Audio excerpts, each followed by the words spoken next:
We are live. Welcome to DPA Open Mic episode 130. For the Ukraine war, not the Ukraine war, I confused.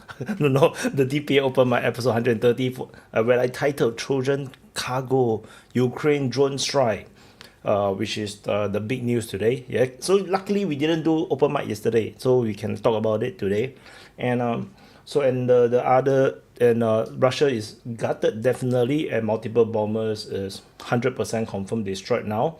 At least it's going to be very, very damaged, which is as good as destroyed. And also, there is also, of course, a big geopolitical things happening across the week. Generally, there is the Shangri-La dialogue in Singapore, where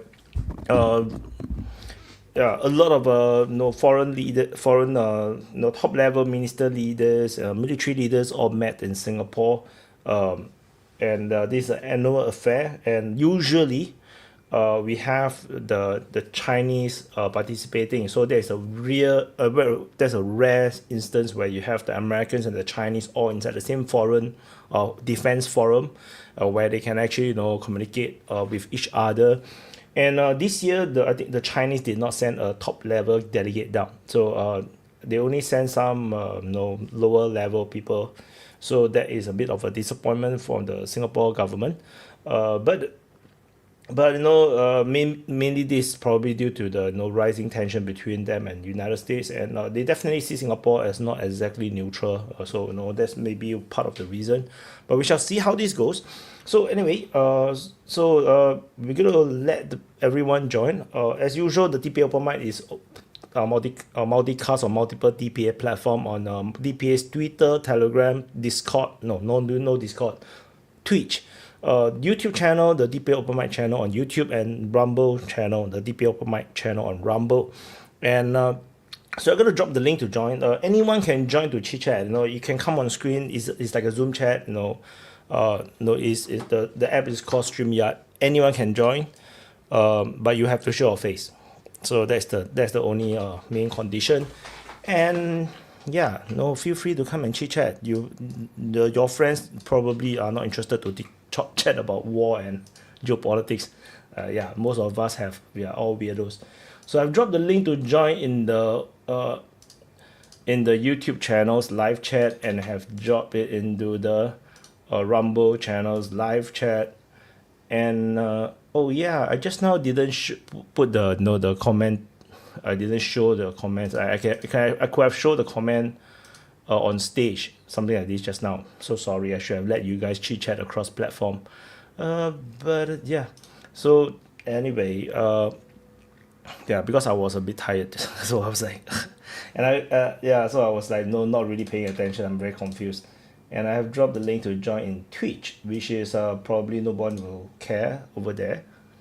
So yeah, in case you wonder how it looks like, yeah, chat, yeah. So it looks like this, the combined chat. Yeah, this is me typing on Rumble, and then somehow everyone can see. But I'm gonna turn this off because it's gonna be distracting, for the people on screen, and also gonna drop the link to join. And let me check the link, make sure that it's the correct link. Yeah, it works. No people is coming on, so it's okay. Then the link is correct. So hi Ayush. Hi. Yeah, let me drop it into the Open Mic speaker lounges too, for the regulars convenience.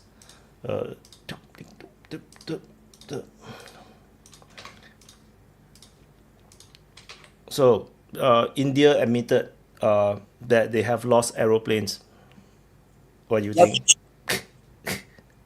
Sad, but it's a fact. We have not admitted the number, so I hope it is 1 or 2 only, not 6, 7. It, no. Hi, Mr. Lombo. Hi, Wyatt. Hi, Ayush. Ayush, your mic is a bit weird. Ayush, can you talk a bit more? I want to hear your mic. I want to see your I setting. have headset today, so maybe. Well, your internet reception is rubbish. No, I think, yeah. You check, maybe you reduce the video resolution. Maybe it helps with the connection.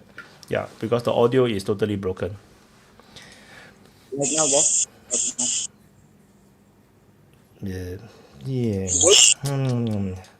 Let me see. I disabled echo cancellation. Turn on mic background reduction. Say something. What about now? Hi. Slightly better.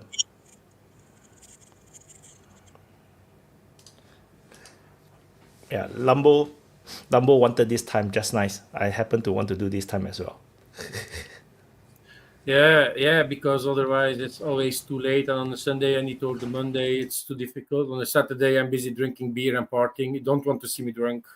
Uh, so yeah, and so today I'm going to wait maybe that we are a little bit more, so you can still chat about other stuff. But yeah, some things happens today, and I think we're going to have a big open mic about the Russian-Ukrainian conflicts, and we're going to try. I hope we're going to try to speak about it in the most neutral way, seeing the errors, good things on both sides, things that they need to, yeah, things that we can be afraid of. I actually get more afraid of that war, about future, about warfare, compared to yesterday.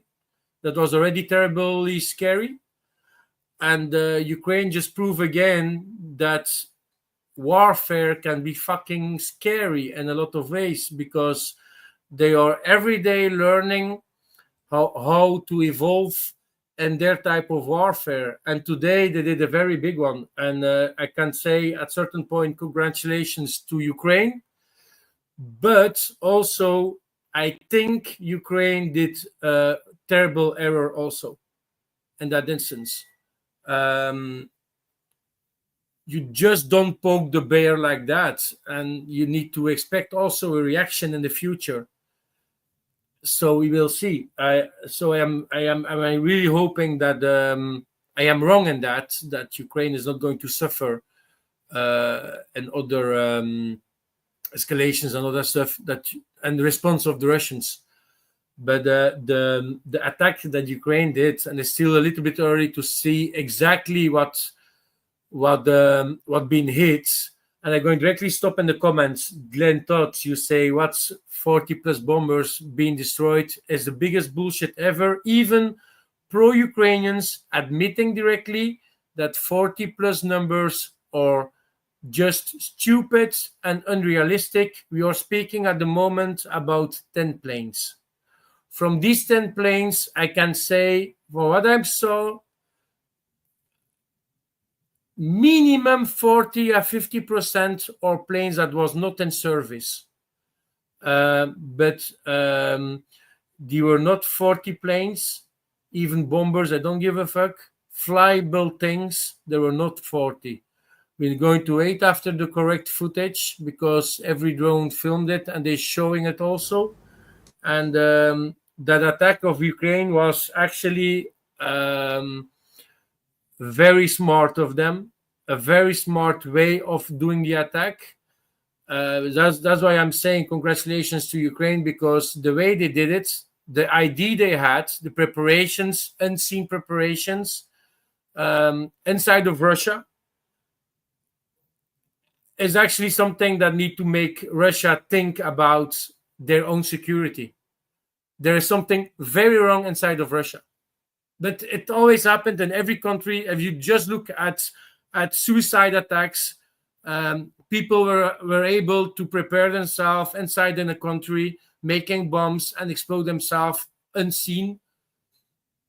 You can see the same comparison a little bit with the attacks that Ukraine do. It's very difficult to control everything, but at certain points, they're going to need to, like now, control every fucking depot and empty or foreign depot in Russia, to be sure they are not preparing something inside of these storage buildings.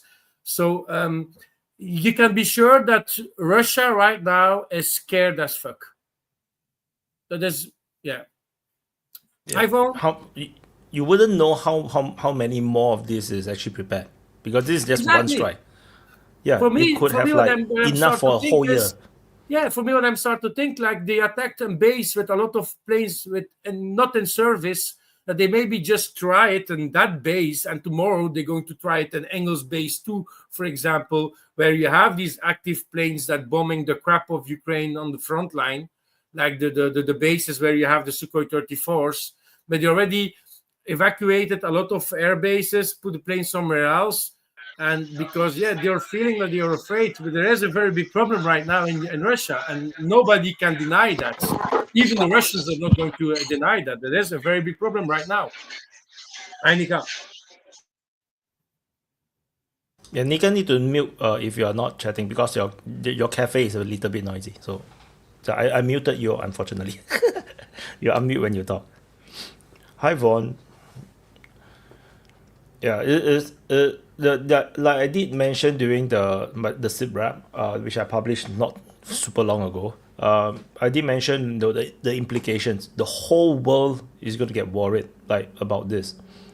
So it's not just us, it's going to be the whole world, because it's not just Russia. Sorry, not just us. No, it's just not just Russia. Hi, Vojislav. Hello, Vaughn. fellas. Yeah, and I do want to bring up some points because I don't want people to think that, we're not looking at all the angles. But like we were talking about it earlier in the voice chat, and like Slef brought up the fact that, there's going to be pros and cons, obviously, both sides. But the one group of people that's going to suffer the most is going to be the guys that are dragged off the streets and conscripted and on the front lines, because whatever response Russia has, they will probably bear the brunt of it, because that's the easiest places to find and hit. And they obviously have the assets to do it. And I mean, there's no reason to get all like crazy and super escalatory when you can just, go after the Ukrainian army even harder than you are now, or you can find a certain spot on the front and just make it your sole focus for a week.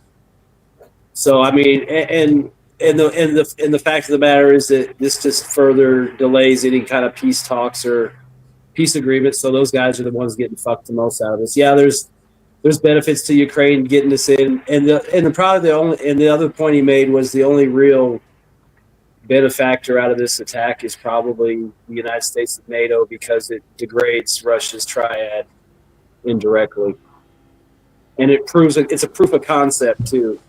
I mean, Russia can't really go back at our triad unless they were to maybe go after something in the UK, like a B-52, where you could blame it on some outside group like Muslims that are pissed off about Palestine and Israel. I mean, you're not going to be able to launch an attack from Mexico into Texas against an air base, or Canada, up north into some strategic missile field or something like that. So, I mean, it's a pretty bad threat for Russia.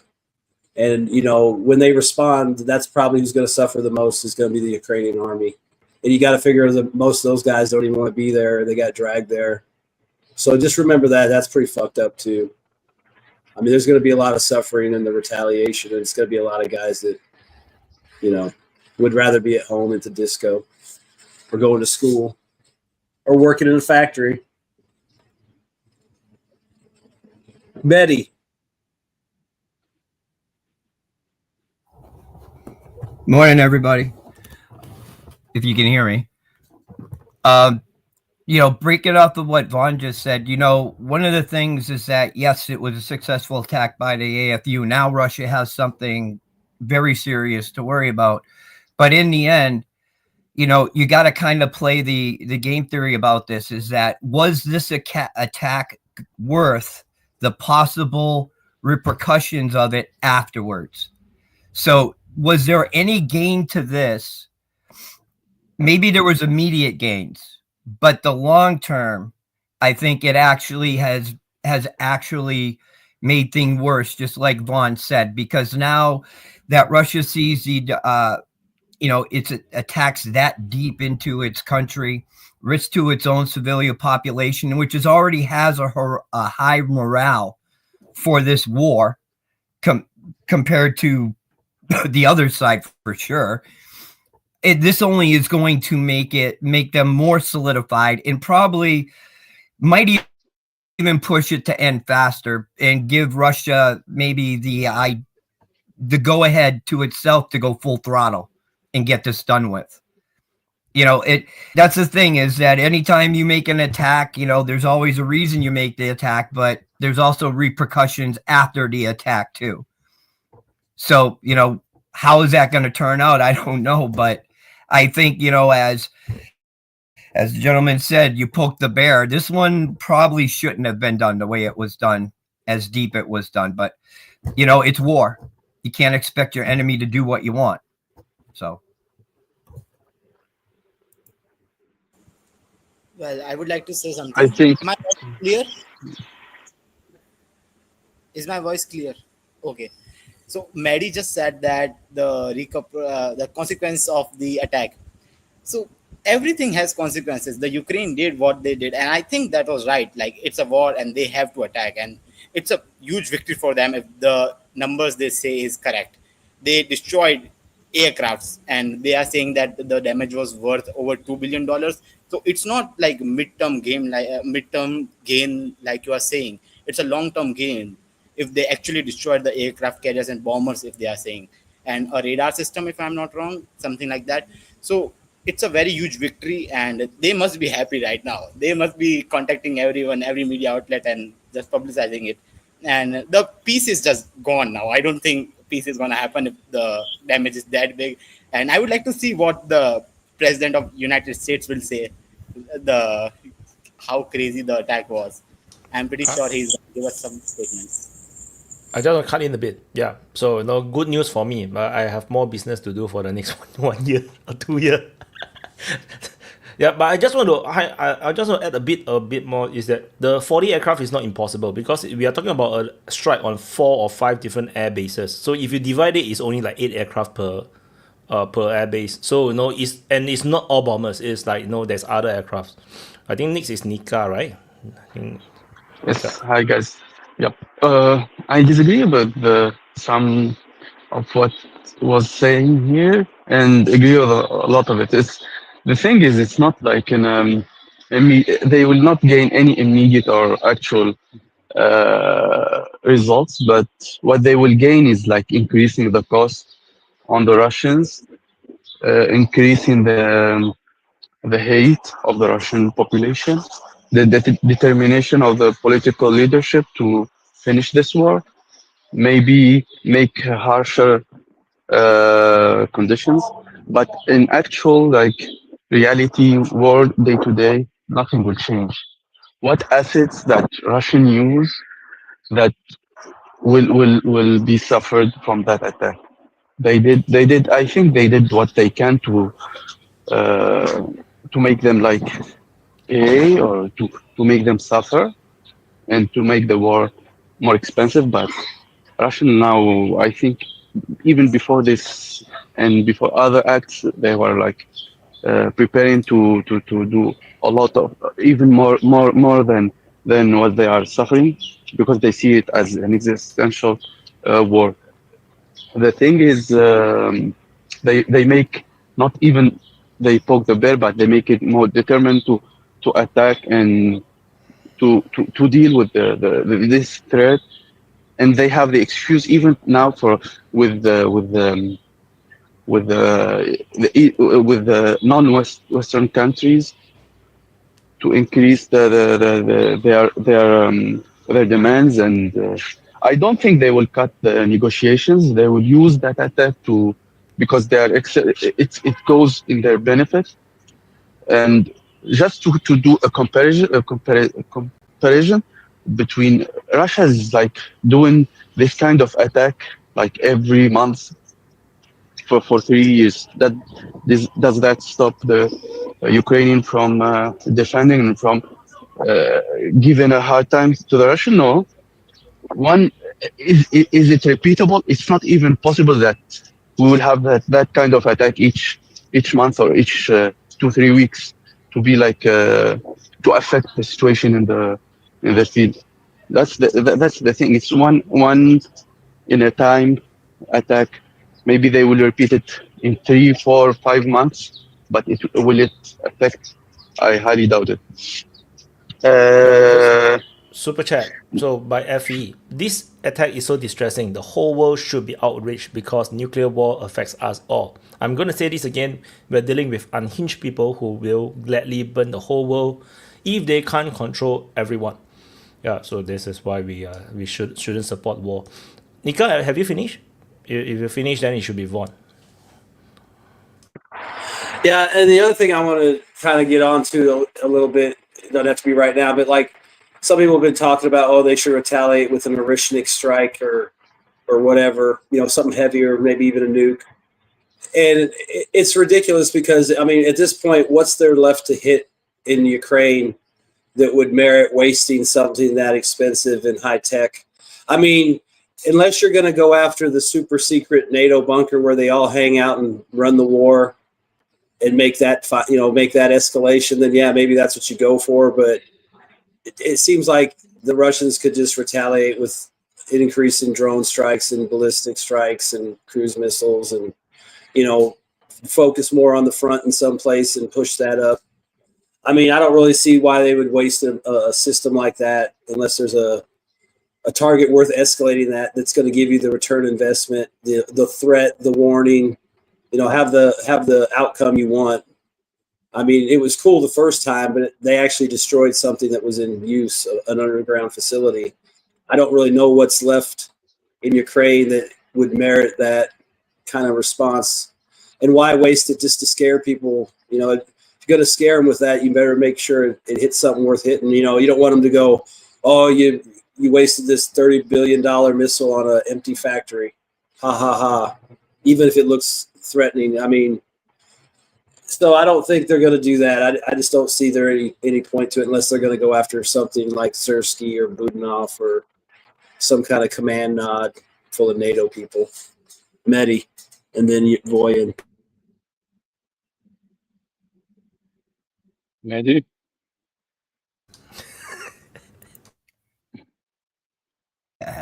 All right, here we go. The only thing I want to mention about this, because I think everybody's made a good point, is that what does this do to Russian security zone intentions? Will this extend it out? So now are the Ukrainian people actually going to suffer in the wrong end, in the ass end of it, because Russia now will decide that it's going to take that much more territory to make sure its borders are protected, even though it was some type of action that happened within Russia. Doesn't matter. They can still use it to that intent, saying, well, if you could get that far in from the border with what these reconnaissance groups or whatever you were using, you know what, we're going to extend it that much further out that we need that ground of security to make sure that you can't make that distance anymore, or to make it harder for you. There's so many things that there's a lot of instant gratification for the AFU, and there's a lot of potential forward lack of gratification, the exact opposite coming their way, possibly. We don't know, but I'm saying this is probably going to kick some type of Russian response into gear, I think. Voyen. Hey guys, good to see you again. Well, regards these drone attacks, there are several issues. I don't agree that there will be some retaliation from Russia. I expect nothing or not a lot to see. There will be a response, but not retaliation, because in the end it will hit only military targets that were perfectly legitimate targets, and the choice of the targets is interesting nonetheless, because you see, these targets, they didn't go after the Sukhoi 34s, which were for the Ukrainians the most interesting, because they do a lot of damage against Ukraine. These Tupolevs, I don't think they have been used a lot in the last months at all as carriers for Kinjals or something. I think that maybe a few attacks or something, but they have been used sparingly compared to Sukhoi 24s. So why did they choose to go after these targets? The only ones who have a real interest to damage Russian strategic air force is NATO. So maybe Ukrainians did it to do a favor to NATO, or maybe well, maybe it was ordered by NATO. However, it is weakening Russia's stance against NATO, not so much against Ukraine, because they are not the primary tools for attacking Ukrainian forces. Also, then the issue regarding a safety zone that Russia will demand. Obviously, the attack in Irkutsk was several thousand kilometers away, so Ukraine is not that wide. So Russia wouldn't have to take all of Ukraine to have that safety zone. But I don't think that is the issue. the point is that Ukraine will always be in the even if we assume there was no involvement of CIA, MI6, or any Western secret services, Ukraine will always be in the possibility that to hide something in Russia for attacking drones or improvised explosives or stuff, because there are several million Ukrainians in Russia, and they're moving freely. They are not like the Japanese in World War II in America, in some concentration camps, you know. And Russia, Well, obviously. Hey, Voyed, do you remember early in the war, wasn't there a woman involved in a terror attack that actually came in as a refugee with a child to pose as a mother? Yeah, exactly. See, I mean, yeah, okay. So Russia obviously chose from the beginning to simply allow that and take the hits, you know, that will happen, because the other only other way would be to generally suspect all of Ukrainians in Russia, which would alienate to the people, and this would not be a Russian goal, but rather a Ukrainian goal to increase the hate between the peoples, and to make a better case for being a separate people, you know. So I think Russia will just take the hit and go on. But obviously there have been shown some severe problems regarding safety for Ukrainian airfields, and it's quite sloppy by the Russians, and quite quite bad for them. At least the visuals of all the I think much more bad feelings between Ukrainians and the Russians would be created, I think, by the destruction of the bridge, which happened also today or yesterday, where a bridge was destroyed and destroyed a train that was traveling below it, close to the Ukraine. So there were civilians killed and hurt. This might create hate, but attack on military stuff like bombers, I don't think this will create hate. This might create some nationalists to be angry, but not real hate. So who would like to go on? Mehdi? Or sorry, Nika. Just two small points. First of all, the thing that we give Russia too much hard time to about the protection of the territory. You see how big Russia is, how many potential points that the enemy can hit. It's not feasible. And by now, we know that you cannot protect everywhere. Like it's impossible. The territory is too big. The you can read White. You can read the super. Well, Super Chat, Johari said, I find it odd that Russia did not shoot down Starlink as it's being used for military purpose. If you start to shoot down Starlink, everybody will start to shoot down each other's satellite, and then we will all be like, we will all live in the go back to the radio. Yeah. To the radio. Yeah, I mean, and but the radio. That's part of the problem too. If you start blinding satellites, that's people think first strike and stuff might start flying. So let's give Russia a bit like of an excuse, because it's a big territory. You cannot like protect everywhere. You see, for example, I will give you an example that Israel is a small territory, potentially easy to defend with multiple defense layer, and things got through from like 1,000 or 2,000 kilometers away. So it's not possible to protect everywhere. Russia protection isn't that they will not allow anything to pass. They can accept like some hits, some blows. That's how they defend themselves, by sheer number, sheer size. That's how they protect themselves. So it's like a bit like harsh to demand from Russians to protect every point, every target, every city, every territory. That's one thing. I forgot the second thing, but I will remember it later. Mehdi, and I think it's also Vojislav. I don't know who raised his hand first. Mehdi.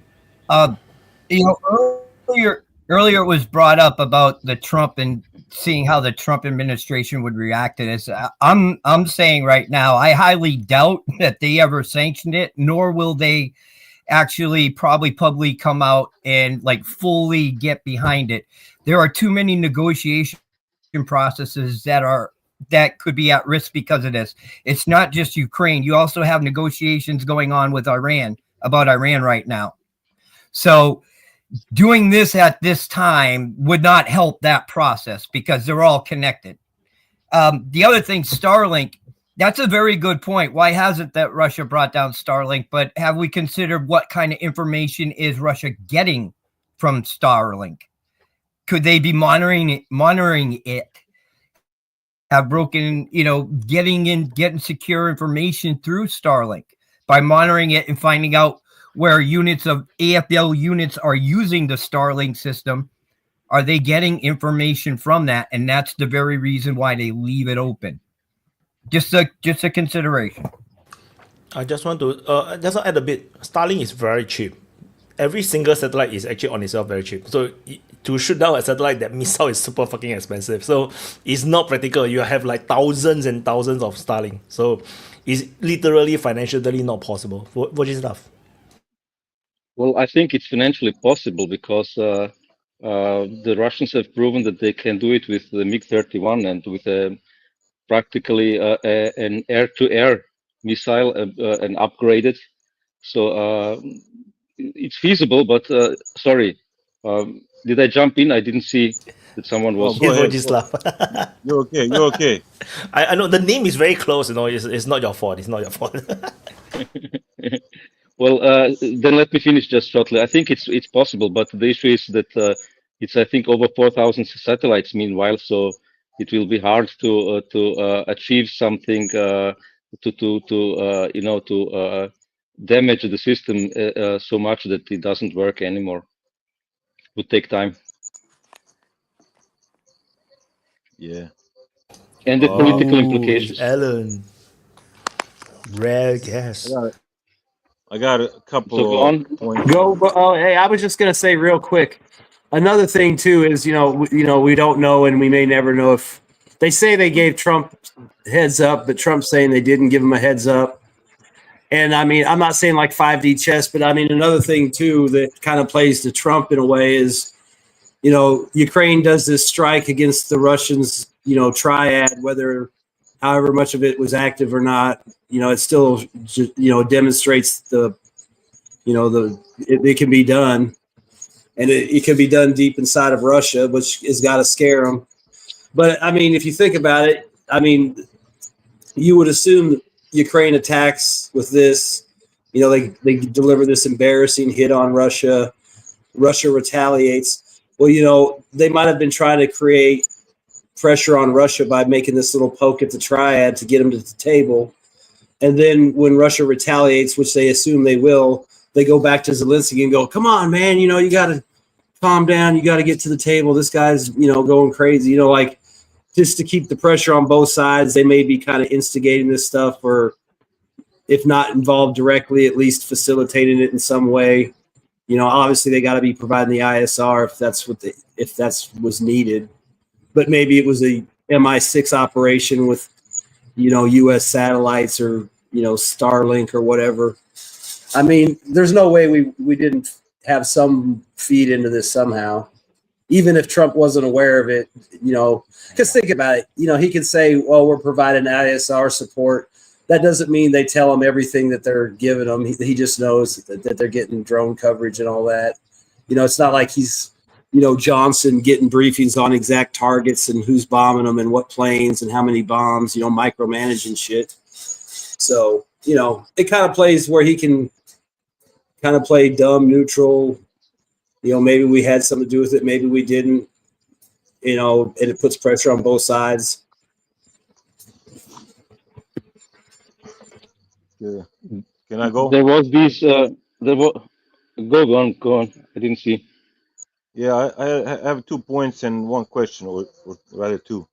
What Voin said earlier about this last attack benefiting NATO more than Ukraine. It is true, but then again, Ukrainian army is you can say like the best army that NATO could wish for. I mean, they're like most fanatic. I mean, NATO can never like replace them again with any other army. I mean, even U.S. army would not fight this fanatically.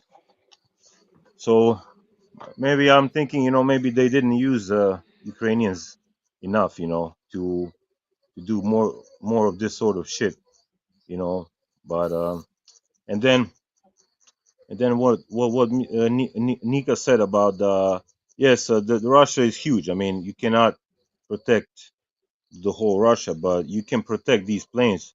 I mean, we all seen how Russians put up the fences or nets around these oil facilities, so they could have just done that. I mean, that's much cheaper than losing an aircraft of, I don't know, Why 20 would 30 you million dollars. why would you put up nets over junk aircraft that you're not going to use, that you're using as training aids or welding aids for mechanics? You're not using any of these aircraft. All of these aircraft were probably decommissioned. I don't know. I'm just Maybe. throwing it out there. I mean, That was this what is I wanted to embarrassing. respond on. This is The embarrassing, one, for Russians, but they will bounce back. They will probably, hit some, big targets in Ukraine. But it's just, well, I'm, the I airbase think in Murmansk is interesting because it's only 200 kilometers away from NATO, from Finland, and from Norway. Yeah, So but we why have did no they? footage of that. Well, yeah. I mean, I think most of the Tupolev's claimed Tupolev hits or shown Tupolev hits have been on the airbase in Murmansk, No, or close Lenya, to no. Murmansk. Lenya. All the videos that came out of the Tupolevs getting hit are from Olena and Irkutsk. Those are the only I'm not. videos that got posted. Yeah, but I'm not sure. Yes, you're I'm right. sure. You Yeah, can look this the up. tires. There's a Can go on million Google different Maps. Telegram channels that publish Yeah, all of the live footage. You can go look it up. All of it is only And the only Yeah, I actual have footage seen we it, but have is just from it just was Irkutsk. go two. It was just two and go don't on be Google. surprised the bases. Ukrainians always know they like to play the PR game. Like they capture the North Korean soldiers or the whatever soldier. Then after they've put a little bit of a trailer. Then after that, the next day they put up more. Then they put up more because they want the news cycle to continue. On the thing, so it's not surprising if they like release two now, then they're gonna like for the next 1 week they continue just put up more and more and more just to keep the PR going. That wouldn't be a surprise. Yeah, but Wyatt, if we're going to be realistic, if you want to talk about PR, if the Ukrainians are infamous for being very bloodthirsty with their content that they publish, and more often than not, a lot of the footage that they publish is very heavily edited. So I would push back and say it's more likely that they may upload videos over the course of the week, but all that they're going to upload as videos over the course of the week are just different perspectives of the drone strike on Irkutsk. The reason I think that is probably because they only have footage of that one. They only recorded a very small amount of the strikes because they didn't expect the You're all strike to go well. recorded. You're all recorded. Well, then where Don't are be- they? Well, then where are they? But it didn't happen. No footage, no happening. Exactly. There you So, go. and I believe in the PR stunt, but Alan, you need to think. What did they hit? What I see, if you say Olenia, like you said, these are decommissioned planes. Is that something that they just want to show to the NATO? Yes, we are capable to hit some planes on an airbase in Russia, and they actually didn't wanted to or were afraid to really try to hit really active planes. We don't know. We're speaking about maybe fiber optic drones, or they No, just they are choosing fiber optic. days. There is photos of the drone. They are fiber optic drones. They are They have the fiber schools. optic. They So have the schools on them. they it's like you said, it's like 200 kilometers of less of NATO country, but it's even closer of a nuclear submarine base. They could also decided to attack a nuclear powered submarine, but everybody knows what happened with Pearl Harbor once the Japanese tried to destroy the American fleets. Don't touch the boats, or you're going to regret it. Do the same with Russia. As the Ukrainians try to destroy a Ukrainian and a Russian's nuclear-powered, ballistic launch-capable submarine, you're going to regret it, because they're going to use the same type of ship and lose the same type of weaponry up to Ukraine. Try to do it. Try to do it. You're going to feel it. For me, for the moment, it's one thing that Ukraine is proving that they are fucking scary, and their plans that they are doing, that type of drone attack that they did is fucking scary. And it's actually scary for the rest of the world. That if you start a war and you're using drones, it can be scary as fuck. Like that. You can just pop out everywhere you want to if you have the correct person with the system you want to try to launch it. The thing is, you say they can do it anywhere in the world. That may be the case, but look at the consequences. They still murdered the driver. They killed the drivers of the truck because they didn't want. And he was unaware. He was transporting this. Yeah.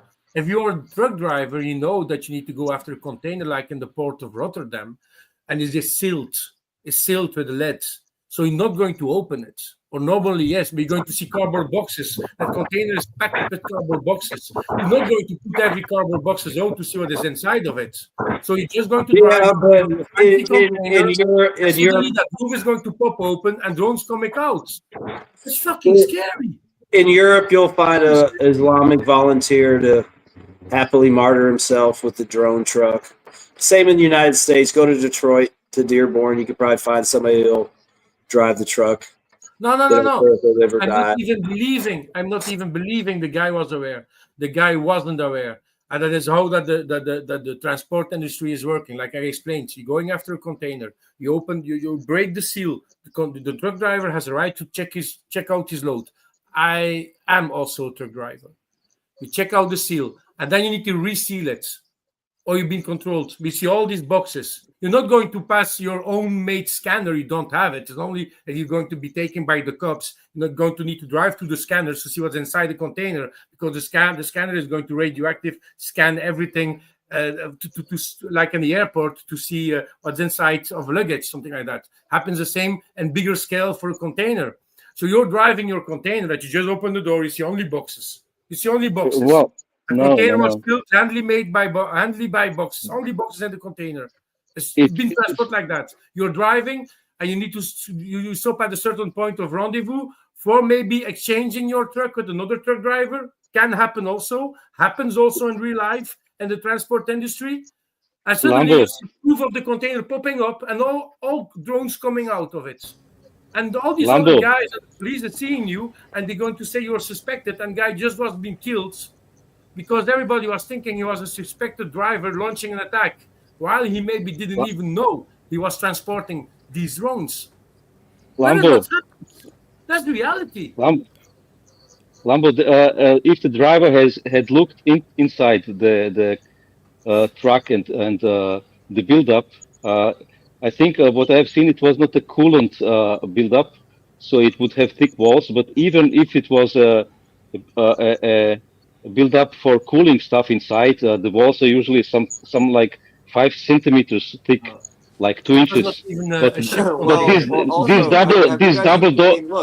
double floor going on. Have you guys actually even looked at what's going on? Yeah, but I just give an example, but that was not even a ship container. Look at the pictures of the but the double floor with the drones, the double floor with the drones seem to be the trucks when they launched the drones, guys. The drones it wasn't on from top. The roof of the truck. Why would exactly. Be looking up exactly. He needed to, but simply, very simply, because it was a double floor at the roof, and it seemed to be some 20 centimeters thick. This is very suspicious because a truck doesn't have so much space in the walls, only 5 centimeters. But I just gave you an example of a shipping container, like a 40-foot shipping containers. But you have all sort of stuff of containers. So imagine you need to go. We're doing heavy haulage. So we need to go after a cooling system container, for example. It's been hand-built by their own sizes, hand-built with sheet plates on the sides, hand-built design, own design. So it has not the look of a real container. It could be something like that also. I wasn't the driver. I don't know what he transported exactly, what he had on his papers, but it could be something like that. It could be like a container structure for industrial thing. I don't know, but are you Give me, going I to mean, put let me everything cut why in. Wait, why wait, wait, wait, wait, wait, Red wait, wait. flag though. Okay, Shahab Langa is new. So let him introduce himself first, so that then you can continue. Shahab, can you introduce yourself? Yeah, so I've been following you guys for a while, but I haven't joined in the open sessions. But I'm from Vancouver, BC, and I've been following this since 2014. And I also majored in European history, but I focus mostly on the Russian Empire. nice. Oh my God, we have a Canadian Robocop. Nicola. I'm from Canadian land. Yes, he's a neighbor. So you studied European. What was your major in? You said. I didn't major in history, but I minored in history, and I focus mostly on European history from 1794 to World War One, Okay, maybe you can focusing on the help us Russian out. Empire. Vaughn and I will remember this guy. There was a guy who joined the chat a long time ago. Told us a lot about stuff called European values. Can you tell us what European values are? What specifically are you referring to? What are European values? I think the main one is freedom of speech. No. It's I'm mostly messing with you. A lot of the old heads here remember some kid Well, joining in and trying to say what do you think? communism is What do good because European Don't values give are us good. these nightmares back, Alan. I got a question for you. How do you see influence of the West or Western Europe on Russia at that time? I mean, how much of influence did it have? And you know, what do you think about that? I think Because if you're talking about the 19th century, I think like, Russia they were lagging behind the Western countries when it comes to industrialization, but they ramped up their steel production in the late 19th century, okay, and yeah, it took them a while to catch up. And they were also building the Siberian Railway until the 1870s. okay, Yeah, yeah. Because I heard that Tsar, Nikolai, he was the one who actually was bringing American, I mean, we were talking about like earlier 20th century, actually. Yeah, he was bringing like, like industrialists from United States to build the industry in, yeah, in Russia or the empire because yeah, they lacked, they lacked everything. yeah. There was a major push towards the end of the 19th century to industrialize Russia. So they had to increase their steel production, and they were also lacking in infrastructure. So if you read Didn't they start? Anna Karenina, sorry, Didn't go they ahead. start this? Didn't they start this after the Crimean War? Yes, Because they saw they were lacking. This was something in the middle of the 19th century. yes, that's right. That But if I you read the mean, book Anna Karenina, Continue on the topic, please, so that we're not going to go around everything, changing topics every 5 minutes. Going to be easier. Yeah, but let's ask the new guy. What's your opinion on the war and the stuff that We you were can do following that. on this open mic? are you asking like specifically about this incident or like the war in general? You can say in general. Only in general. Um, what I think is that if I go back to the early 20th century, like when the Soviet Union was formed, I think Lenin he purposely added Russian territories into Ukraine, not to make Ukraine more powerful, but to weaken their nationalistic movement because he saw that as a threat. And Putin is trying to like undo that. So I would argue that he's not an imperialist, but he's like an anti-imperialist. yeah. Hmm. Like I think Ukraine should not exist at all. Like after this kind of shit, I mean, I wouldn't let them like even stay in Lvov, you know, all these Nazis and shit. I mean, there's no way Russia can make any kind of deal, you know, where they can have a peaceful Nazi, you know, regime being on their border. I mean, this is crazy. I mean, there is no freaking way. I mean, these people should not exist. Russia should go all the way, and I think even most Ukrainian people are tired of this bullshit. I mean, they just don't show it on the TV, but I mean, you all seen how people react, you know, when I don't they kiss people on the streets and shit. So yeah, I don't think it's as big of a deal as people are trying to make it. Like even at the end of World War II, there were many attacks by the Germans like this behind the Russian lines. There were many sabotage operations, blowing up bridges, attacking airfields. But it was just the last few desperate attacks towards the end of the war. It was more like a nuisance, but it didn't affect the Soviet operations. So it kind of reminds me of that. yeah, So but it's but it didn't, the I mean, Russia won Second World War, but it didn't eradicate Nazism in Europe. I I mean mean, not yeah, you it's know, an ideology. You can't yeah, fight an ideology on and a battlefield. yeah, and look at it now. I mean, not only that they didn't eradicate it, it's right on their border with most fanatical army in the world. I mean, you know, I I don't know, but You I cannot wouldn't you let cannot them exist. eradicate an ideology, but you can eradicate the people that has the ideology, and Russia didn't do that, which might be surprising, since they lost over 20 million people to the German attack. So the Russians were gracious in this regard. They didn't revenge in the same way. But regarding these people shouldn't exist, Voislav, I don't agree. The Ukrainians are, if they pull this off and don't lose too much territory, then they have all right to exist. It's true that they got a lot of this territory by communists gifting it from the Russian territory to them, but and they didn't fight for it them and to have it. But right now they are fighting, and if they don't, whatever they don't lose, they have the right to keep. For instance, if they don't lose I'm Odessa, not then it's talking about. really theirs. Yeah, but I'm not talking about like, common people, I mean, I think really I mean, I might be wrong, but I think Ukraine has like maybe 50 to 100,000 really like a Nazi army, kind of like a SS troops, which basically control everything, and all these other fractions are less Nazi than them, and maybe they would agree to coexisting with Russia.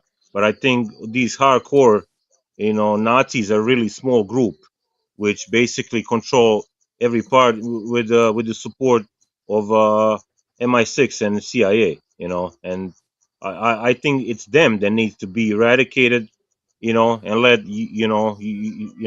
let those people be. I mean, I don't know. But ideology is just going to be very difficult. Like even today, still got people believe in communism. Despite communism, the whole of USSR collapsed. So many people went through Yeah, communism and hate it. I No, would, and there I would, is especially yeah, I people can, who don't live yeah, in communist country believe in communism. The same yeah. thing. Those like for example, Islamic extremism. The people who don't live in majority Muslim countries are the one that is most radicalized. Like so the same thing. Yeah, Ukraine is yeah. not You have Nazi a, Germany, but they really believe in Nazism when they are not yeah. even Nazi Germany. You're, So you're right, because you have Christians in Iran. You have Jews in Iran, and they coexist with Muslims perfectly well. So, like you said, yeah, all these same radical. as Whoa, the whoa, Jews whoa, in whoa, whoa! Israeli, right? In In what Israel, like universe do Muslims and Christians coexist with Muslims perfectly well? Yeah, when the Muslims are the rulers, then they subjugate, and then they take So they money, don't and then they have coexist. no choice. They're Like conquered. Spain, Okay, got it. like yeah, like Iberia, like yeah, that peacefully. No, but you see, the same thing as like Zionism, right? Jews, they live in most of the Muslim world, and in small populations. They live for thousands of years. But then the most extremist, group of Jews are the people who don't actually ever live in those areas. They come in this You had Zionism, and then they create a country, and yeah, it's always been like this. So isn't there No, I suggest we get out of Zionism this black hole, exists. though. No, isn't there Wyatt, like minority in that's Syria that dishonest to even. No, that's not true at all. Zionism exists because it's a parasitical cyst on the existence of Western society. Israel exists as a state because the British make it a state, not because they fought for it or anything like that. yeah The Israeli I can agree with that. will disagree. The Israelis say that they fought for it, Why? for Why? sure. Why? It doesn't matter if they disagree if they're wrong. You had a Christian minority that lives in I think in Syria, and under Assad, nobody was abusing them, and then now when you have this democratic terrorist president, can I mean what is their future there? I don't know, but Well, I Assad was think from a secular party, the Ba'athists. I yeah think the new leadership in Syria is more Islamist, so it's yeah gonna be a yeah lot that's what I'm worse. saying. Under Assad, you could have everything. Yeah, Everybody lived by close to each other, and I don't know. I but think the Qataris and the Saudis, they cannot allow a Ba'athist party to be in power on the Arab Peninsula because they see it as a threat. They see Arab nationalism, like Palestinian nationalism, Syrian Baathism, as a threat to their monarchies. So they can't allow any country on the Arabian Peninsula to have a parliament or elections. but they don't see Israeli nationalism as a threat. I mean, I But believe you, but that's you actually know, Israel actually protects them. So I Israel is mean, it's like a crazy. natural ally for the Saudis. I think they're all part of the same cabal. Zionism. All these groups. I mean, even in Christian. I don't know, Catholic Church or whatever. The Jesuits, whatever. I think they're all part of the same cabal. They all pray to the same It's God. funny You that they know. all have the same roots. Even Baathism, they all have the roots in German nationalism, Zionism, Yeah. Ukrainian nationalism. Yeah, dude. Like, I mean, Zelensky is supposedly Jew, and he's taking a picture with like a super neo-Nazi in Ukraine, and then like you don't see anywhere in Western media, they show this, Of course not. they yeah, so They'll there's no blame Nazism him just for using drugs, but they're not going to say that that Zelensky is a I big don't think it's sniffing weird by at all. I think it makes total sense. Neo Nazis have a superiority complex and believe certain people to be less than them. Jews have a superiority complex and believe themselves to be better than all others. It's a mocking gesture. It's a spit in the face of the neo Nazis. Yeah, so in the past Well, The we mostly Jews had the Jews well, guys, let's will just put it this way, guys. They took the guy, they put a suit on him, they changed his name, and they thought we were all stupid enough to just say, "Oh well, you know, the suit, he's got to be changed," and that's all they had to do. And they thought that yeah, and then people would buy it. And the funny thing is, people are buying it. That's the shocking thing yeah, about this whole and thing. then And then in Zelensky's case, Unbelievable.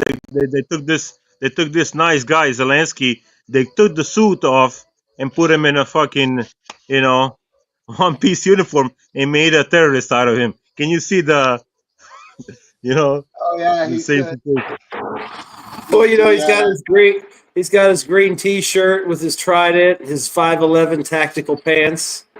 His tactical, probably high tech Yeah, boots. So yeah, and he's got 21st century Che the Guevara. wide brown belt with so he looks like he could carry a pistol or something. yeah, and high heels, You know, Oh, yeah. fucking You know, he's got crazy. that belt so you can carry one of those fanny pack things, you know, rucksacks. Like, you know, like in the army, you would drop magazines in him, but he would probably carry like kilos of cocaine in it. But Yeah. just think of the disdain that the elites and the media have for us, that they would think that we would buy any of this shit, you know? And clearly we're not. People are pushing back. Nobody's Oy Yeah, on but board nobody with any of vey. cares. this anymore. Oy vey. Cool it with the anti-Semitism, bro.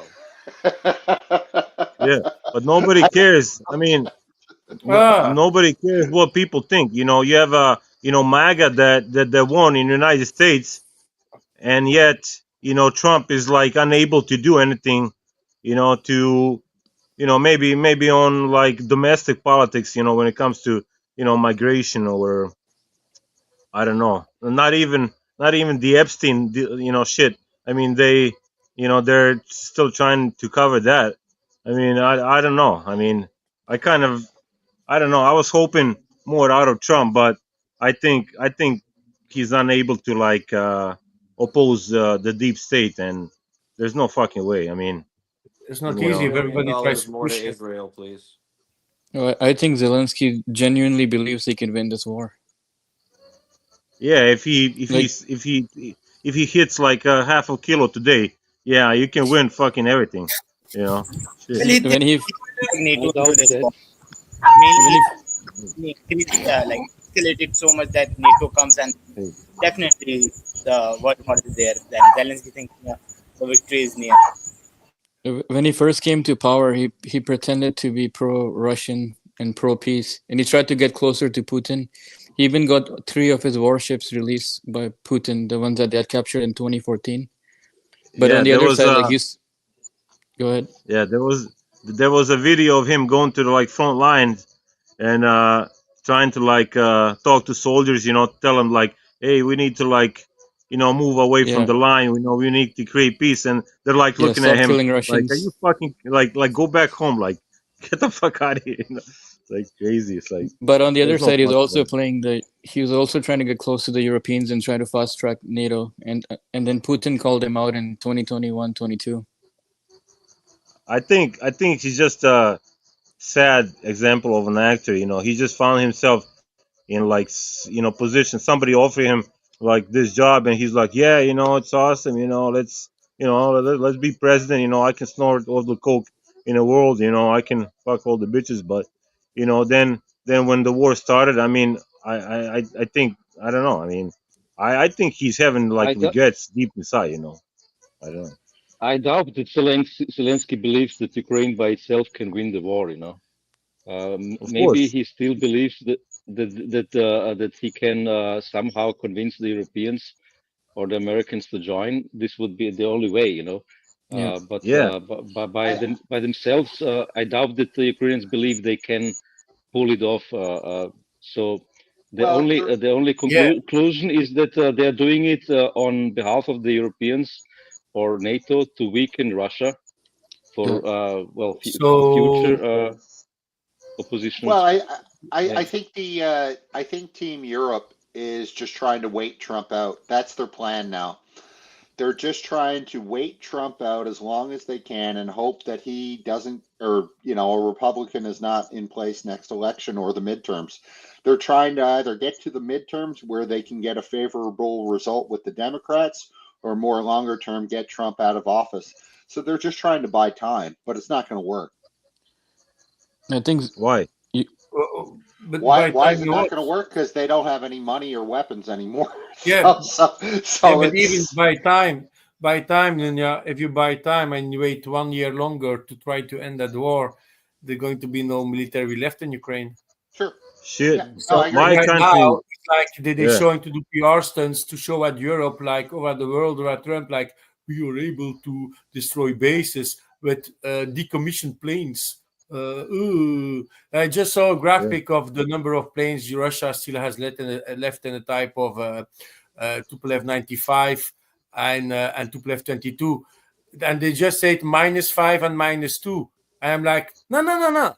You are showing a table numbers of active planes, and they just destroyed minimum 3 or 4 non-active planes. If you have a plane already for 2 years on Google Maps with tires on it, and they hit it today, exactly the same planes, you're not active in my mind. With the tires that moved a little bit because of the wind. You know what I mean? So how do you go Yeah, to go on your Wikipedia now, and you go but to now put on there your won't be any 55 spare to parts. I mean, come 95? on, you know. Yeah, but wait. How do you going to do? Yeah, you are propagandic to say we're going to put on Wikipedia the 55 that they said in 2020 active Tupolev 95 plane -5 today. They are not active, the one that they struck today, of at least 60% of them that we saw on footage. If you have tires on your fucking wing and you go on Google Maps and you see, we look to Google Maps since also the conflict, because we are interested at how the bases are looking like. And we already seeing this after the first attacks that bases like Olenia already had in the past. They started to put tires on the wings of certain places that already were active. And suddenly they attacked exactly the same planes that we saw today on footage. And then you're going to put on your table, on your graphic, they lost 5 planes today. Which type of planes? Active or non-active? You know what I mean? That's the propaganda they try to play on us. To say, look at the Even footage. if they have not been active, they could have been, refurbished, and they have. No, not the tires on your So wings. Come on, man, you know that. there's an article from Rybar You that know how bad it is for your plane. where they're You know that. showing interviews with a couple of technicians, and of course we have to take everything with a grain of salt. But I can't say that what I've heard is unbelievable by any means. It seems like several Russian sources have come forward. Now again, Russian sources, it's a grain of salt, have come forward and said the aircraft that have the tires on them are not only decommissioned, but they're used as basically mechanics training devices. They're using these aircraft as platforms to bring out Russian mechanics, Russian welders, Russian plumbers, and all this kind of stuff, like in the military, and train on these frames as training equipment. Which means not only were they decommissioned, not only were they not near active service, they were nearly entirely, thrown away. Yeah, but sorry, that sounds a lot like coping, you know. It You would. have Hold on. I agree. That's what I'm saying. I agree. It would sound like cope if it were not for the fact that we had seen these exact airframes sure, sitting yeah, here for 2, but 3 years. but regardless, these planes could have been refurbished and put into use. For what purpose? Just Other like than Things about a large planes. scale What is conflict? the For what effect? purpose? If you put hundreds of much kilos cheaper, on the much wing, cheaper than build years new. long. Come on. They're not. No, they're never going to build new Tu-95s. Tu-95 No. production is completely done. It's been done for Well, 25 years. exactly, but it's much cheaper than build new Tu-160. I think they're going to Yeah, replace them with the I'm Pakta. agreeing with you, but I'm saying this is information that needs to be taken in context. They're still going to make new parts and new engines for these planes. They're just not building new frames anymore. They're still getting maintained by they use the plans of before, and they remake new parts. I think this is just a huge PR victory. Yeah, since I am on DPA and even PR. before, I traveling on Google Maps. We did with a whole bunch of people, with Vaughn, with Alan, I think also. Yep. We were surfing on the internet together on the other parts of the world, and we looked at the air bases together. Look on that link. I'm going to send you the link. Oh, see the place? They put tires on it, because we saw it also on the Telegram, and suddenly these planes had tires. And after a while, it popped up on Google Maps also, because the satellites passed by and they took the pictures of the tires. We had fun to look at all these bases. And if you look now on Google Maps and you go to Olenia, a lot of aircraft has tires on the wings. And I don't even think they're really using Olenia for strategic purposes. Now, I just saw also an article that Ukraine is claiming have destroyed 34% of all cruise missiles that Russia possesses. So they didn't even attack only the planes. And that I'm completely agree with. If you attack air bases, you're not only are going to attack the planes, because some of them are already going to take off. They did that in Engels. So you're going to attack storage facility. These drones were not programmed. These drones were manually flying into these planes. So you're going to also attack storages. But how can you say, as Ukrainian source, already right now, we destroyed 34% of all cruise missiles Russia possess? What the fuck number is Mr. it? Lambo, Mr. Lambo, I just Mr. came Lambo. online. I just came If online we, to the if open mic right one now. thing, The chat was full of Mr. numbers Lambo, like if we follow, Russia was 40 plus planes. li- Wait, Nika, I'm still listen, speaking. listen. I am still speaking. Russia Yo, was 40 planes. Do you just believe propaganda without watching footage? Just believe the footage. If you see footage, then you can believe the numbers that are happening. Now, what we are just seeing is from the damage that they are reported, from the planes only, and just speaking about the planes, they all had tires on the wings, non-active planes. And if you know something about planes, it's not healthy to put kilograms and kilograms of tires for more than 3 years onto the wing of a plane. Is not healthy for that fucking plane. You know that. You need to know that, how a plane is working also. So does anyone have the damage assessment so far? What's actually been lost? I just So woke up far, like an hour so, before this so there call. was a post earlier. There was a post earlier that kind of collectivized nearly all of it. The video confirmation for damage is 5 Tu-95s, 2 Tu-22s, and 1 transport cargo plane. Whose mic is that? Please fix your mic. That also had tires on his wing, the Antonov 12. Sounded like it was your mic. No, because I can hear it too. What about the AWACS and the 160s? That was never even a risk in the first place. We looked this up earlier this morning. The only risk that was posed to the A50, or the only where that was referenced, is one article that then just copied and pasted it to everybody else. They were saying the base that is the bases that had been struck were the same bases where an A50 had been seen stationed for the last 6 months, and then that's where the story blew up, where everyone said they lost an A50. One of the 5 bases is a cargo plane base full of Ilyushin 76s, and yes, there are more than 7 decommissioned Ilyushin 76 A5 type planes, but they're like junk. So you can see it on Google Maps. Just go on Google Maps, you will find it.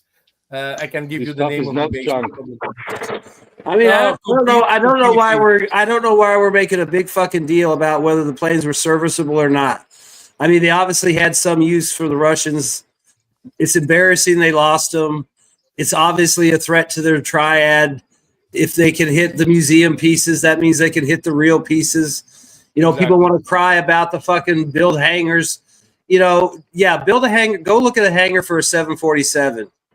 And think about how you're going to build dozens and dozens of those. Maybe 100 because they got like 100 strategic bombers. So, and you got to build more than 100 because you got to build them at every air base they're going to operate from. I also heard somewhere that there's a treaty. Yeah, so and the other thing is with those bombers, they have such long range. The whole point is they take off from one place, bomb a target, then land somewhere else. So they can't be targeted like that. That was their security. Now they obviously have a problem.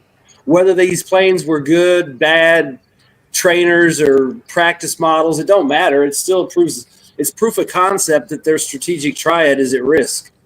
And it's a threat. So I want to cut in a bit. So Zelensky just 15 minutes ago just published this on Twitter. So he have met the guy that is behind this attack, this drone attack, the head of security service, the SBU, Vasil Maliuk. Leaving the report regarding the operation, he said it's an absolutely brilliant result. The result achieved solely by Ukraine. So no, it's nothing to do with the West, only Ukraine. So 1 year, 6 months, 9 days from 1.5 years of planning to effective execution, the most long-range operation. People preparing the operation were withdrawn from the Russian territory in time. He thanked General Maliuk for the success of Ukraine and instructed the SBU to inform the public of the details, result the operation that can be disclosed. Of course, not everything can be revealed at this moment. These are Ukrainian actions that undoubtedly will be in the history book. Ukraine is defending itself, and rightly so. We are doing everything to make Russia feel the need to end this war. Russia started the war. Russia must end it. Slava Ukraini. Then you can see the photos. So this is the guy. This is the hero image in the today's thumbnail. I don't think I would have wanted my face out in public. but he's the head of SBU, so he's already a known person. So Oh, okay. I didn't know if he was. I didn't hear that. Oh, his medals honestly, he on looked the a bit. wall. Honestly, he looked like Still. Vojislav to me. So I think he's Vojislav. I think actually, the head of SBU is now talking on the open mic. Yeah, he's using open mic as an alibi. I wasn't in Russia. I was on open mic. I don't know if I even believe the statement. I mean, of course, it's going to be embellished, but all of the operators were successfully withdrawn. Does that imply that the truck driver who was strangled with a zip tie was not one of the people involved? I think the truck driver didn't even know what he was carrying. Exactly. Well, like we No, talked but then about that- earlier then in the anybody chat. with, Remember critical they thinking use skills know then that implies that well, the they Ukrainians will just openly remember the attempt to Kursk murder Bridge. our They used a refugees. suicide bomber on the Kursk Bridge. The truck driver didn't know. No, I'm not saying that it wasn't that. I'm saying this with anybody with critical thinking skills. Now you think about it for 2 seconds. It's like now they're basically admitting that we will use civilians in our terrorist attacks and kill them and strangle them with zip ties. Yep. Trust us, please. Like what the fuck? Yeah. Just want to Do add you think one he thing. was killed by these operators, Alan? Do you think that the truck driver was killed by these operators? I just want to add one thing. If we believe every number that the West give us, Russia is now fighting with minus 200 tank and minus 3,000 airplane, and they're like with ghost planes. They're attacking with negative troops and with negative tanks. They are the Well, forces no, of evil. They can Come use on, you got necromancy. to, if You you're gonna cannot. believe the propaganda, you got to do it right. It's Necromancy, all yeah, North yeah. Koreans, They revive right? the. It's all North Koreans. It's all human wave tactics. There Yeah, are no but Russians, if right? I don't like disagree that is like some hits, but will it change something? No, I don't think so. That's the thing. It will change the rhetoric. It will give a boost to the Ukrainian propaganda, but Nope. that After will looking benefit at the Russia too. damage, But it that looks will more like a PR tool. one thing that Go ahead. would benefit Russia too, and will clear out the response that Trump will give. It will, for me personally, I will know if Trump is like an actual pro-Ukrainian from the start and is just acting and delaying the attacks from Russians, or he's genuinely a stupid guy who just read the news as us and react as us. That's it. I just want to note, Upgrade have not said a single word since he came on. So I just want to highlight that. I got to give up my space to Gabe. No, Commander. I didn't want to push you out. I'm so sorry. Say some Upgrade your fucking fingers up. Fucking talk. Talk. You sweet ass motherfucker. Let me hi, step in guys. because I'm going to have to leave fairly quickly. I've got a dog that I'm going to need to take Such for a a walk. lollipop Upgrade. Let them go shit on, Wayne. Go on, Wayne. You're such a lollipop Upgrade. Let Wayne go. He's got to leave soon. We got to hear Wayne's take. Oh, thank you, Okay. Jesus. The joke Yeah, you first. already The did. joke first. I found out last night from Ancestry through their DNA matching that I'm related to Donald Trump. I proceeded to get drunk. Yeah, and what did we tell you last night? You should. What did we tell you last night? That you should try to get a hold of Trump. Yeah, you should apply for a job. Call Trump. Tell him you'll be the ambassador. Tell him you'll be the viceroy of Canada, the 51st state. You know, Yeah, he could be the viceroy through nepotism. I got a cool question And for Wayne. Anyway, why do you hate? What is the reason behind your Russophobia? Like, why do you hate Russians so much? You know, why? I don't. What is the reason? I don't. Okay. I'm practical. Canadians are practical. You know how practical we are? We sent a real estate agent off to war and got a war criminal back. And he's watching. Look up General Curry. And you applauded him in the parliament. You got a war criminal back and you applauded him in the parliament. Yeah, and he got to give lectures to the Canadian club. I mean, General Curry was quite a guy. But anyway, in regards to the attacks on the airfields, it makes perfect sense. I don't know exactly how they pulled everything off, but if you can, basically say, give yourself about that much space in the top of a tractor trailer, if you could, put in a fake roof, you could quite easily load the thing up with a pile of drones, and that basically looks like what they did. Or cocaine. Yeah, or cocaine. Depends on what type of smuggling you want to do. I personally think that the drones would have helped a lot better for Ukraine than the cocaine would have. But leave it to the South American to bring up cocaine. No, it was Zelensky's idea. That's what it was the Colombian mercenaries. They're experts on that loading trucks. Good deal. point. Good. The Zelensky idea.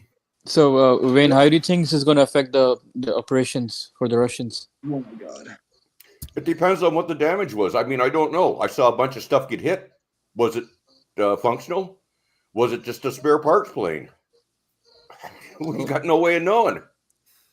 So I think it's going to have an impact from the point of view of that they're going to have to be a lot more careful about their security around bases.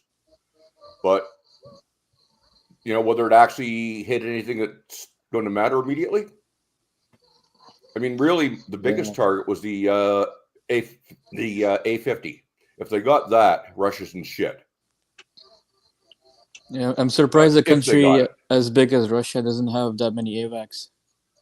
Yeah, they did, but they lost two, and they have a couple that are down for maintenance. I think they lost a lot too because they just had old airframes like on the 76s and stuff. So they might have lost a lot to that when they downsized in the collapse of the Soviet Union, and you know, they probably weren't planning on having a war anytime soon. So they were like, "Yeah, you know, we got enough AVACs." Yeah, I mean, the AWACS is why Pakistan was able to give India a bloody nose. They could see the Indian planes coming, and the Indian planes couldn't see the Pakistanis. The Pakistanis are hiding behind a mountain. AWACS says, "Oh, pop up here and fire missiles." So that's what they do.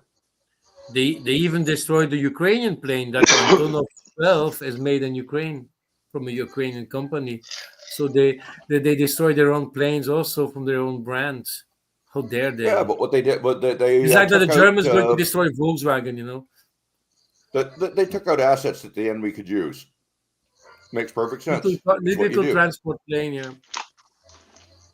You go for every asset. You try what do you guys think? Burn them out. What do you guys think about, you know, everybody's talking about, you know, big aero offensives and shit.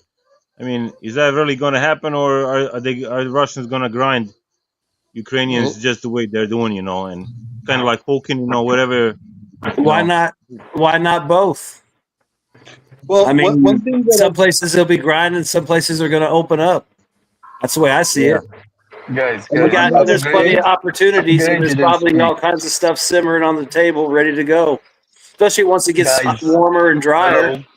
Hello. Upgrade didn't speak until now. upgrade. For chat. Super chat. Can Russia use nuclear weapons now? If you're crazy, yeah. They don't. Are you finished, Wayne, or you need? Yeah, Wayne. Do you need more time? They won't. Are you finished? Yeah, I gotta upgrade. Stop being such a weak. Okay. I'm gonna head out I'll too. be listening while I'm walking the dog. I have to go walk my cat. Have fun walking. So Moscow cat. Wayne forgot to leave. Oh. Right. See you guys later. Bye-bye, Shahab. So the most important thing, that's why I didn't say anything, does it matter at the end? No, it doesn't. Ukraine is still losing the war. If they shoot down some planes, okay, so what? Russia will rebuild some. Longer it takes, the longer it will just continue having Ukrainians suffering. That's all. And Wyatt showed this tweet from Zelensky. It definitely shows for me that Zelensky is definitely not ready for peace talks, because if he knew about all of that, then you don't do a peace talks 2 days later when you just strike some airbase. What's going to be your excuse? Oh, they were just military targets, so What? What about the train, right? With the people who died there in it, like Nika said. Is this also a military target? Whereas Trump's outrage, right? Whereas Trump's outrage when Ukrainians flew in Upgrade. hundreds of They thousands. said they didn't did it. They didn't do it. Imagine. Ah, come on, man. Yeah, they always the victim, and they never did nothing. And Russia is always the bad guys, and it's always ending up like this. And then Trump comes with his intel, and he's like, "Oh, the bad Russians, the bad Russians." Bro, Ukraine just shot I don't know how many hundreds of drones inside Russia. Then they shoot back, and that is the bad Russians. Great deal. So it's not gonna Russia change is the anything. aggressor update. It is. It is. It depends on when you start reading the news. Because if you start reading the news with the Russian attack, then it's always the Russian attack, Ukrainians retaliation, right? So yeah, but war does not never happens just out of thin air. That's the thing, right? That's the main point. I think it's important because you can always say Russia attacked, yes, but what incited Russia to go in? What was the purpose? And we all know that, and we also all know that at the end it's gonna be either on the battlefield, most likely on the battlefield, because it doesn't look like it's gonna be solved diplomatically. So it's useless. It's just a PR stance, and I'm also tired of every time Ukraine is doing something, we need to like talk about it like 2 hours, 3 hours, because it's at the end the most important. Does it make any difference? And for my part, is no. cannot. We need to Slava Ukraine. You cannot like that. Well, we can always move on to the ground war part. I mean, there's been plenty going on there. Yeah, let's do that. Yeah, that's more interesting. Yes, exactly. That's more interesting. No, but I disagree with what Upgrade was saying that it's not important. I think it's really important because it's part of the whole like strategic, diplomatic, political war, and it has a lot to do. It's a statement of intention, you know, and so like as you were saying, for all the peace talks and all of that. But Gabriel, does it change anything on the battlefield? No, right? No, but it does mean it does say a lot. Like to anyone who was thinking that the peace negotiations might bring something about, it just goes to show how you how much of a fake like political theater the whole negotiation thing is, both on the part of Ukraine but also on the part of the USA. I'd say like what you were saying earlier, how Trump is like cussing at Russia for like striking at Ukraine. Yeah, you could call Ukraine strikes retaliation, but it still is a matter of fact that whatever you do as a retaliation is going to be an escalation or not. You can like de-escalate a conflict, or you can escalate the conflict. And if you're escalating the conflict, even if it's retaliation, you're still like actively inciting conflict, especially against a nuclear superpower that is your neighbor. Like Mexico could attack the United States and call it a retaliation for taking California and Texas, and it would still be a provocation and an escalation. So I'd say let them take California. It's a shit state anyway, Yeah, Mexico probably doesn't want it right now. Nah, you ruined it. I don't want it anymore. I just showed below. It was quoted by one of the pro-Ukrainian accounts of one of the speeches by Zelensky. So he said that the office of operations is actually located next to FSB HQ. Next to FSB HQ in one of the regions. So no, the most dangerous place is the most safest place. So yeah, they are rubbing the salt into the wound. I just wanna say one thing. This propaganda isn't like not useful, because I didn't come up with this idea, but they actually don't have any financial like income. They don't have any industry. Their whole source of provision is the propaganda, so they can beg for more money, more materials. This is their industry wise. Russia have industry, have museums, and have manufacturing facilities and stuff and population. Ukraine don't have that. I have propaganda, so they can beg more money, and it's useful to beg for money and not beg to ask for money and material. I don't say it's useless, but in the war it's useless. But it affects the war indirectly by like staying alive, like But Nika, what just suffering matters? more. The war I matters, know right? they will suffer Not the more. war. No, it's you know something. It's very beneficial for the Russians this way. But then quick war. Quick war will give you a lot of people who will resist you. Well, Slow, painful war will give you a subdued population, especially if you yeah, have like this kind of interaction, aversion. Uh, I don't know if I would agree with you 100% because Russians know that basically 90% of Ukrainians are Russian speakers.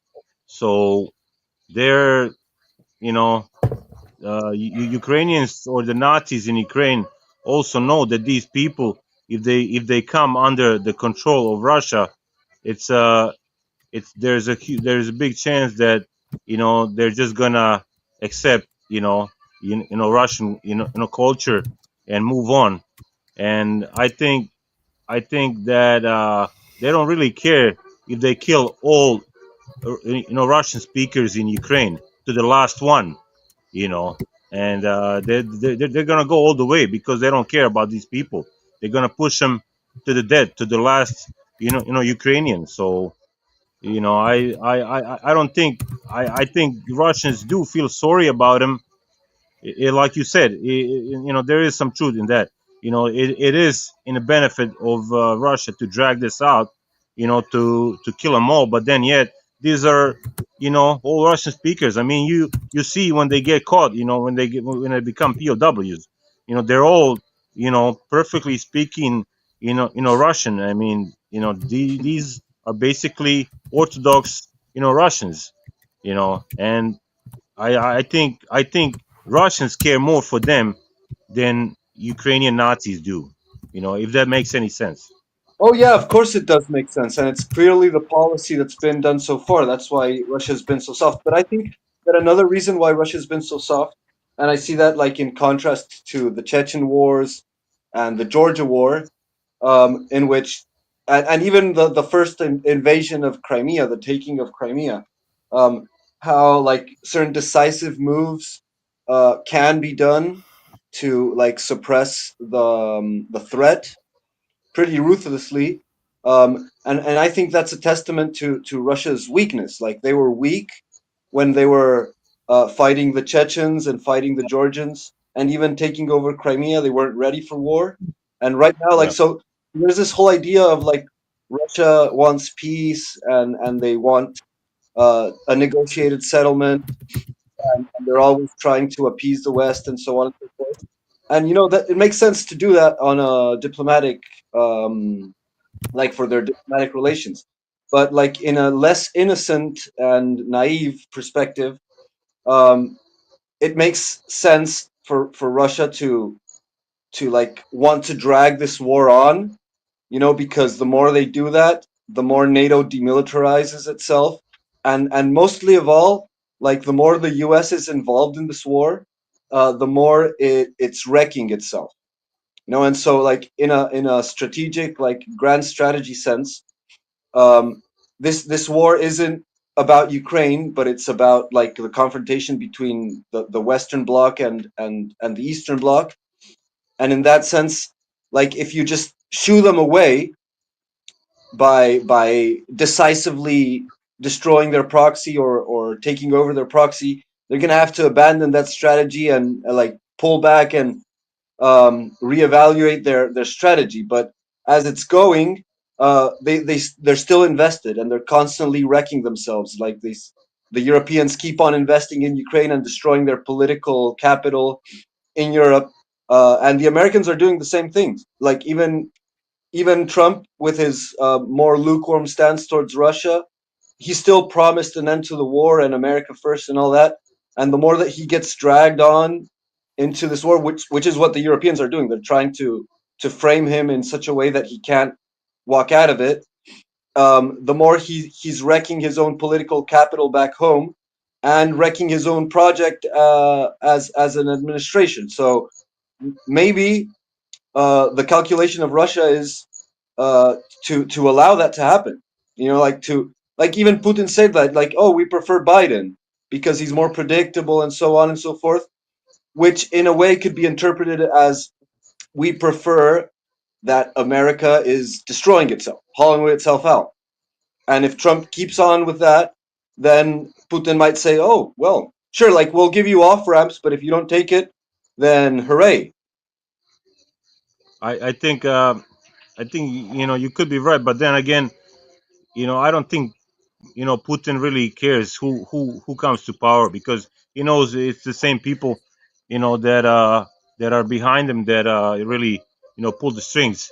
And you know, you can see now, even, you know, Trump cannot do. Yeah, he's probably, he has you know, he has good intentions, but he cannot do anything, because he has his own, you know, Republicans and the Democrats against him, you know, and It's not you know, that. there's nothing That's much he not can the. do. You know. Trump as a Putin, date was the only Putin, one That's that Putin not wants has to the. have said that. peace with Ukraine, and that's it. So Trump is Putin has said that pretty actually the only clearly. one in the world that wants to have that wants really to look after a peace deal with Ukraine and Russia.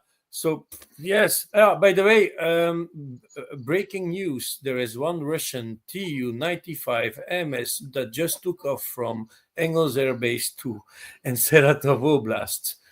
Do you really think it makes some difference for the Russians if you lose a little bit of planes? Like, don't forget, Ukraine just have maybe a dozen of planes left. Russia has like that whole big list of planes left. So yeah, just want to say that there is actually no joke. MK mapping is saying that Tupolev in the sky, Yeah, direction of Ukraine. yeah. You know? I heard that. Well, I heard that that airplane is gonna drop bunch of dildos on Yeah, the Ukrainian positions. yeah, exactly. Exactly. Tarzan dildos. You're going to see them dropping. Oh, yo, yo, yo. oh, Mehdi wanted to say something, right? Hi, Mehdi. Good to see you. Hello. Came back. I had to move some things. Anyway, we're discussing about, in the chat, I was paying attention. We're talking about Trump. And it's my contention that the Trump administration wants out of Ukraine, still does. He's getting conflicting advice. And we have to remember the U.S. State Department still has Clintonites, Obamanites. You got Rubio in charge of it. So you got a neocon in charge of the U.S. State Department that's always been hostile to Trump. So what he wants to do and what he's able to do can be two different things, because he can say one thing and want that as policy, but in the U.S. State Department, they can slow roll it. They can, leave it on a desk for a while. There's all sorts of ways to be able to, to stop the gears of government if you really want to. And that's kind of my thing. And I agree with some. It's kind of hard to predict what Trump wants. When you got guys like Kelly coming out there saying there's going to be some kind of Ukrainian, demilitarized zone like Korea. I mean, seriously, how realistic is that? Russia is not going to allow that to be on their border forever. They know that. They know they're not going to, they should know they're not going to let any NATO country act as peacekeeper in a buffer zone in Ukraine. They're part of the belligerents they're fighting. So a lot of these offers are dead on arrival just on their concept. And that's the whole thing. It just continuously shows how out of touch current U.S. command, because it's so politically driven, is failing the United States in keeping our treasure. And God knows how many U.S. citizens have died in Iraq, in Ukraine. They've never said. No reporter has ever asked, have any active duty U.S. soldiers been killed in Ukraine since hostile actions began on 2/22/22? Never asked the question. Not once. No, and the Lindsey reason Graham, being is because, first of all, they weren't supposed to be there at the time.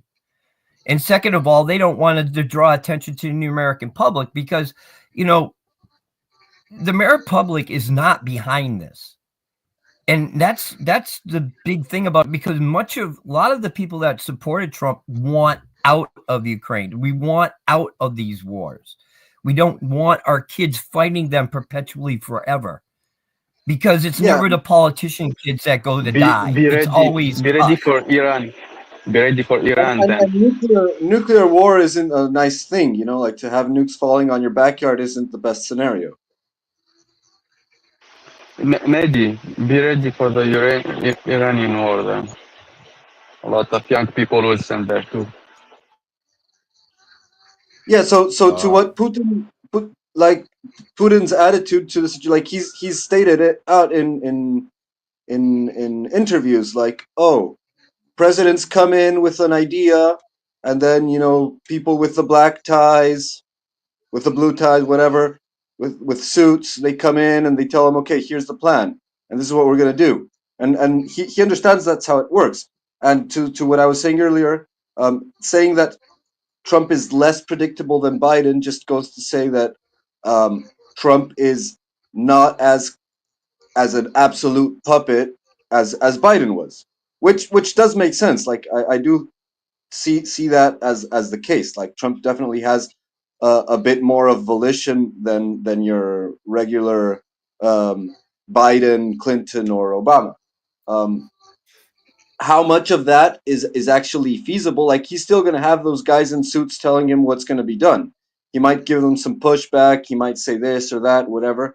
But you know, it's not an easy thing to like maneuver such a massive ship out of its iceberg collision. But anyways, like I don't think he's anticipating any change in policy as a strategic matter. And also, I do believe that he might be even incentivizing, to a certain degree, this controlled involvement, like to keep the involvement, keep it out of a critical level that will lead to nuclear escalation, but keep it in as a form of debilitating the rival. Because whether Trump is good for Putin or bad for Putin, it's kind of irrelevant, because the state of America and its establishment is hell-bent on crushing Russia. So, like, however much he can weaken it, you know, it's still to his own convenience, even if it's at a high cost for his own nation. And you know, like he strategically, it doesn't make sense to work on the assumption that Trump is gonna change policy, even if he does, because the next president is probably gonna go back. Oh, hi Dan, please jump on in. I'll shut Oh, up. I just wanted to say hi to all the bangers that are on here. I haven't been on in a while, but finally my existence has relevance as my region was fucking attacked, boys. Yeah. 100 kilometers away. The front is closer than ever. Why You did you thought you do could it, run Dan? away. Did you hear Dan, why anything? did you Or do it? did you hear anything? You No, I thought you could didn't, run but through the war. I didn't hear anything, but it's about I don't know how many kilometers in miles is, but it's 110. Oh, Am never I mind. lagging? No.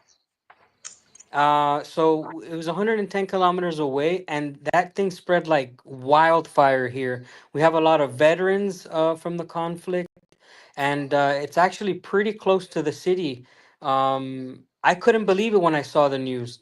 Uh, it's surreal to see Irkutsk on people like from BBC saying the word Irkutsk is fucking weird.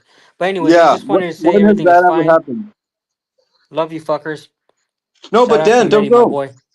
The Don't, super Dan. chats, Dan, guys. go. Dan, Dan, don't can go. you please tell Tell us us. how far is it from Ukraine to Irkutsk? Because we are talking after the Urals. 4,300 My miles. I couch. don't know in Yeah. miles. I mean, 4,300 kilometers. Sorry, 4,300 kilometers. This is crazy. If you look on a Yeah. map, look where we are. It's freaking ridiculous.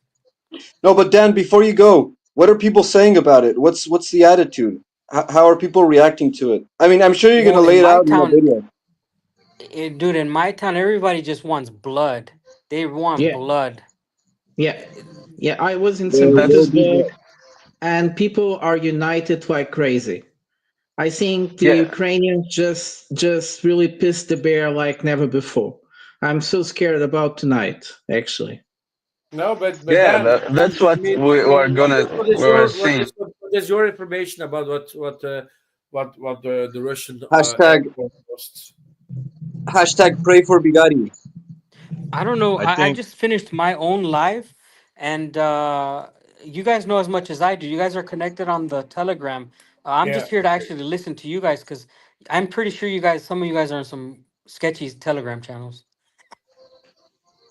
hey man, I wanted to give just so you know, I wanted to give California to Mexico, so I'm on your side, okay? I'm in Then, Russia. I don't care what happens to California. then I have read on some Telegram news that the Ukrainians did it not with Starlink, but with Russian mobile operators. You know, mobile phone operators. So this, if this really happened, this would be quite interesting. Very sloppy by the Russians that they didn't catch that. You know, Yeah, there's do you been know more talks about like, it?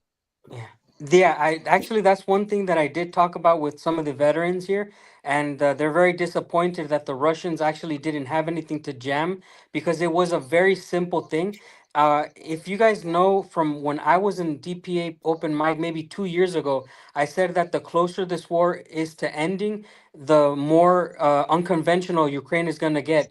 This is a sleeper cell, and this is nothing that hasn't been already done in smaller ways. It's only going to get worse from here. And if you stand a fucking Ukrainian next to a Russian, they're identical. So this is only going to get worse. And again, everybody here in this town really wants blood. Yeah, Well, I yeah. think it's time.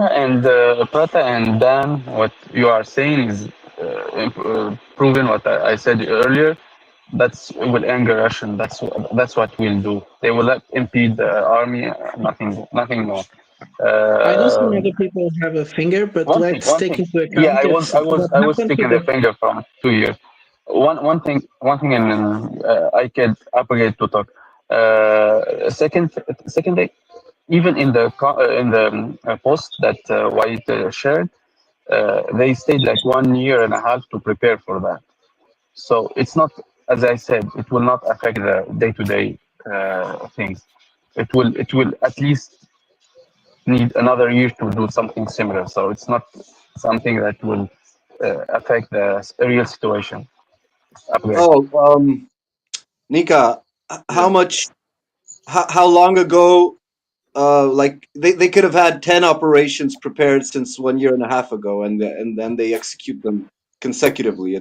It's not like every operation, the Yeah, planning but starts from zero for the next operation. So, Of course, it's like how designing do the we first know? car. How I do we mean, know they're not full of there's shit? no You know? idea how many of those containers are already inside of Russia waiting for somebody to pick it up. That's the problem that I have. They might be the next few Hey months guys, before I they got a know. super chat. Super chat. Democrats I got and a Republicans are different super ends chat of the to same read. snake. So Wherever you Democrats and grab, you still Republicans grab are a different snake. ends of the same. Oh, Trump does not have much to say no matter what I want to do. Okay, I'm done. Thank you, Maddie, for trying to read the super chat.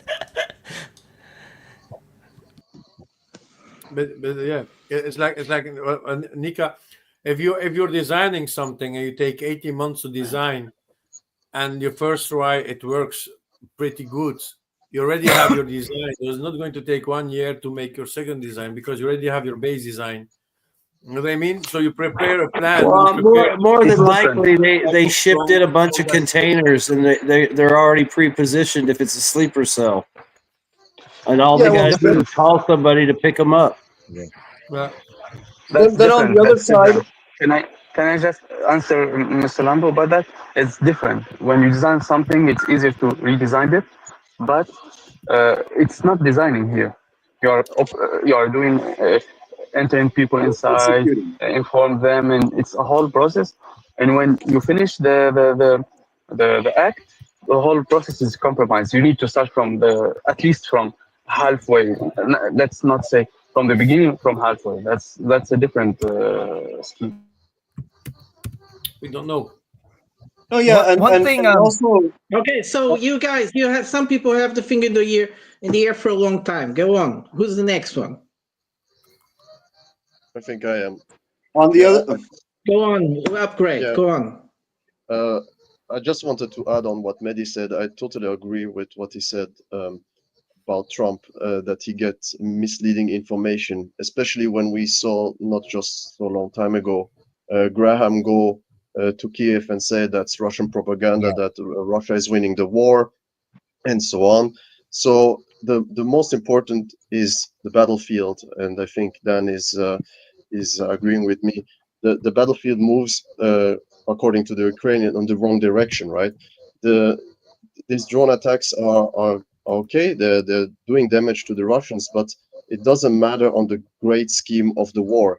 The Ukrainians are still losing, so I don't see the point in all the time re-say the same things about this drone attack. It's just a waste of time, in my opinion, because at the end the battlefield will decide the war, and not talk and not propaganda and not drone attacks inside of Russia. I don't know what you think about it, Dan, but you can maybe elaborate a little bit more. Yeah, there's only one summary upgrade. You win wars by deleting enemies. That's always been the way. That's always been the rule of the game. Kill more enemies than you lose. And obviously, these drone things is a brand new form of capturing the minds of people. But in my opinion, yes, you're right. The battlefield, the trenches, the carnage. That's what's going to end the war. And what I understand, though, from what I've seen since I've lived in Russia, I remember the attacks on Moscow. A lot of people volunteered to go fight. Every time something like this happens, I see it with my own eyes. I'm not going to tell you the numbers that I see going to the recruitments, but I've lived here so long that I've seen hundreds of people in every city that I've traveled. They flood to the fucking recruitments. So I don't understand who's calculating for Ukraine. These type of things do not benefit them at all. It's a counterproductive, but they should already know that. well, it's kind of like just what they can do. So who's next? Virgin? I think you're Or is next, it Prada. Mehdi? You next, But brother. maybe You next. You next, yeah. So taking into account, I think the character of these attacks, I have the feeling they are a desperate attempt, just like you guys were saying, and they have the character of attack no matter what. We have been seeing that since Russia closed their borders to Ukrainian people, they have been caught every day, terrorist cells, and I think in the latest attempt of making use of those sleeping cells, they made everything work this fast. But the failure of Ukraine, I hope it was a failure of disrailing that passenger train.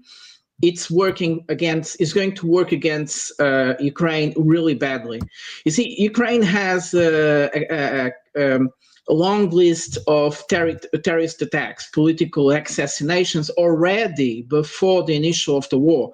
Let's not forget that in 2021, there were several political assassinations in the Donbass.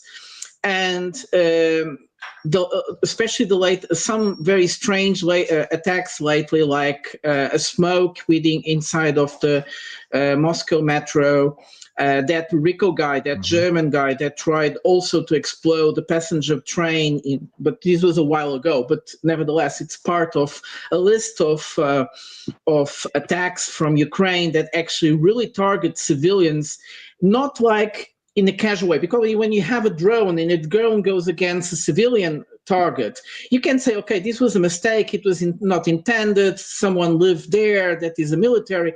But when we target very precisely a civilian object like a train, you're really in a terrorist list. And I think Ukraine just did worse than just do the last thing they can do just to harm the Ukrainians. They really harmed themselves, because countries like India and other ones around the world, they don't tolerate terrorist attacks in this sense. They really get really mad because they also are being targeted in these type of ways. So it's like hurting civilians just for hurting civilians.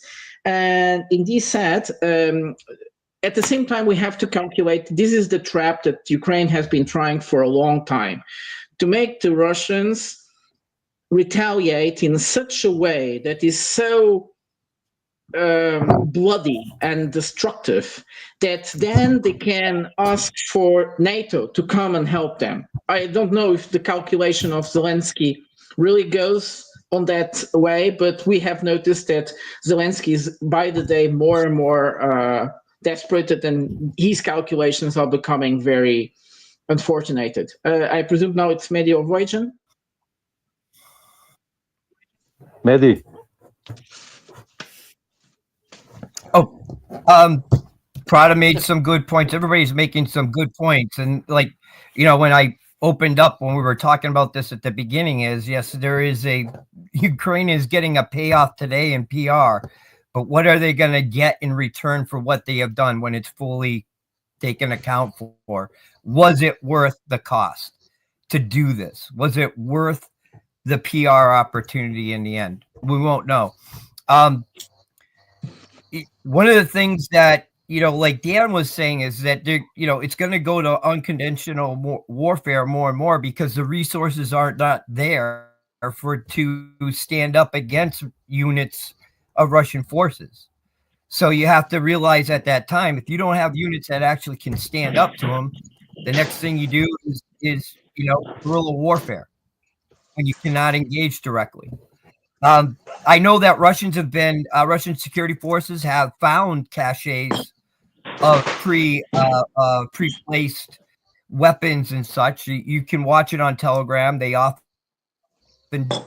do raids, and they get a guy here, some people here, and they go and they find these caches. So, you know, Russia is working to protect itself. I mean, it's a huge place, you know, and are you really, if, you know, people really think about this, the distance it was from the front, are you really putting that in prime security concerns at the moment when you have that border that you have to protect? You can't be everywhere at all times. That's the truth, you know, and your enemy's going to get some hits in. But I think now, especially as we see the front lines collapsing, we're seeing the static phase of warfare ending in the mobile phase of warfare coming now, where exploitation of the weakened lines and getting into the rear and enveloping AFU units into cauldrons is taking place. And that's part of what's going on now, is the mechanized units are coming forward. It's the reason why they can gain the distance they are. 20 miles, you know, square miles is a lot to clear. You can't do it with just infantry. You need to be mobile to be able to do it. And that's why you see a lot of these attacks going down the roadways and tree lines. They're just following natural terrain features that allow for easier movement. You know, that's the way I see it. So, well, regards the Ukrainians being desperate, well, obviously they are, but I think this attack is not a sign of them being especially desperate. This seemed to be a quite good planned and executed plan that they had. You know, it's not a sign of the desperation. It's all of the situation is desperate, but this attack was not especially desperate. Regarding the trucks, that there are maybe many more trucks or somewhere in Russia and just waiting to be activated. Well, it might be true. But this could be solved quite fast and easily if the Russians want to invest it. In Europe, there is, you know, since Europe abandoned the borders between the states, they have every some 50 or 100 kilometers checking points for trucks, where they scan them with radar systems so they can see what it's inside. They don't even need to open them. And I think something like these drones, they would be able to be seen on these radar scans. And they obviously will need to do that, not just during the war, but I expect some Ukrainian, you know, terrorists or insurgents doing such sabotage activity for some time into the future, just like after World War II. So the Russians need to do that. It's costly, but either take the hits or invest more money. Nika. Yeah, 2 points. First of all, maybe Ukrainians have the right to attack the train. Maybe Russians are using it as a human shield, so maybe they are correct in attacking it. That's one thing. I'm being sarcastic here, by the way. Secondly, I think we should focus more on the battle. We talked enough about the break attacks, and we should focus more on the actual offensive that's happening now. I want to cut in. What? Oh wait. After I want to cut in first. Just want to show the immediate response. Oh, this is a terrible. Wait. Yeah. Immediate response. This is the head of the Russian negotiating team, asking about the reaction to the strike. So he basically say wait for tomorrow. I don't think you can hear anything. So yeah.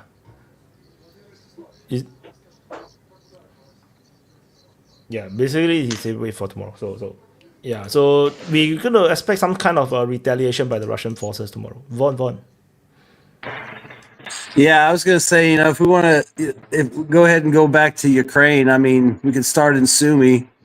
I mean, if you look at what the Russians are doing there, I saw your last update, and, you've got that large forest in front of Sumy, but you've got 3 distinct prongs coming down and probably a fourth. 2 of those can go around the forest. The other 2 can, push into the forest and fix. And I was kind of curious about that. I mean, I agree that's a lot of obstacle, but the problem is how much manpower are they going to put in there? And I was wondering also, what is the condition of the forest? Is it fairly greened up already, or is it always green, or is it still pretty dead? Because if it's still pretty dead and they can kind of see in there quite a bit, I mean, what's to stop the Russians from just burning out the place and going through it while they go around the sides too? I mean, the one, people are talking about Ukraine suffering after last night, in retaliation. More than likely the brunt of any retaliation is going to be directed against the Ukrainian army. And with like Sumy forming up, you can, like I said earlier, you can, make that area the sole focus of the Russian Air Force for the next week and see how that goes, and really start threatening that area in Sumy, putting a lot of pressure on Ukraine. And then you've got, Kharkov, Volchansk, Kupiansk, Seversk, the whole New York area, Chavez Yar, and around Pokrovsk. But just with Sumy right now, you can see how it's forming up, and they've got, what are they going to do? Send more guys up there to try to stop these Russian advances? It's like, I think there's going to be a lot of movement on the ground, Mehdi. Yeah, well, Sumy's looking pretty screwed. Why do you guys think? I just have a question for you all. Why do you guys think the Russians didn't take out the entire power grid in the Ukraine? That's pretty big hit, on the. They might want to make people suffer and make it difficult, but they might not want to turn everybody against them. Yeah. And they might not want to. They might not want to do so much damage, since they're going to be fixing it and controlling it later. They don't want to have to pay for a lot of repair. Yeah. So I just want to show a bit of a context. So this is Sumy. So below this Sumy, this is the forest that just now Von was talking about. So if you go to Google Earth, you'll be able to see how thick the forest is. It's actually very thick. Yeah. So this it doesn't look so thick. This area doesn't look so thick, but you see across the river, that place is very thick. So one thing I choose another one. One thing I wanted to say about the forest fighting. Oh, yeah, go on. Yeah. So just now because I Oh took no, a go look. ahead. Some, Go ahead. I'm sorry. Oh, something I wanted to say about the forest area fighting. Like Russia has been stigmatized. Like it can't fight in forests. Like it's super complicated for them, and it makes sense, because the forest is an area where you have low visibility, a lot of cover, and especially bad for like drone warfare. But we have seen Russia taking forest pretty readily in these past few weeks or months around the whole Liman area and the thing is, like, I think that forests are bad for fighting if you have if you're if you have low manpower. So like if the other side has more manpower, because of the cover, it's way easier to make ambushes and to conceal forces. But in the case of having more manpower, forests are actually beneficial. They give you a lot. Like, so if Ukraine has a primary firepower of drones and they're low on manpower, then forests become a problem for them, and it's a path for infiltration. That's why you see advances always going through the tree lines or any form of cover for that matter, because drones are the main source of firepower. So the best thing you can do is conceal yourself. And if you have the manpower to utilize the concealment of a forest, then you have the advantage.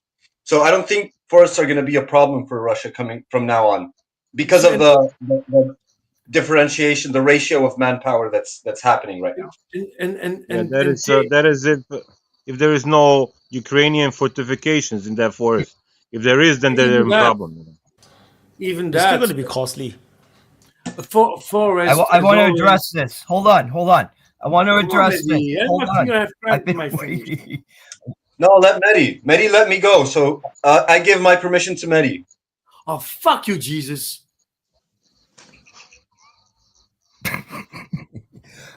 I wanted to bring up the forest because one of the things you're looking at a sat nav is not telling you the full story, and that's why I hate these fucking maps.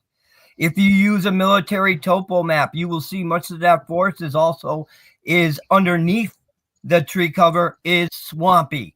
It can't be dug into. So that's the thing. When you look at these things, you got to use a topo map to understand the actual ground conditions. So but what do you mean? That being said, if the AFU chooses to do that, they're going to be putting themselves into an automatic cauldron, because there's no reason to go in there when you can just surround it and just blow it to shit with artillery. I mean, how many times have we looked at tree lines and you see all the trees shredded from 5 to 6 feet up in the air? That's exactly what that freaking forest is going to look like. Yeah, and I was. They're not going to try to take it. They'll just bomb the shit out of it, surround it. Why bother? Exactly. I was going to say that. Just look at the history. You can take one of the most famous battles during the Second World War as the Battle of the Ardennes here in Belgium. You can follow it, and if you watch Band of Brothers, you can see how terrifying and crazy that can be. And then we're speaking just about artillery shelling. People are hiding in the cold winters and these forests. Fucking the danger about the forest or the trees themselves. Because if you hit a bomb on the tree, it's going to splinter the shit on of you. It's not actually the shell that's going to kill you; it's the splinters of the tree itself that exploding because of the impact of the bomb. Imagine that Ukraine is so stupid enough to hide in these forests, and Russia's coming close enough to be even let's say in range with FABs to destroy whole that forest. Russia is capable to do that just by launching the KHB gliding bombs and just destroy with the 2,000 kilogram bombs that forest to try to advance in that way and to, because you're saying in a swampy, so the Russians can't afford to stay too long inside of the forest, so they need to pass it as fast as possible. So the best tactic, like you say, is artillery, but the best artillery that Russia has are these gliding bombs. So I think that happening even easier like that, a certain way. So it can be very plausible. It's going to be pretty fast for the Russians. I was just going to say, more than likely, I would assume the Russians, with the way it's forming up on Wyatt's map, is the two that are over the forest north will move forward to fix the Ukrainians, and then they'll let their Air Force and artillery do the bulk of the work. And then the other two prongs will work around the side of the forest to try to come in from the east and the west on Sumy. And yeah, I mean, they've got the advantage in artillery, rockets, aircraft. So why not just move up, fix them in the forest?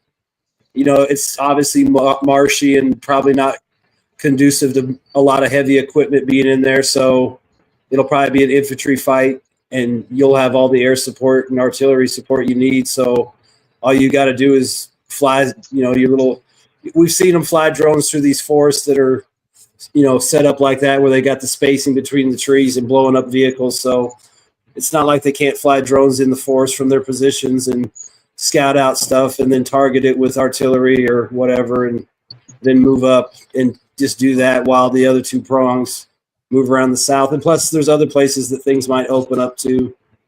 But I mean, that seems like the easiest way to deal with that forest, is just fix it and then go around it. Another thing to take into account is that, like, if you have a level of suppression of the drone effect in highly cover areas, then also the manpower differential in insofar as training goes has a much larger impact. You know, like in maneuver and scouting in the forest. So like the forest that has better trained troops is going to fare far better, and we've seen videos of that. You know, like of Russian troops getting into a forest, you know, and wiping out strongholds with like a couple guys, wiping out like platoons, 0 casualties, and that's part of the advantage of a forest when you have a trained unit versus like, you know, the regular conscript picked up from the street. Exactly. That's these type of units. They are prepared to have warfare in woods, and as far as I understood, most of these guys in the Russian army prepared for that. They are from Siberia, Buryatia, and so on. So people, hunters, many of them very trained ones. And otherwise, I think there is also another problem with the forest. Sorry if I'm taking too long, which is with the jamming situation. People get lost very easily. So you really need people very trained inside of a forest. And like Gabriel was saying, if they are well trained, and the other ones, even if they are very secured inside the forest, they will be in disadvantage. Even the fact that you can find your way can change everything, as Prata say. Being lost and going inside the lines of the enemy is not a good idea. Yeah, I mean, all the Russians might really have to do is just push in a little bit and draw the Ukraine. And the other thing is, too, is if they can fix the Ukrainians into that forest while they work around the sides, that'll give them the chance to pound everything that moves into Sumy or into the forest to reinforce it. So it just creates another rubber band for Ukrainian troops to be pulled from one place to go here now. And if it works out for the Russians and they get Sumy, great. If not, maybe for the next couple months, it's just a big attrition pit for Ukraine while something else happens somewhere else. I mean, like I said, everybody else says, you know, all the cities, you know, there's multiple places where shit's about to go wrong at any time. I'm sorry. I heard that Ukrainians are already transferring their troops from the front to front because their reserves are depleted.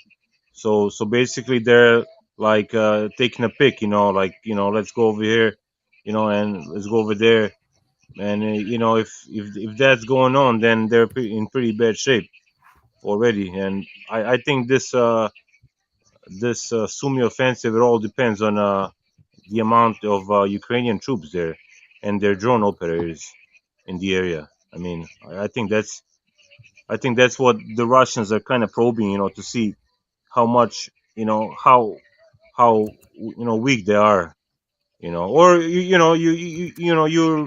might be right, they're basically just opening another front and just trying to. I don't know.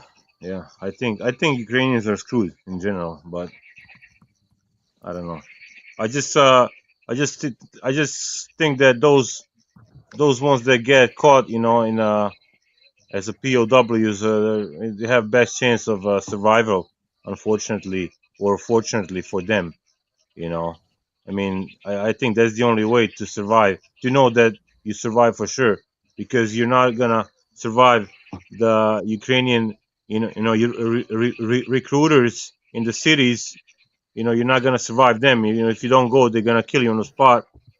So, if you refuse to fight, they're gonna kill you. So the best way is to hope you're gonna stay alive long enough to surrender to Russians. I don't know. What do you guys think about that? Just real quick on that, with For some people, most likely. there was a story that somebody was talking Well, about a 57-year-old conscript in Ukraine. He was dragged off, from the streets, and they were able to track his existence for about 5 weeks. 57 years old. So they talked about 5 weeks before they lost contact with him. So that Yeah, means 5 weeks. I heard about that story. Yeah. Yeah, and supposedly in 5 weeks, this guy would have been what you think conditioned and trained and sent to the front. That's all he got. And he told his wife when he was leaving that I probably won't be able to call you for about a week. A week went by, she didn't hear nothing, and they kept trying to get a hold of him, and now the best they could figure is he was killed in a Russian artillery strike at some point, and he's dead. 5 weeks from the time he was dragged off the street till the time they figure he was killed. Guys, you heard that there's like 500,000 of Ukrainian troops, like MIA, and I mean these are basically all dead. I mean, if you really think about it. So how many dead Ukrainians there is, if you think about it. Well, I mean, think about it. If you go back to 22, think about the trenches. How many times did guys die in the trenches? The trenches fill up. More guys go in there, die. The trenches fill up. There was probably 2 or 3 layers. Then you think about places like Bakhmut, all the dead guys that are in those basements and collapsed buildings. I mean, it's got to be horrendous. well, this is the main point. I think still the attrition is the name of the game. And the Russians are not going for territory still, and they're waiting and attriting. All of it is attriting. But the question is, how successful are they really right now? I remember last year or somewhere around in the beginning of 24, end of 23, there was this information from both sides that 70-80% of all casualties is from artillery. Now, recently on the Real Report interview, this drone guy said that both sides are losing around 70% from drones. So if this is true, in the drone domain, the Ukrainians are quite equal to the Russians. In artillery, obviously they're lacking, but in the drones they are quite equal. So what do you think? I think he was talking about the Russian, but casualties. The Russians because, have far more drones than the Ukrainians do. So. Yeah, the only artillery that Ukrainians have are the drones. So yeah, that kind of makes sense that most of the Russian casualties are gonna be from drones. I mean, that's the way I see Yeah, it. but the drones is a very interesting story because the Ukrainians can make I think part of the problem that the AFU has now. The Ukrainians can make the skeleton of the drone very easy with all types of alternatives, but they need Chinese elements to build them. And China is becoming a problem. It's not a coincidence that the US and France are being targeting China more than ever. And this also tells these latest attacks of the Security Council from the US against China, accusing them of taking part on these conflict. I think their problem is that China is not supplying the elements like they used to. And without those ships, without those motors and batteries and so on, the Europeans wouldn't be able to supply the drone industry in Ukraine. But So that's I from think like recently, that's right? That's from recently, no? Yeah, yes, Ukraine. yes. There has been a reduction on the supplies of many elements used to construct drones. The news were less 3 months ago, and I presume the Chinese didn't really change their tactics. So that means that the Europeans are having more and more difficulty in finding those elements, but they are being able to do that nevertheless, because otherwise Ukraine wouldn't be constructing all these amounts of drones like they are. But let's also not forget, they are just constructing the skeleton. They are not constructing all those elements that really enable the drones to fly to the target. And I would say that about the forest, we are losing a bit here. There is no. What we know is that there is a goal of creating a buffer zones of 50 kilometers off the frontier around Ukraine and the border of Ukraine with Russia, and probably also with Belarus. So the forest here, I don't think it's really the intention. I think many people are reading too much.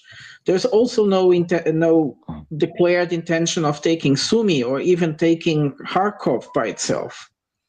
So Yeah, this there we is. should not get away of our No, the whole point of it might be maybe they get Sumy, maybe they don't. It's just No, to Yeah, draw but other Ukrainians in by threatening a big city, and they know the Ukrainians will respond and send everything they got to stop what they think might be another city falling. but That's all Yeah, it when is. I you mean, if they get the city, great. If they don't, they still get to kill Ukrainians, which is the whole point. And then yeah, they'll but just when do you something somewhere else, and maybe that'll be the same thing. Maybe they'll get a big breakthrough and pick something up. Maybe they'll just get to a point where the Ukrainians want to send everything they got again, and the Russians, again, the manpower comes into play. They got the manpower to play that game. They can send stuff all over the map to start shit, and they can feed guys into whatever they want to feed guys into. And the Ukrainians have to pull and, drag and scrape guys from all over Ukraine to try and stop this. I mean, it's that's all it is. Sumi's either they're probably going for Sumy, but if they get it, they get it. If they don't, as long as they attrit a Ukrainian army, that's all that matters. yeah, And and it's a also perfect spot to do it because you fix them in the forest and you move around the side. You create a big threat. They're going to shovel everything they can towards Sumy so you can blow the shit out of it all the way there before it even gets to the front lines. And then you can draw them into the forest and Sumy, and then you can just attack them with your drones and airstrikes and artillery and yeah, DRGs. You don't even have just to to really go say, in and commit. just to yeah, and say, also there's the also just been to an say one thing, increasing. the Russians are already using the term, liberating this village, that village in the Sumy. So I assume that that's what their aim is. They might not say that's their goal, but when you hear on these Telegram channels, they're we're liberated this village, that. So yeah. Yeah, but they've been increasingly stating that the result, like a failed negotiation, is going to lead to the fall of more regions. So that's been increasingly stated as a matter of policy. So it's very likely that shifts from, oh, we're making a buffer zone, to, oh, now we have more regions to liberate, as a friend was saying here. I mean, maybe last night's attacks, the reason they'll say they need to create a buffer zone with the Kharkov and Sumy oblasts. I mean, who knows? I mean,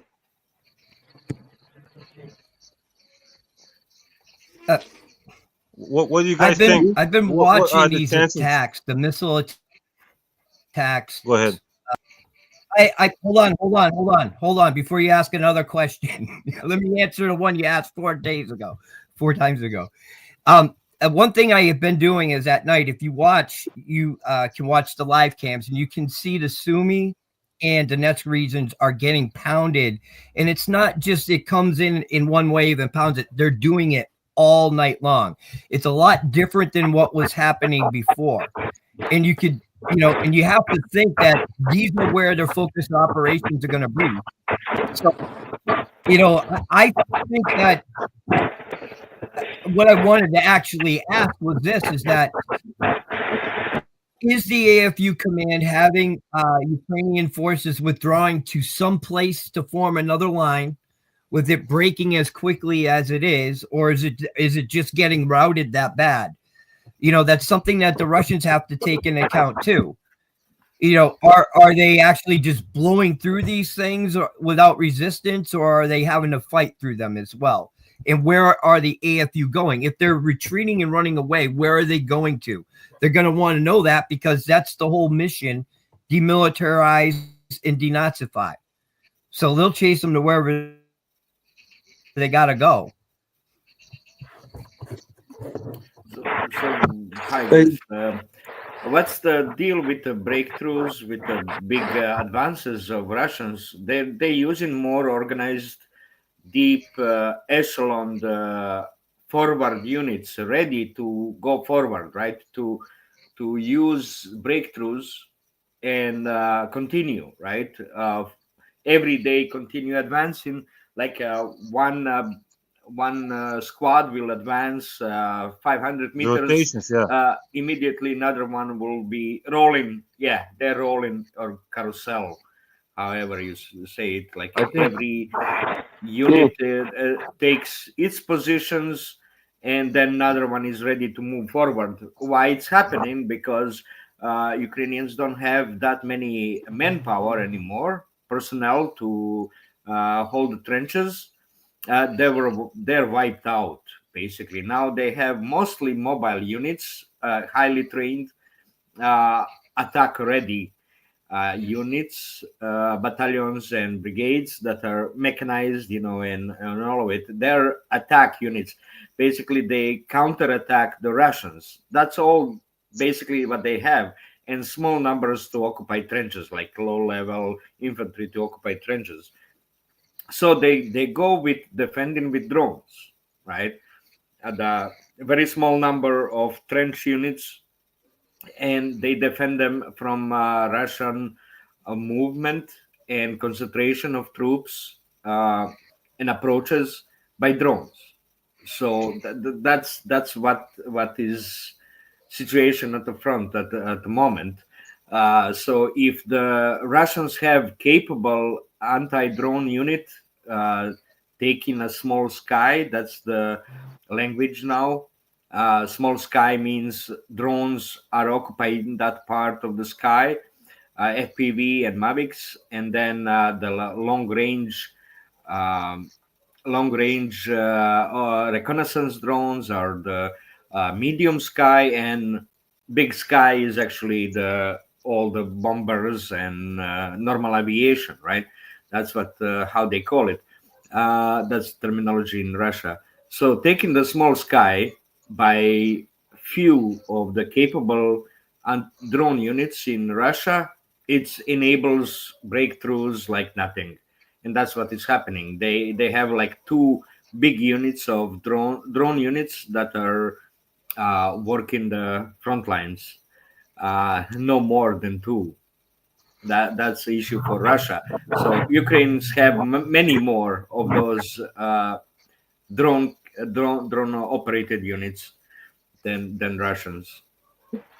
No, something else. I think I saw what you're talking about before. You're like with the units, like, and also before these units move up, like he's talking about, they get like drone coverage, targeting, artillery, airstrikes, and it's kind of like a whole rolling thing.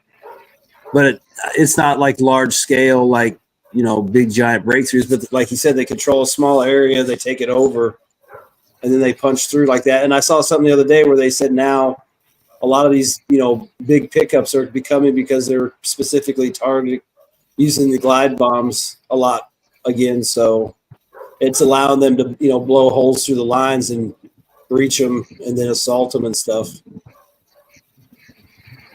Yeah, they're glide bombing those combat or mobile combat units that are usually situated pretty much in the rear like 20 kilometers in rear in populated areas, usually in some bigger house or warehouses, industrial zones, or the public schools and hospitals that are now empty, right? That's where they stationed, waiting to get ready to counterattack when Russians approach. So they're Yeah, and they're like a QRF, like a quick reaction force. yes, yeah. I wonder if that's what they've been. When they talk about hitting the troop deployment centers, I wonder if that's where they've hit these QRFs if they find them. Yes, that's what they do. They prevent counterattacks, and Russians are already picking. I mean, continuously doing like small scale, 2, 3, 4, 5 unit people attacks, and usually they were devastated by the counterattacks, right? From those, but if you mine approaches to the newly taken positions, you're in clear, right? You're in clear. Why you're usually in a bad position when you do the attack? You actually use up all your ammo, all your supplies, right? So that's the time for counterattack of newly taken positions, and that's what Ukrainians were good at.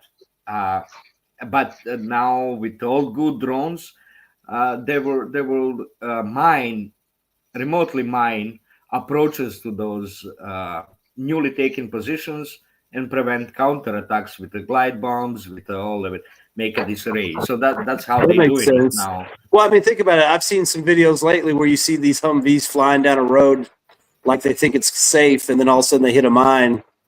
Yeah. And it probably was safe when they left, but like you said, somebody dropped a couple mines there while they were gone, and they didn't notice. Because it's like I've seen that happen a bunch of times lately. You see vehicles coming back down to like drop off more troops or supplies, and all of a sudden they get blown up, and it's like, how'd you miss that the first time and not the second time? But then you figure, like you're saying, they probably dropped mines in after they left. What do you guys Yeah, think but you about need them? really good drone units, right? What do you guys think about them interceptor drones? I just wanted to add up about the trench warfare. We see like less and less first person images about people and trenches. Is that because the GoPros are not fab proof? No, it's just boring to look at those again and again. In the beginning, first few years, many were interested in anything. So now they got bored. So it's not. Yeah, but we see more and more accurate trench fab videos. strikes on trenches. So the trenches becomes also less and less effective for Ukrainians. In the past, we had first the drones that could be a very big danger for the Ukrainians. Now the Russians never seen a fab dropped on a trench. I never seen that. Come on. No? Yeah, especially we only watch CNN. No, I think there was one video or two videos. Remember, there was one where those guys were in a bunker and a fab landed nearby, and they started choking. And there might have been another one where a fab landed. When I say nearby, I mean that very relatively, where a guy was in a trench and saw it hit, but he probably ducked before the shockwave got there because it was that far away. But it was still fucking massive, whatever the fuck it was. But you see, but there's been no like guys in a fucking trench getting fab surviving. And no, but we don't see these images even anymore. We see it from distance, from drone view. We see fab dropping on tree lines, on even very accurate on the trenches. Using those thermal barracks and shit, there's probably nothing left. Smerch will be dropped on trenches. Smerches, are being targeted because Smerch has a range to hit it. Usually fabs are not hit close to the front lines. You wouldn't do it. It's too damaging if it misses, If it misses, it hits the friendlies. So you don't use the fabs on the front line. close to your friendlies. No, no, no. Come That's a on. smerch. Sure. Yes. I don't know. They do. I don't know if you guys. I don't know if you guys noticed, but even from the Russian side, I don't see much like normal 152 art, like being used. I don't know. Is it just me, or maybe Yeah. you guys noticed that? I did want to say one thing about that real quick when they were talking about how many more drone casualties there are. I'm thinking maybe, the Russians obviously have tons of extra artillery and they probably do use it when it's needed. But maybe they've gone over to why waste an artillery shell and risk counter battery fire when they can just launch a drone and pretty much get a guaranteed hit and take something out, Or a fab. You know what I mean? Instead of firing 2 or 3 rounds to hit a target and risk counter battery, why not just launch a drone or 2 with RPGs and hit the target and be done with it? It might be that it's just more cost effective and it allows them to use the artillery for more important things, maybe. Yeah. Well, I think the drones are still, not so good in the regard that they don't have so much payload. Artillery shell is some 30 kilograms and brings a lot of punch, and it can really kill a lot of stuff, while the drone can disable. Especially Maybe, those but ones that are laser guided. yeah, but then the question from Vojislav, what to think about these interceptor drones? Some 2 or 3 years ago, right around the beginning of the war, or a bit later maybe, I saw a video on YouTube regarding a very fast drone, like a quadcopter drone, but it was used to film a Formula One car on the track from right above it. And it was fast enough to follow the Formula One car on a track. Dutch design, sponsored by Red Bull. Yeah. So this is very interesting, and I thought to myself, it will not take a lot time until it shows up in Ukraine or something very similar. But Voin, that is a complete conclusion that you can do even after today. And that's what I say in the very beginning of the open mic. The drone is already scary as hell, and it's going to be only to be more and more and more scarier than hell. But all the possibilities you're trying to do. But after 3 years, it's not included in it's not used. Capabilities that they can do. But after 3 years, the point is with these interceptors is that they it could follow the Formula One car, but only for 1 lap, for a minute or 2 or something. So the issue is, for an interceptor, you need to be very fast. And if a lot faster than the drone that you are following, and if you're very fast, you consume a lot of energy. So it doesn't have a lot of energy compared to the other drones, because it's consuming it much faster. And it in the video of the real reporter with the drone guy, they also mentioned this, that the drone usually can only try to hit the targeted enemy drone once. And if it doesn't succeed, then it usually runs out of energy and just falls down. So the Russian bigger drones, like not the quadcopters, they are getting some additional cameras to look in the back. And if they see some interceptor drone approaching, they just make an evasion maneuver. And if the interceptor drone does not hit, then that's it. It lost the opportunity because it doesn't have the energy to come back. Yeah, I think So the it's not future of usable. I think the future of interceptor drones is that eventually they're gonna put AI Everybody or silence. can you guys hear me? Yeah. I think they're gonna put like make them AI, basically where you shoot and forget, kind of like what is it, like tow missile or whatever. Yeah. I think that's gonna be the future.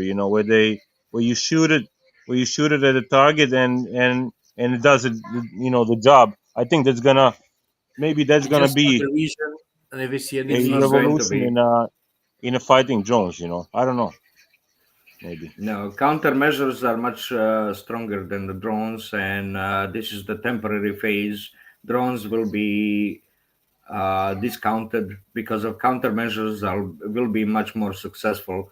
So you will have only either fiber optic drones, or in order to destroy the enemy countermeasures, so you can take over the small sky. But what Or we are learning already, interceptors drones can be used in rear against these like UAVs, long range UAVs that fly 2,000 kilometers. That's instead of using Panzer and all that. They can be used, but not in the front line. It's additional burden and weight on soldiers and logistics. It's just and you have to be in a specific spot at a specific time, just like with the Igla or ATGMs. You have to be either sent to the position where the tank or the plane keeps coming back every day. So you preposition. Otherwise, it's not usable, right? Those machines are not how to say. You cannot wait with them at specific points unless you have them everywhere. I mean, you would have one soldiers in every squad just for this. No, it's not working, right? It's not really working because it's so it's way better to have a smaller weapon that works better on it. But Jur, what did we learn about this conflict since 2022? That the technology is evolving very fast, and they're also going to fight a countermeasure, but also a solution against the countermeasure. So they're evolving. The fiber optics is the best solution, unless you have somebody that apparently is walking in the field and feeling a wire on him, and take his knife or his scissor and cut it, and it was accidentally one that was busy flying. You can destroy the fiber optic drone if it's not spotted and not shot down. Everything evolved so fast in the last 3 years, and they've continuously finding solutions to do something, and it's evolving very fast. The drone is something that's going to only evolve. Only is going you to break fiber optic just folding it at 90% at 90 degrees. And I know fiber optic will break. I know, but you need to find the wire of that same drone. You don't have to cut it; you just break it. I know, but you need to. You still need to because find it's a glass. Yeah, a glass, I know. right? I know it very well, but you know what I mean. That fiber optic drone already proved its But you have to find it. Usually, need to find the fields it, are covered with hundreds of the it's fiber crazy. optic lines. Exactly. So you see these people which one you should cut? And so which one you should cut? If it's one attacking. It's like a colony of spiders that living in these 50. fields. So which one you should cut? Like which one you should cut in order to destroy the attacking drones, right? So that's what I mean. How scary everything is also. And these fiber optics drones is for the moment, for me, one of the most scariest drones in existence. Yeah.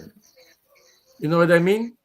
And now they're used to destroy electronic warfare of the defenders of the enemy, and then they attack with regular drones. That's how it's used.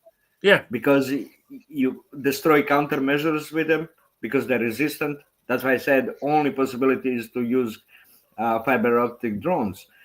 And with the breakthrough in battery, maybe if they double capacity of batteries, then maybe drones will be more successful, more usable. That's what limits the drone usage now. Or if you figure out is that infantry are going to be issued, like a shield and a really long pole to hit the drones from far away, and they're going to make formations to protect themselves from drones. And some will launch nets, and have a trident just because. Hey, I actually thought about that. The ballistic shields. I mean, I think that's legit protection against drones. If they're flying into you. But who's gonna carry this all the time? Yeah. But the thing is, already netting roads, like Russia does it, Ukraine does it. They're netting roads. But what do the enemy that wants to attack that roads of these vehicles? They're bringing two drones. The first one is going to hit the net, and the second one is going to just fly through it. So they are finding, that's what I'm saying. They always finding these solutions continuously. And the chat also, yeah, we have monster drones carrying these anti-tank mines, and they're laying these anti-tank mines with drones now. It's suddenly you have the tank mine, and the day before you cleared it, but you have the tank mine on the same space. Know what I mean? Because the drone came by night and was They didn't find the new solutions. They just changed frequency. Also, they didn't find the new solutions. They just changed frequency that are not used. Also, that were not used before that. That's what they do. The fiber optics was already a solution that they actually used and like submarine drones and all that stuff, and they use that in normal drones. But look how effective it is. Yeah. And that is why I'm saying about how scary that war is. That is a war I don't want to live it. If you already know history about trench war, First World War, how scary that was, I don't want to be in the place of a Ukrainian or a Russian right now. They're also laughing why that they don't use modern tanks anymore, of like the Russians. Why do they don't use the newest T-14 tanks, all that stuff? The little drone of 10,000, 1,000, 2,000 bucks can destroy that same tank. So they just prefer to use their old stock because they just need to hit. I was going to say that. Yeah. So drone is a game changer. If you like it or not, it's the biggest game changer in the war. And it's depending how you use it. Russia has a big advantage that they have the planes for it, that they can use the drones to see, and they launch the big artillery or the fab bombs, like example, on the targets. Ukrainians use their classic artillery, and if they still have planes left or helicopters left, they can do practically the same. So, but like today, like I say today, we see again a different way of using drones, a new tactic in containers, launching that not so far away of a base. It's clever. We can't be saying to the Ukraine like, you stupid. The only thing I say about Ukraine, you took the wrong planes or you took the wrong air base. That's the only thing I want to say about it. But we will to see. But no, those that financed it, did it for their own purposes, which is the West. This is this will have no impact on the front line. No, this of course just not. For the purpose of the West that destroys strategic assets. It's propaganda. I know. Strategic assets. Like I heard yesterday, like from a random source, that the Russians were like redeploying all of their air force. They were moving shuffling the air force around. I heard that yesterday, and I thought it was interesting. Yeah. And then today, I heard about all this massive drone strikes on the air bases. Do you guys, anyone hear about that? See anything about that?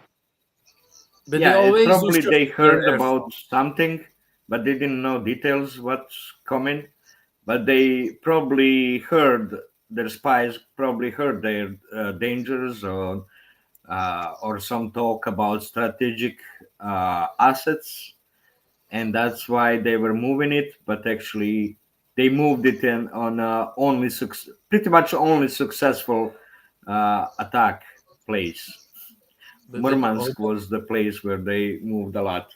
But they were flying strategic bombers from Murmansk to attack, to send missiles on Ukraine too. So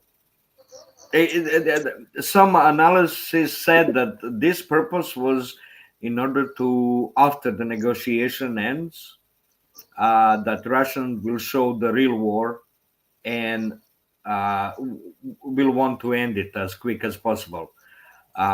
This is the talk why they did this strategy, but my guess is that they heard about some, danger to strategic assets, and they didn't know exactly what, so they moved planes. They sent 40 Tu-95 to Murmansk yesterday. 40 new ones. But didn't they hit the Murmansk airfield? Yes. That's the most successful attack by these drones, it seems like. That's the place where they hit it with. I don't know. But the thing is, Ukraine launched those videos, they also drones. 4 burning ones. I mean, guys, imagine if you had like something like this. Yeah. If you have something like this happen to like United States, that let's say you have some terrorists. I mean, you know, just fly a drone in a U.S. base. I mean, they would raise hell about it.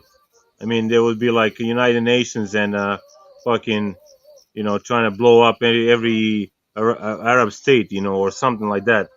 I mean, it's crazy how what, you know, Russians are, you know, what are they, you know, I mean, how far are they willing to you know, to like take this shit? You Yeah, know, I but don't know.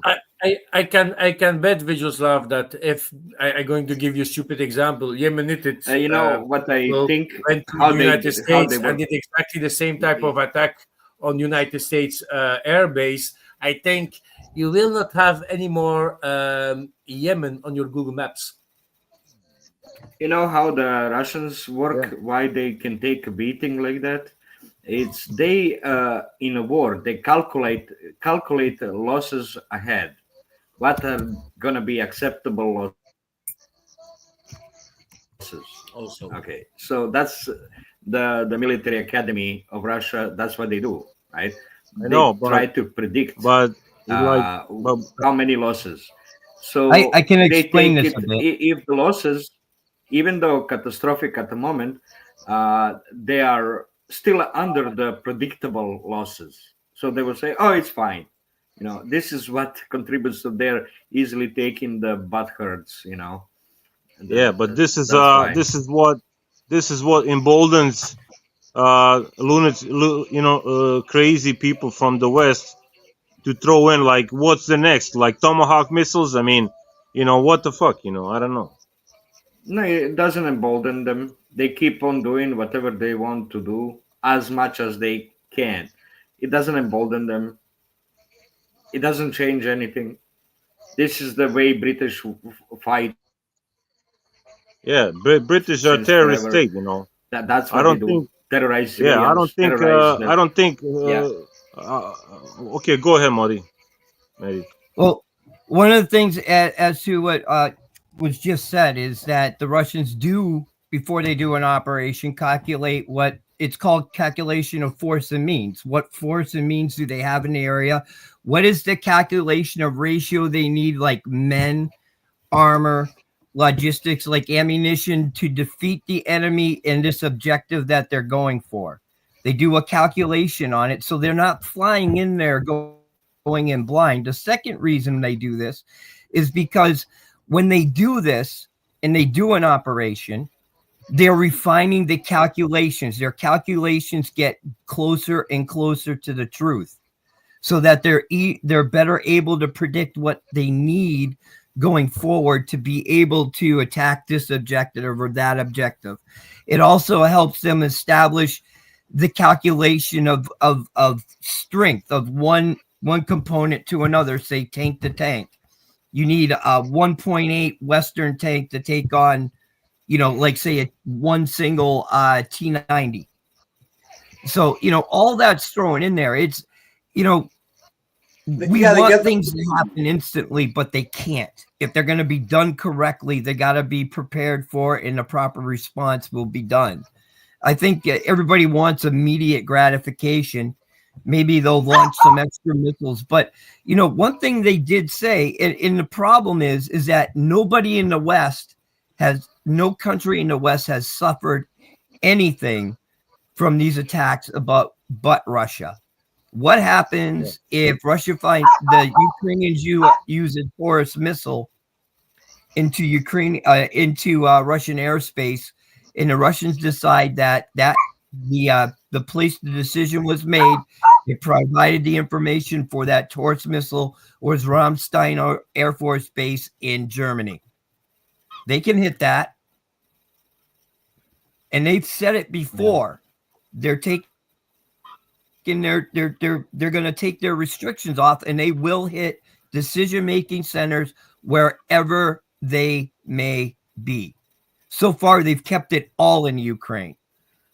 But what happens if they take it out of the Ukraine, because enough is enough? And they show the West that, yes, we know where it's happening and we're ready to go to the next level. Because that's the reason why when Trump took office about 2 to 3 weeks later, he came out and directly said that all operations in Ukraine were handed off to the UK, and the UK is where they were planning it. This is the reason why, because he knew it was going to this escalation of escalatory point, I should say. And if the fact is that the Ukrainians are the Western proxy, they're our proxy, for Christ's sakes. We've said it. So we're ultimately responsible for what they're doing, because proxy means you're doing something with the permission and on behalf of another entity. That's what proxy means. So, you know, we own this war no matter what happens. And I think that's the reason why Trump, knowing what's going on, probably have been shown some of the things that have taken place, like Buka, because somebody's going to have to answer for that. The Russians are not going to forget it. The Ukrainians are not going to forget it. You know, there's so much there that can be brought out, but just, they've never, from the beginning, the Western propaganda has totally hoodwinked much of the command, because they believe much of the propaganda they've been saying. Because in the United States, what we were preaching as propaganda has just become truth and just common knowledge in the U.S. forces. When now that we see when engagement actually happens and we are in peer-to-peer conflict, guess what? The Russian army is not shit. Their equipment is not full of shit. They have a lot of equipment that is not shit. And they're ready to go to the next level because they can produce this shit hand over fist. We can't. How many M1s can be rolled out right now? By the way, which is 40 to 50 years old now. So when we talk about Russians using old equipment, guess what the M1 was? It was brought out in 78, I believe, or 80. Yeah, or the Tomahawk. Yeah, the Tomahawk, all of it. All we've done is refurbish old shit. Russian is building new shit. Why does that matter? Because when you build new shit, you build it so newer components that may be coming down the line can fit into it by modular systems. And you're modifying according to the parameters that you're receiving from the battlefield experience. Which is, on one side you have this. Sorry, new weapon has a surprise effect. It's not tested by the enemy, right? Like the Russians is doing now, checking all the HIMARS, ATACMS, Storm Shadows. They learn how to fight it. When you have a new weapon, you don't know how to fight it, countermeasure it, right? And that's importance of the having the new weapons, so always developing new weapons like Russia did, and on massive scale. United States have many doing now new and advanced weapons, but not at a big scale. It's just like examples, more like a trial cases than really capacity to have them used continuously like Russians do, right? That's a big difference for American and West. They have single examples of the new weapons, not capacity to continue fighting with it. That's the issue. Yeah, but still, NATO and West will overwhelm Russian military power, but not Oreshnik and those new and all of that. That's why they developed it. That's why they didn't want to start the war before that's developed. Now they have the way to threaten and defend, you know, against. Yeah, you have to be able to ground the air force of NATO if you want to have escalatory dominance. And one thing about the new weapons, also, like with the surprise effect, is how to reserve that surprise effect. You know, like you have to always, like, there's a level of exposure of your material to maintain a deterrence, but then there's also a level of secrecy that you have to maintain of the specs of that, so that it's not counterable in the time when you use it. And like, for example, the fiber optic drones, that's a thing that came up pretty late. And I'm pretty sure that the reason, because it's pretty straightforward and easy to implement. And the reason why I think it didn't come up earlier is precisely because of that. Like, you want to, like, you can, if you have an advantage, you don't want to use it until it's strategically useful to use it. And that scale of technological advance is always constrained by the most optimal moment in which you can use it. And the same thing happens with intelligence also. You can have a bunch of intelligence that you don't want to use at all because you don't want to break that line of information. No. And you reserve. So like you take hits until it's really useful or decisive to be able to use that information. Because if you use it before that, you're spending that resource. That information stream is going to get cut.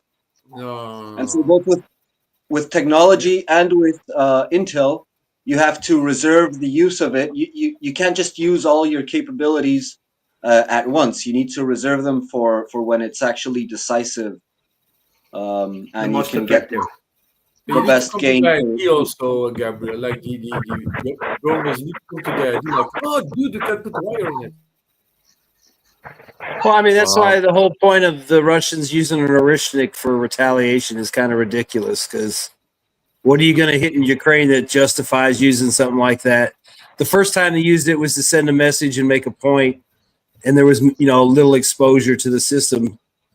What are they going to shoot one of those fancy things at now in Ukraine? I mean, like I said, unless there's some succulent target that would make the return on investment, but yeah, I think they can do it with what they already got in inventory. Why waste something high end like that?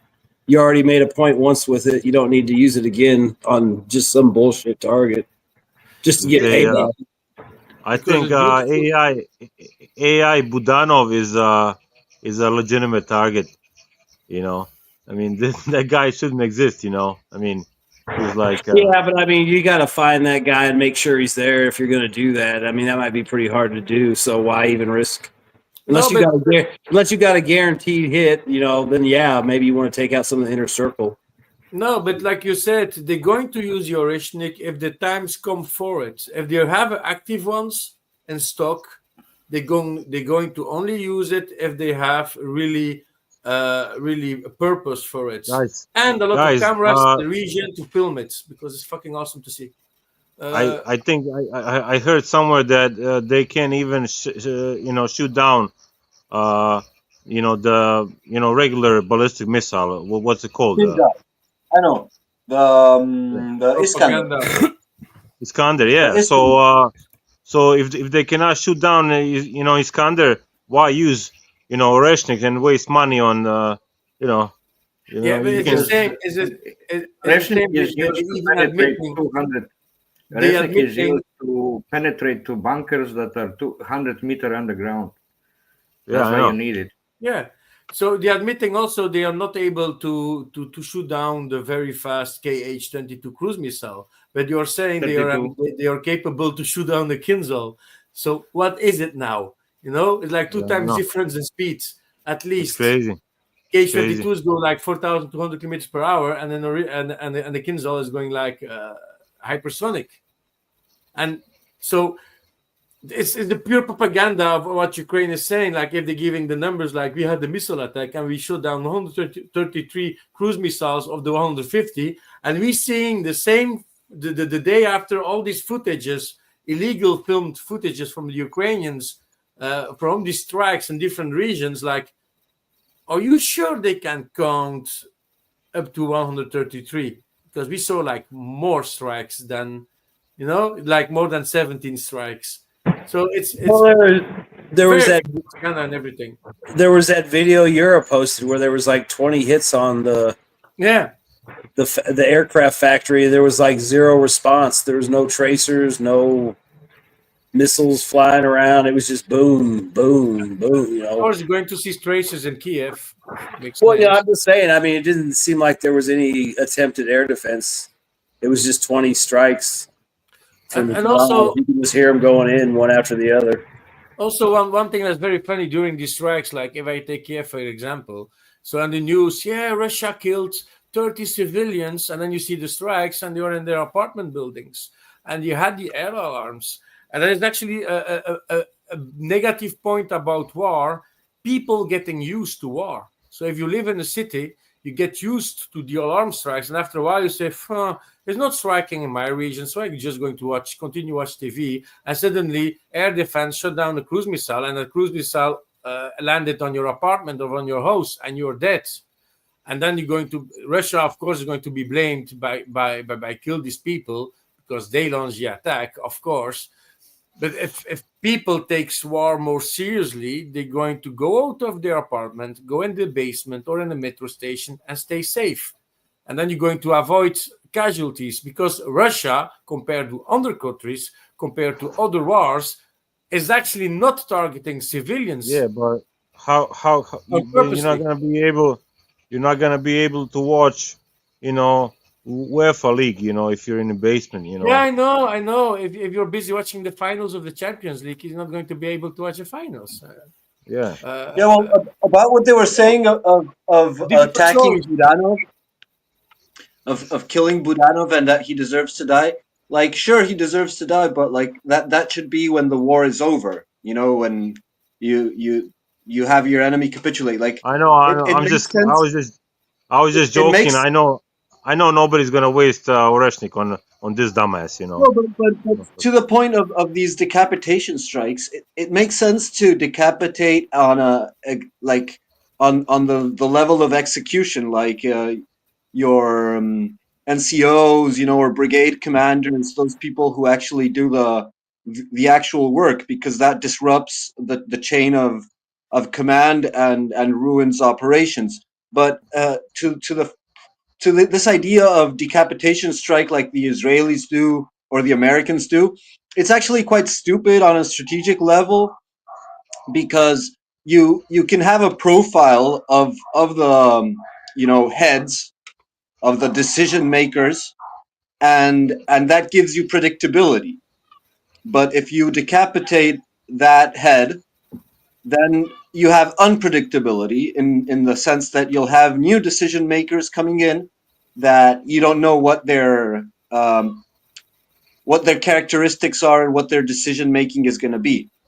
And the same thing sort of applies to like the same bad logic is also applied to these like strategic strikes, so-called strategic strikes that basically are hitting civilians, like the carpet bombing strategies of NATO and Israel, and well, the drone carpet bombing of Ukraine, is that like they've done that over and over again, and it's a terrible strategy. They did that in Germany to no avail. They did that in Korea. They did that in Vietnam. They do that all the time, and maybe that's one of the reasons why. Like, maybe it's just a spiteful strategy, like to inflict emotional damage and pain to the population, and it just incentivizes the enemy against you.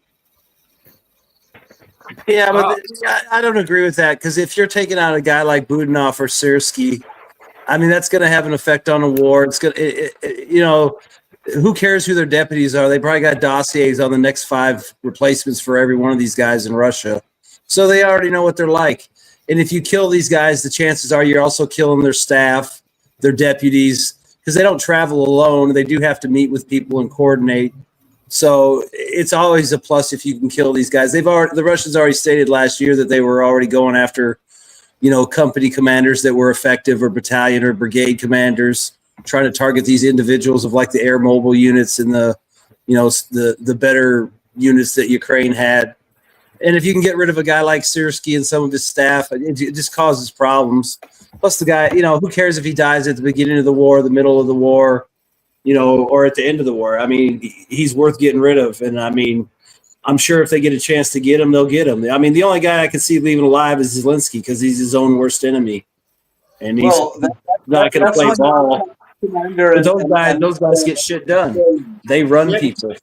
But No, about the carpet bombings that Gabriel also said, actually Russia is very stupid because Russia is too brave in that. Like in Second World War, bombing cities like Hamburg and Germany has fire bombing, actually burning the city down of Hamburg and other cities in Germany, and as purpose that the Brits and United States, actually it was the ideas of the Brits, Churchill, wanted to destroy the military building complex of Germany. So they said, yeah, we don't have accurate bombs because no bomb dropped in Second World War hit the target. It was actually the other bomb of another plane that hit the target accidentally. So they were very inaccurate. So they wanted to be sure to destroy everything. They say every damage the factory, or we miss this factory, the workers are still alive. But if we also target the city itself, where all these workers are living, they're not going to be able anymore to construct military warfare equipment.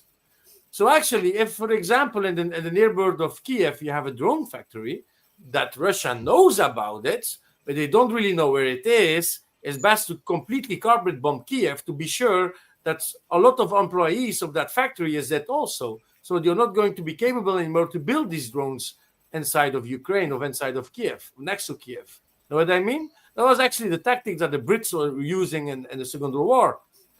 If we have difficulties to destroy the factories, why not destroy the cities so we be sure these factories are not going to be active anymore? But I don't think it's ever gonna be possible to carpet bomb Kiev. I think they're always gonna have like at least like 3 batteries of S-300. I think they're keeping them for that kind of scenario. Yeah, but the kids all will pass through.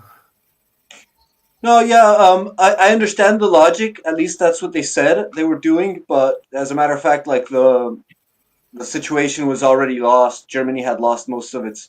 So like it's not for that, Lambo. I know, but that just give you the stupid example why that Russia is so brave and not dirty. They've lost the war that it doesn't bring results. It's just it's terrorism. It's a way to make the nation capitulate out of like sheer destruction and sorrow, and it hardly ever works at all. And to the point of like Sirski is an asset. Like he keeps on throwing his men into cauldrons, Vaughn.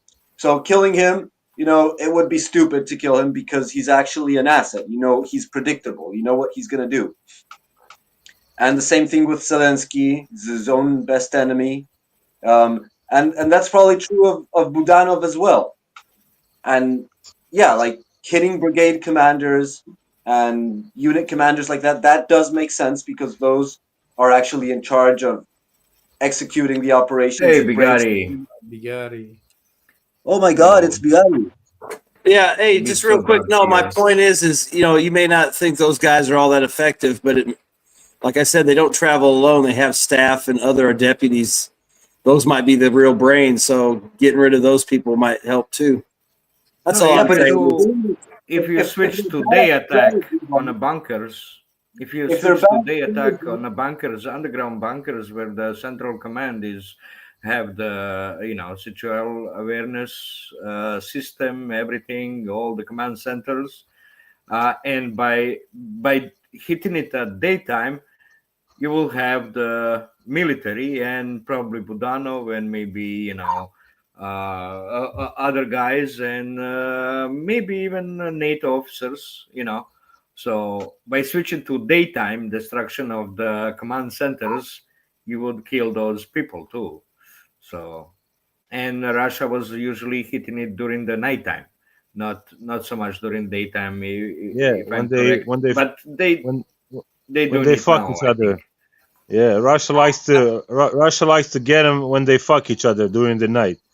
I just passed on to comment to the comment section here on YouTube, saying that I am supporting it. I give you facts. I give you fucking history.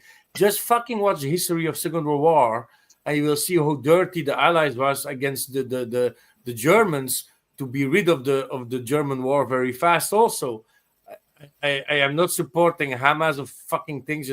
It's just I give you the straight facts about how Putin is doing his warfare compared to other warfares in the history. That's what just like to say, like, Putin is actually not doing against civilians a dirty war. Israel does. The Allies did on the Germans did on the Allies, but Putin isn't. Think about that. Putin is not But fighting; he's just commanding. the He West just is started not the gonna. war. Yeah, It's, I mean, it's the military. let's give the example. It's the military. Yeah, I know. But I just that I speak like No, this. you use Mr. Western Lambo, I get it lingo all the to time. call it Putin instead of Russia. Okay, sorry, Mehdi. Go ahead. It's all right. Sorry for the Mr. Lambo, I get it all the time because I'm pointing out what the hell we need to fix, what reality is. It makes you sound like you're against your country. It's the exact opposite.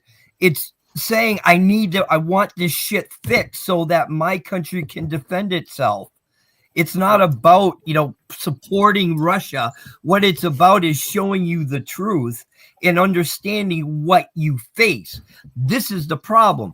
The West gets a propagandized view of this all, and they're not seeing the truth. They don't understand the correlation of force and means that are involved here in this area. And that's the problem, is that I like I said, I ran into this yesterday. People calling me like a traitor to my country. No, I'm pointing out to you what I want to see fixed, because it's our sons and daughters that got to serve in that military, not the politicians.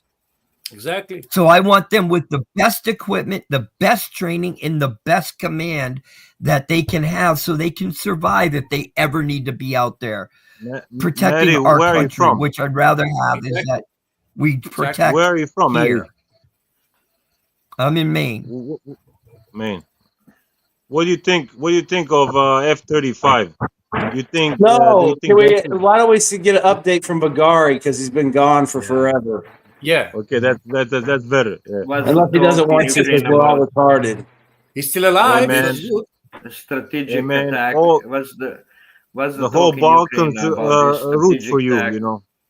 What's the update? Like, I was listening to the wet dreams of decapitation strikes. Like, do you understand that all the fucking planning is done in MI6 headquarters in London or some shit? Like, Yeah. if you kill Budanov or somebody else, like, what does it change? Nothing.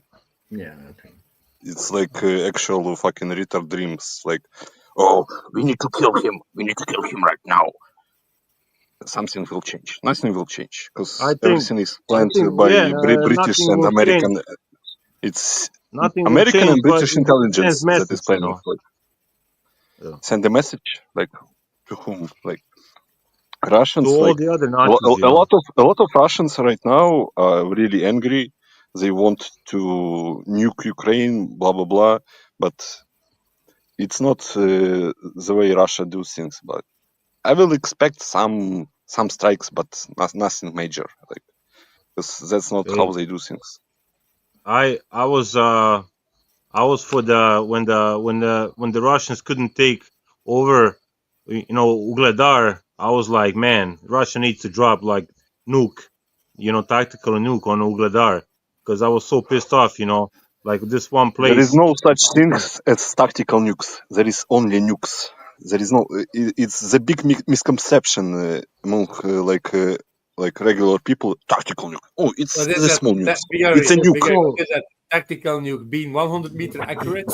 It's a big nuke or a small nuke? No. I remember when things got kind of crazy with like the rhetoric. And my oldest son lives in Colorado Springs, which is where NORAD is, and the Space Command and all that shit. And I told him straight up, because that's when they were talking about, tactical nukes, like you just set off a tactical nuke and it would be no big deal.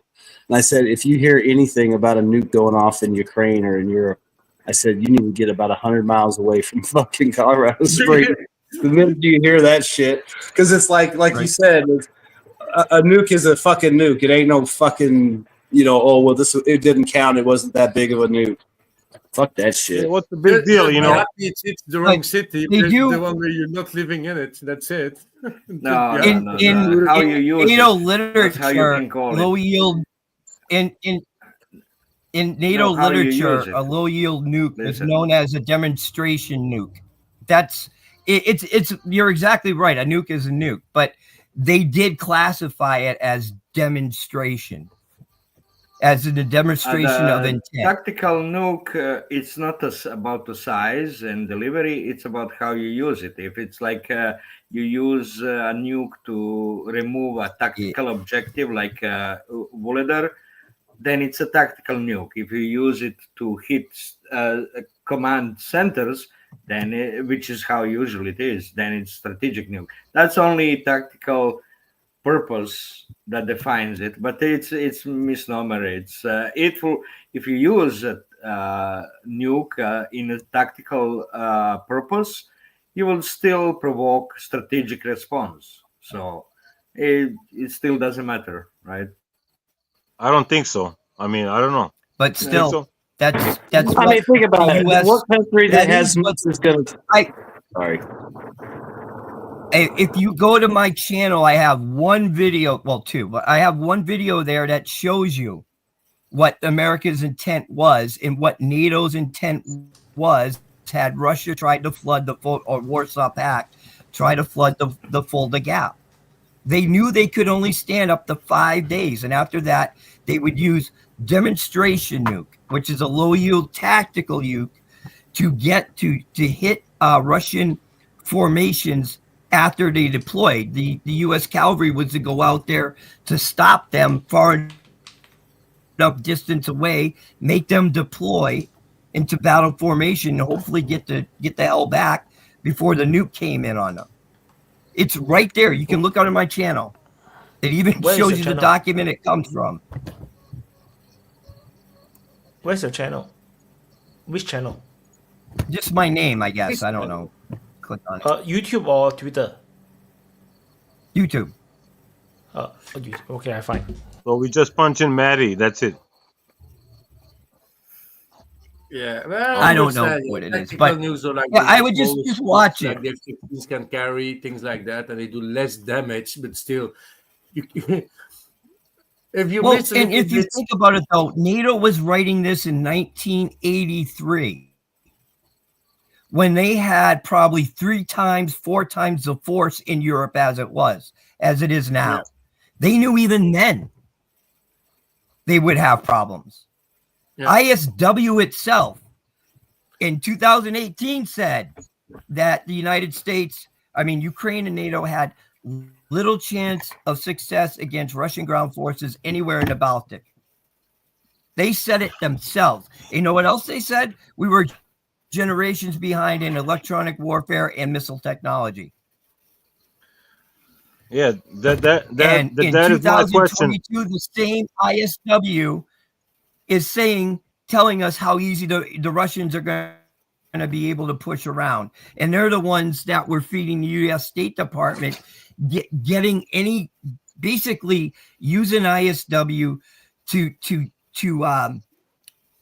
they were basically using ISW just to be able to attack and get involved in Ukraine. That's what it was all about. ISW is owned by Nuland's husband, I think it is, the Keegans. It's the Brookings Institute. There's another one, ISW. There's 4 of them. All of them, the U.S. State Department is use them to come up with studies that fit what they want to do. That's what I'm trying to say. They use them to come up with studies that fit the narrative that they want, so they can go and use military strength wherever they want to. Yeah. But I ask you, everybody, go look at ISW. Go to 2018, its own study. Have you read I'm Project done. 2025? Have you read Project 2025? No, I don't care about any of that shit. No, but Trump's team is following it to the T, so you should maybe read it. Just read the section on foreign policy, what they say. They want to dump the Ukraine war on Europe as Pete Hexet said in February. So Europe finances it. United States just stays on the side. War continues. They don't want to end it. Like I when think you that's what I heard Duran speak about it on the Duran Duran, channel. no, guys on Duran, they are Trump fanboys, so they don't speak about it. Just read it. They want to dump war on Europe to pivot to China, as they say, to pivot to China. But the war will continue. They don't want to end the war. What Trump says, it's a bunch of BS. Like it's we just all know that. words. They don't need to tell us that. We all know that that's what they want to do with this ceasefire bullshit. You know, I mean, And the funny thing is that Trump was like distancing himself from the Project 2025. But when you listen to all the people in his team, like who is the main ideologue of MAGA? Steve Bannon. Yeah, he is constantly saying. No. Steve That's who Bannon is is the putting main fun at ideologue. everybody. Bannon's a MAGA pretty big itself. figure. Hold on. I am MAGA. I live in the country. I voted for Donald Trump. Let me tell you something. The people that in his administration are not all pulling for him either. He's fighting those people as well. Who because he's got holdovers in those his people? administration that he has to. But many of MAGA never wanted us in Ukraine and want us out now. That's the truth. Yes, and that's I the know, problem Trump has right now is because he's losing. Mehdi, I know. Okay, I just want to straighten that out. The people want, like the actual, like America First people want nothing to do with foreign wars. But the funny thing is that Trump just fucking duped you with all that shit, and he is a part of the establishment. When he goes to Middle East, to Qatar, to Saudi Arabia, who is he working for? Who is he getting contracts for? For the deep state. Boeing is a deep state. Boeing is a deep state. They finance a lot of shit for the deep state. He's getting contracts for the Boeing, for the military industrial complex. It's a deep state. Like, I don't know how it's so hard to understand that. Yes, it's benefiting economy of United States, but it's strengthening the deep state also. No? Is it like hard to contradict, like to understand that? If you want to fight the deep state, you will break the fucking monopoly of those companies. But no one will ever do that. Yeah, they wanna keep the war in Ukraine going because they don't want to stop selling guns. You know, like you said, you know they're gonna make Europe pay for the guns and just keep selling them and pretend like we are out of the war. So I mean, yeah, upgrade. He said that he didn't know about this project, but Steve Bannon, that he's close confidant, in every interview mentions, yeah, we are working on Project 25, we are following it. Like, so Trump says a lot of shit. Look at the actions. Yeah, I mean, the action is you want to go out, right? The actions is you want to go out. So I don't see what is the point, what you're making. At the end, he wants to go out. In public point If of view, if he wanted to pull out of the war, like he had I don't know how many opportunities to pull out of the war. What Bigari? We all know why he's not pulling out of the war, because he want to go out in a way which he himself sees him as a victor, that he bring the peace, that he didn't give a Putin hand and stuff like that. So that's the problem. Lost the war. How you can go out as a victor when you lost the war? So you don't go out. No, Like but if he walks away with a bunch of economic deals of some kind, or exactly. that all he's got to do is come back with a bag of money that covers Exactly, what money. claims Ukraine got in aid, and that'll Who is be buying that shit? his victory. That'll be what he tries to spin as his victory. Because there's nothing else you can say. I mean, the map's not going to lie. All the Ukrainians that died aren't going to lie. All the economic wreckage of Europe's not going to lie. The only thing he's going to have to show for it is if he got a bag of money because he made some deals with Putin or something over whatever resources. I mean, that's really all I can see him getting out of it, and that's about it. And that's who's to say he's even going to get that? But that's probably his best shot, is just to say, "Oh, I know we lost, but I got paid." That's about it. I bet you. Ask I every bet you every MAGA person, even some people like those crazy persons like Marjorie Taylor Greene. They don't want even those benefits. They just want to pull out. But why don't you pull out? Well, I'm thinking that the idea of like the investment in Ukraine It still to gain feels good profit, inside. That's why that's I'm that's pulling that's out. still ongoing. Like, so they're trying to they're losing and they're trying to pull back, but they don't really want to pull back. What they want to do is avoid the reputational damage of the loss that's going on there. But they're still pretty hell bent on extracting as much as they can from Ukraine first, and second from Russia. So like Russia's taking away whatever they want to take from Ukraine, parts of what they want to take away from Ukraine, and so they're trying to see how much they can put up the cost for Russia so that they can get some concessions from Russia of whatever they're not making a profit in Ukraine. Like maybe they've abandoned the idea of destroying Russia, which was the ultimate plan, but they They still never want to see how abandoned that. they never still want to abandoned see. that. No, like maybe I'm not saying that they did. Like maybe they abandoned it because they're not complete retards, but maybe They are. Russia doesn't have control of the Ukraine and make it independent. It's success for the West.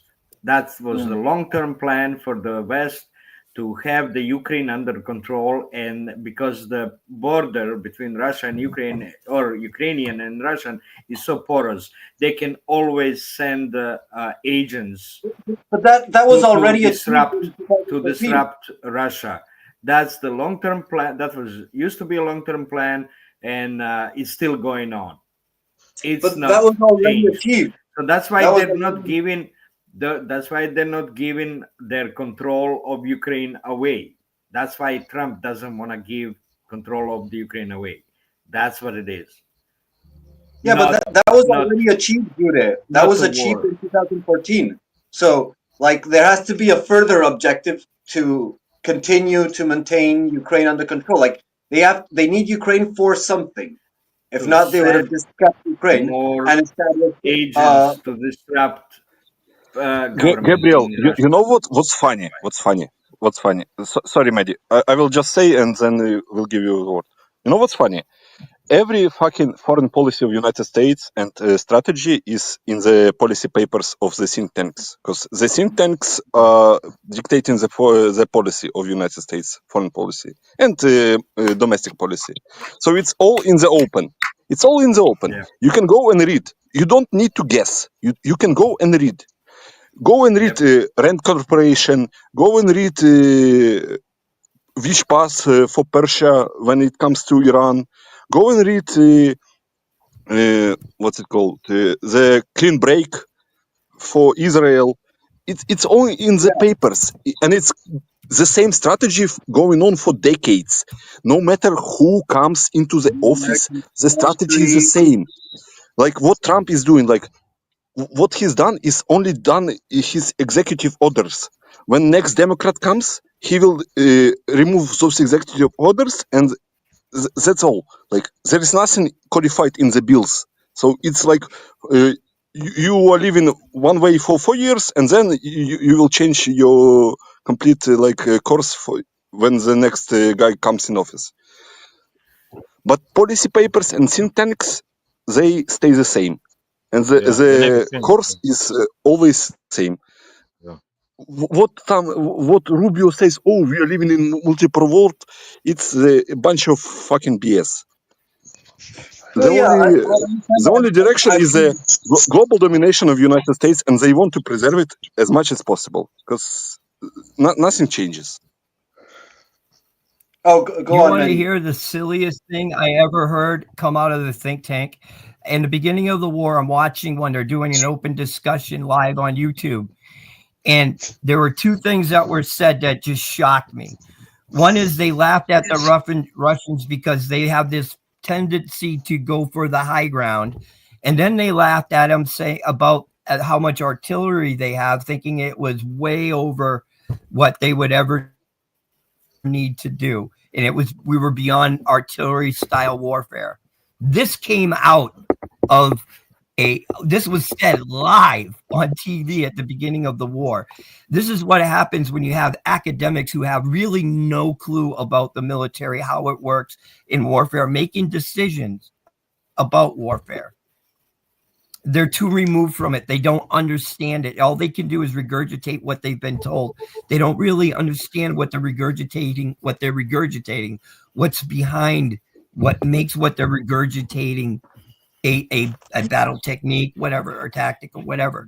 They just know quotes from Carl, von Clausewitz with political science degrees, and they go out there and they talk on military affairs as if they've been a general, as if they've been a general for 20 years. Yes, man. I mean, I know nothing. I know I'm an army general. Yeah, I know that I don't know everything about the Russian military. But these people came off and sold the American people as they were expert. So either they never knew what they were talking about in the first place, or they flat out were lying to the people, which you do the decision. Which one's worse? Because they are the ones that conducted and continued the narrative that got us into this mess. Just think of all the 20-year-old kids that wanted to play Rambo that heard that, you know what, Russia will be a pushover. I'll go over there. I'll get in a couple battles. I'll come back. I'll have some cash in my hand and some good stories for the chicks. Maddie, How many went there thinking they were going to be Rambo only to die in a... I blame them. When Lindsey Graham or Blumenthal says that Russia is a gas station with nukes, or like who was John McCain was the first, they truly believe that. They truly believe that. Yeah. So to Bigari's point, we've all seen those papers from the think tanks, and we've all seen Brian Berletic probably. Shout out to the guy, but that's set in stone. That's stated fact, and it's part of the oligarchic technocracy devolving into a kakistocracy. But the interesting part is because the papers don't change, but what does change is the realities on the ground and the public opinion. So the papers are out in the open, but no American ever sees them, and so they just see super chat. Read the super chat. So the super chat from the dot.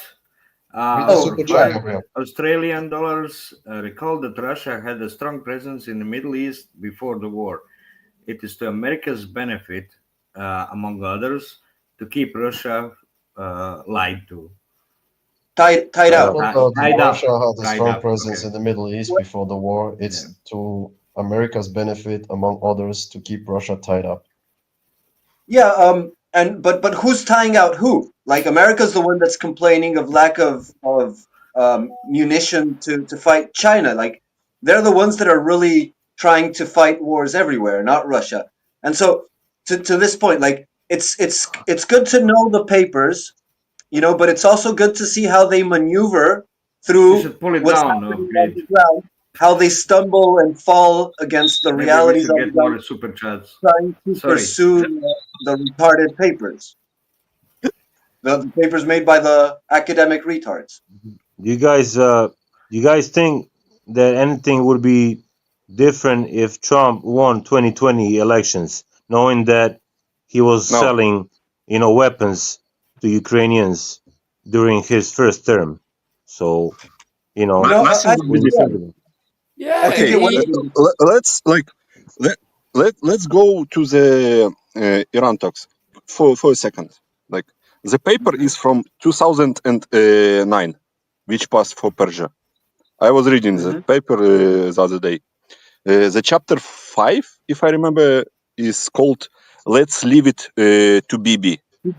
Yeah, let's leave it to Bibi.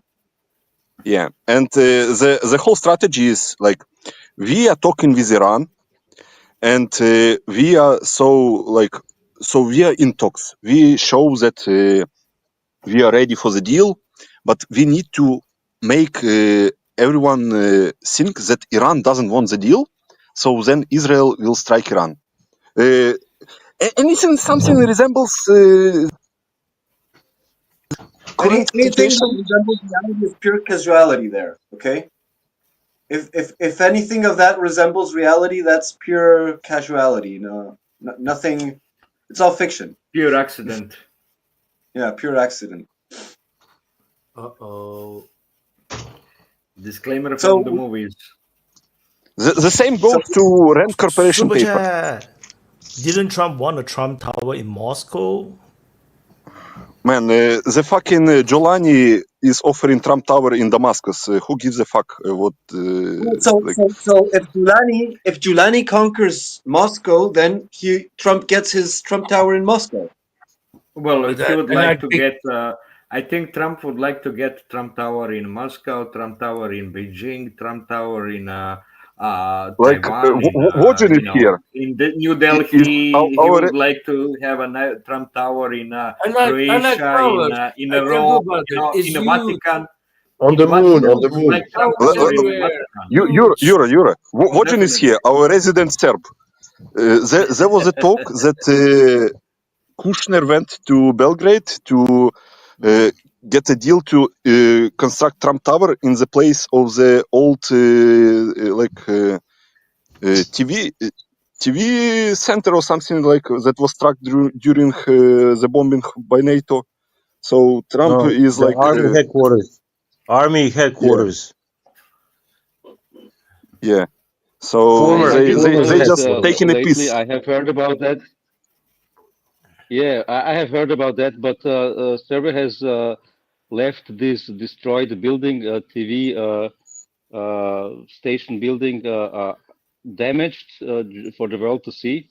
You know what happened? Because in the end, NATO was bombing Serbia for some 2 months and didn't achieve results. You know, and then they switched to bombing bridges that were very, very far away from Kosovo, had no impact military, and they bombed infrastructure, bombed TV stations and stuff, you know, because they said, okay, this TV station doesn't bring NATO aligned news, you know, they're not objective, so we can hit them, which is very, very hypocritical.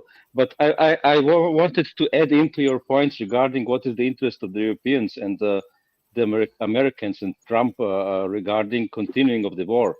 Obviously, for the Americans, the situation is absolutely not a mess. It is a perfect outcome until now for the Americans. They are the winner of the war.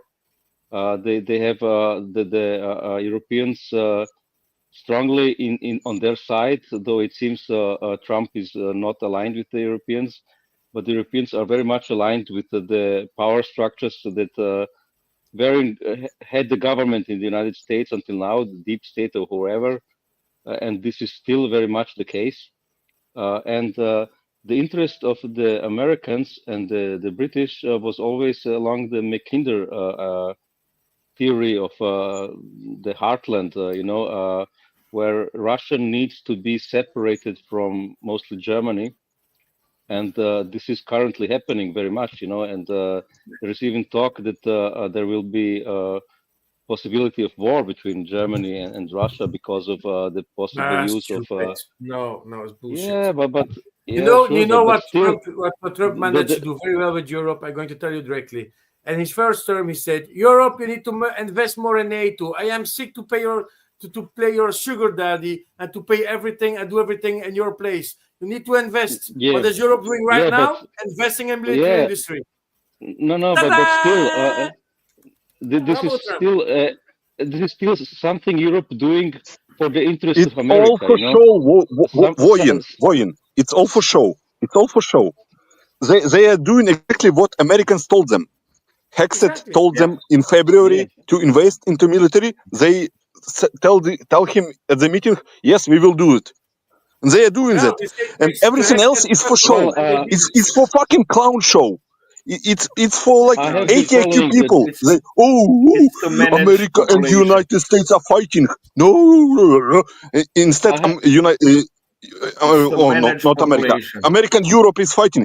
Instead, Europe is fucking investing money into military industry to continue the conflict in Ukraine, to fight Russia, while America is taking a break to recuperate the powers and fight China. Yeah. That's all And that's happening. since when do we need to believe Ursula von der always lying? Yeah, it's a management of Like population. It's I'd not like a to- clown show. Always It's lying. to manage population. There That's is what they do. there is a think tank paper called strategic sequencing. And in that paper they talk about division of labor. Hmm. And what Pete Hexet said during the February meeting with European ministers, we need to divide the labor. Very Marxist. I'd like to ask this question, because what we're seeing around the world, we're seeing I think a shift that is going to be very prominent in the future. And what we're seeing is, and I asked the question in the chat, can Israel protect itself without U.S. intervention? Can the EU protect itself without U.S. intervention? It can't. Not now. And the one thing is that with U.S. involvement in these places, they upset the normal balance of power. And this has been the problem, because we're seeing that the U.S. cannot logistically actually sustain warfare across the sea. And the problem is that we can't be there to protect them forever. So, geographical limitations are coming in. Hold on. Geographical limitations are coming into effect, where the regional power is whoever has the power in the region that can dominate the region, or at least be able to impose its will. You can't do it from 1,000 miles away. A navy is not able to project its power like it once did. So what is the actual goal here? Because the longer the U.S. stays involved in these places, the more that the power balance is just skewed one way. It's skewed against its normal point. It's eventually going to go to balance once we go out. So what happens? Will the EU try to protect it, or will it try to make friends with Russia? Israel the same. Yeah, that was my point. Like, you need to, like, I was rethinking my worldviews during the couple of last months. Like, Israel is just like a private military company of United States in the Middle East. It's a fucking proxy. If Israel falls, yeah, okay, we lost a proxy. The same goes to Europe. Like, United States are treating those regions like, yeah, Germany is our basically our colony. Like, we can use them. If they suffer, bad for Germany. Who gives a fuck? Like, the same goes to Israel. They will use it to the maximum, even to the destruction of Israel, which is I think the destruction of Israel is really coming soon. If they continue on the path of war with Iran, Israel will be destroyed in the next year. And they don't care. They will just use it for strategic objectives in the region. And if the proxy falls, okay, we move on.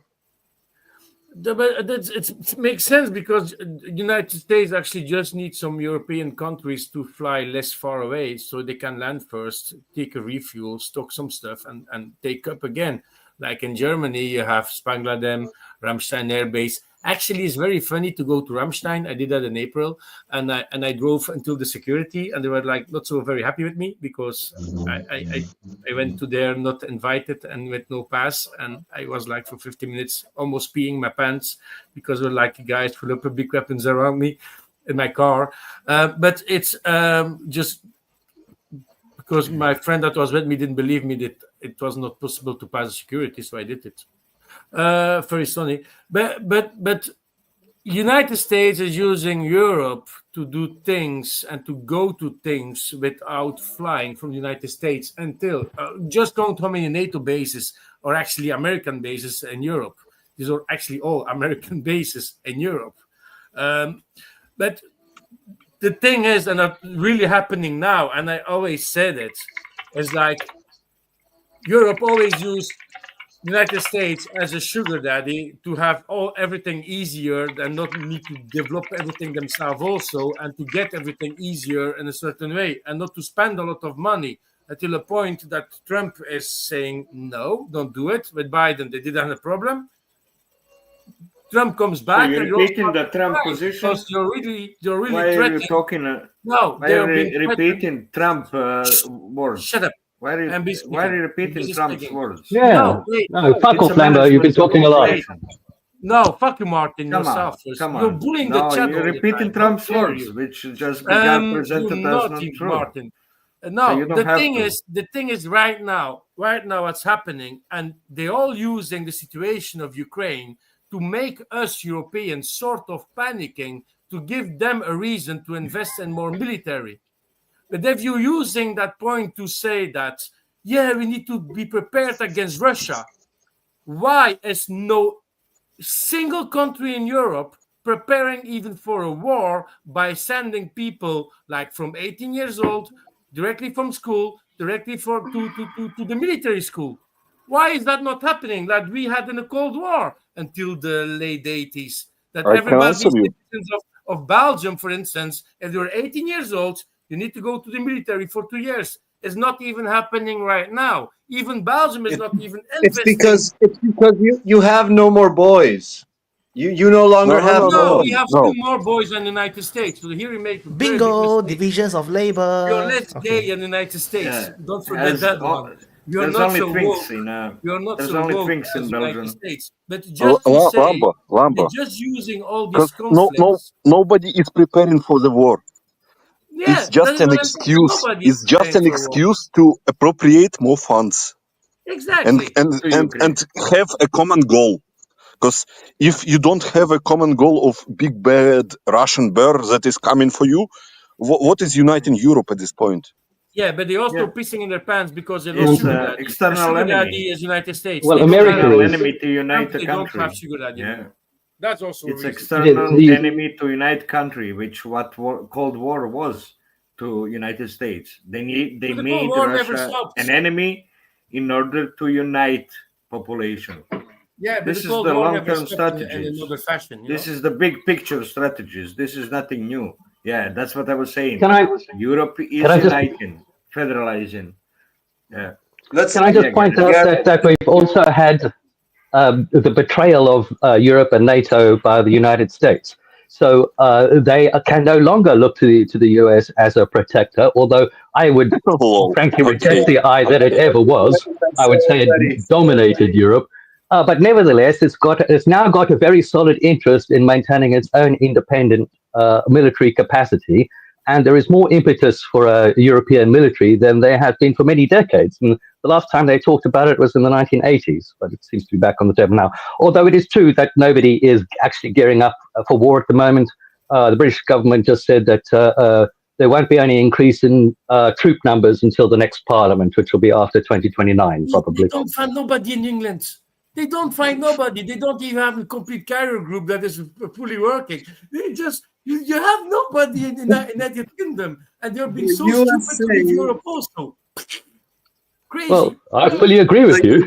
USA betrayed NATO and Europe, and NATO and Europe said, "Give me more, Daddy." being in the British military basically just means carrying a rifle for the Americans. So, understandably, it's not that popular. That is a smart choice. Well, that's what Maria Zakharova gave a good interview yesterday, right? The Zelensky is looking to sell everything sellable in Ukraine. So, selling mineral deals, selling the soil, right? Even the soil, Ukrainian soil is being sold, transported. Yeah, And now trying to sell the Ukrainian military, right, as a sellable, as a complete, like that's how Zelensky is presenting it. Ukrainian military will fight for the West. He's trying to sell it. Liberal That's what Maria democracy Zakharova yesterday presented it. It's like That's what liberal selling democracy everything. means. Yeah. That everything is for sale. Yep. Yes, if I understand. Well, a lot of Ukraine has already been sold. But also, that plan, as I understand it, was that the Ukrainians were essentially offering to send their experienced soldiers as active troops for the United States to deploy and use in exchange for US troops standing on the border to prevent Russia from attacking them again without provoking NATO's Article 5. But yeah, I mean, literally just renting a legion out as foreign mercenaries, basically. By the way, by FE, DPA is a public service. There are people who are straight up Western chauvinists when I start watching. Today, they have a different attitude. I wouldn't name names, but DPA. Oh, yeah. Salute. So that's FE's super chat. Yeah. The world is you Western chauvinists. Couple of war updates ago. You made a mistake on a Zaporizhia Donetsk border.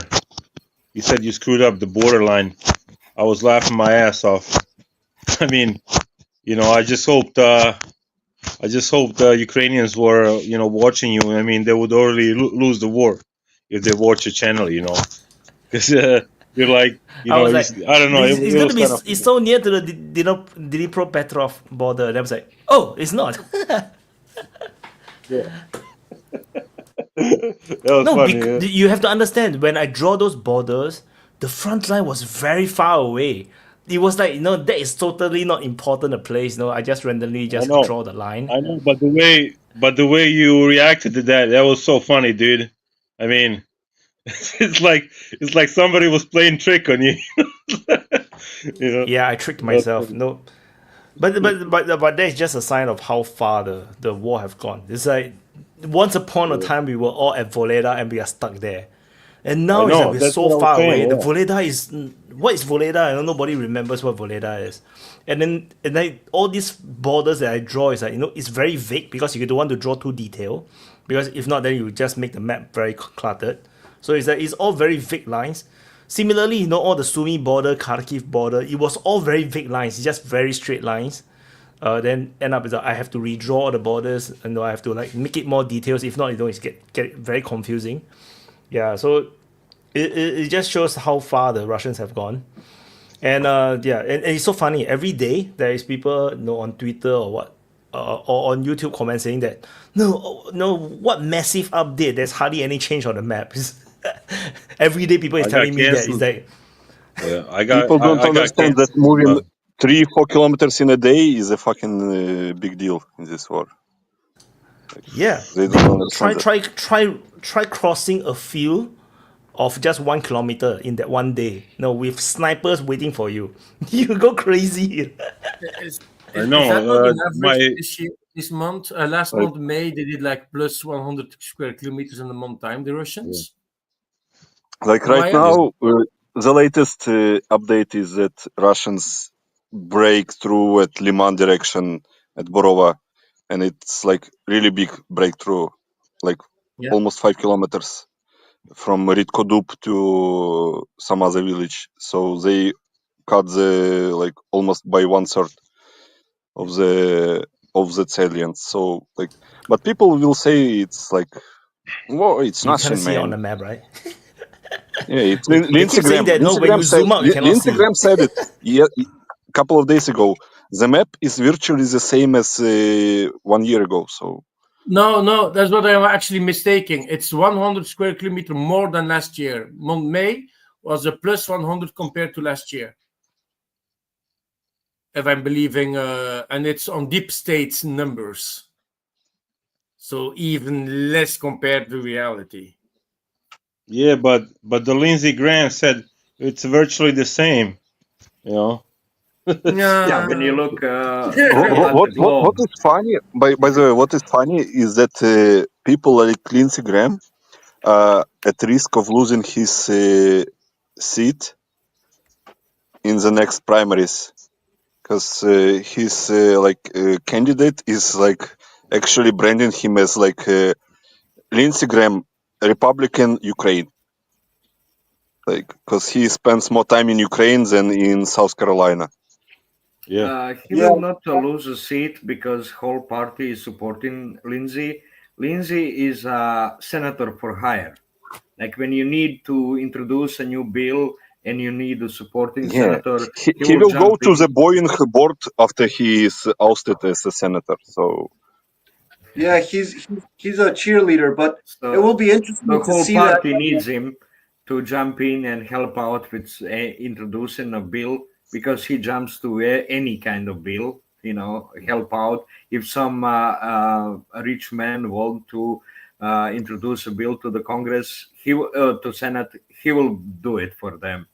So he's a senator for that's what's hire. funny, by the way. That's what's funny, by the way, about that secondary sanction bill that they want to introduce and bypass Trump, like because they can introduce it in Senate because they have votes. If they do that, the Wall Street will fucking collapse, and his fucking handlers from the deep state will fucking kill Lindsey Graham faster than he will blink, because they will lose so much money. He's gonna get Because Clinton. These the markets will collapse. Yeah, these tariffs Imagine, that, we will introduce 500% sanctions on everyone that trades with Russia. So it's on India that you are trying to pivot from China and give and move all your fucking production to India, and you will introduce 500% sanctions on India. You are fucking retarded, by the way. But anyway, also Europe trades with Russia. Like if you look at the numbers, like if you introduce 500% sanctions on Europe, okay, good idea. By the way, he will get killed by the deep state as soon as he's exiting his fucking toilet after the morning dump. Like Lindsey Graham will be dead if he does it, because people will lose billions fucking of money. I thought he was a girl, man. Lindsay. I mean, what the fuck? That's a girl's name. Isn't that a girl's name? Kind of like Wyatt. When I heard name Wyatt, I thought this was some kind of white guy from Kentucky or something like that. But Don't you think you see my complexion? I'm basically the same color as Voyin. Come, I put Voyin beside me. You see, we are the same color.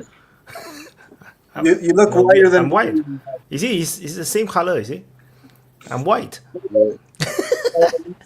It's going to be interesting to see It's just different lighting. The American public can keep more on white. stomaching Graham, because like part of the election of Trump was precisely out of this war weariness, and the risk of nuclear escalation. Like he did get elected beyond whatever betrayal he does now.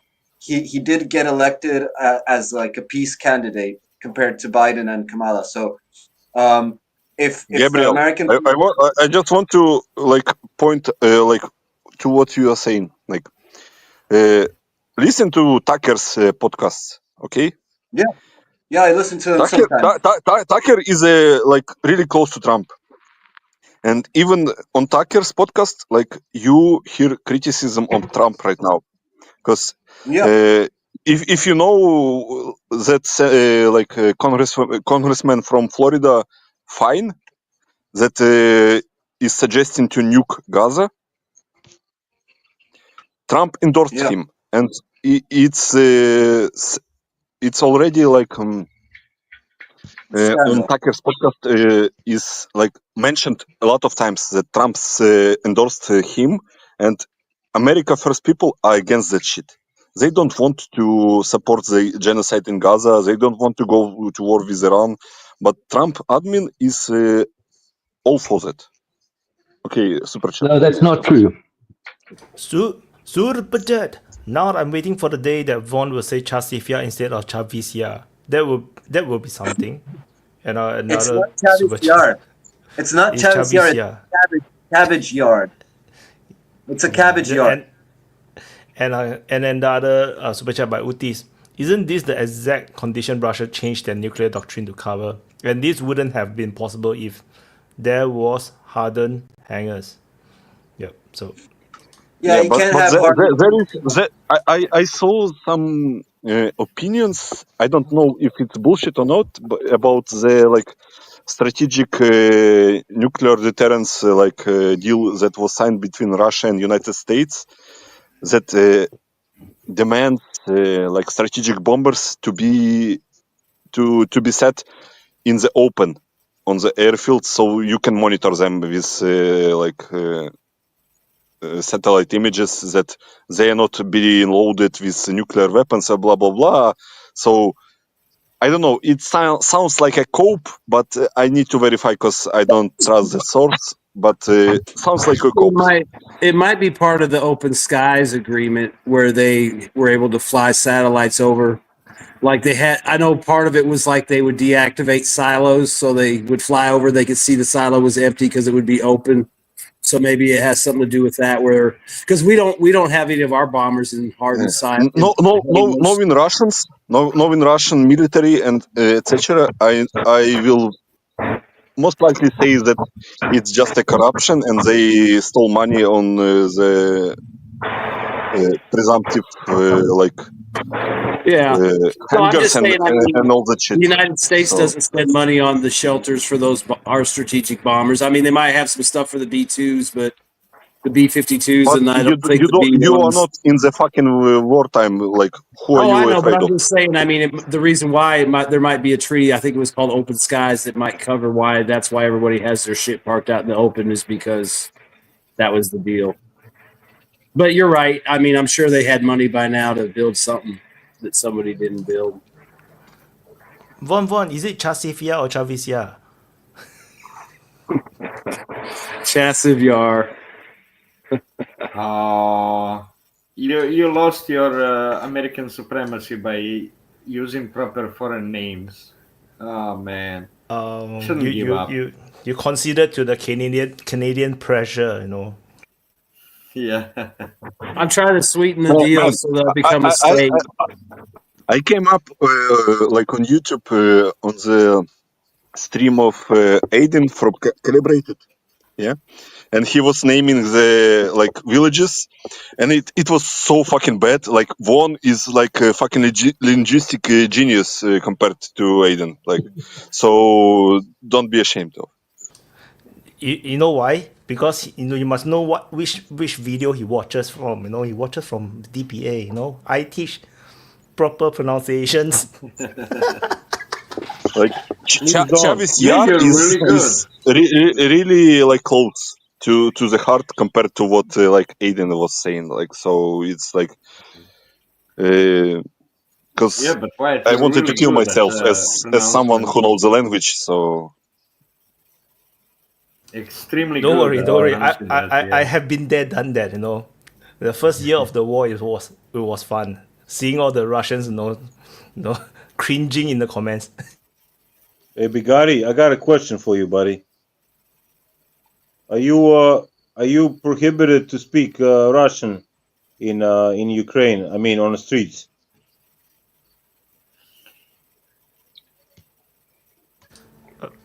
Did you hear me? He's not wrong.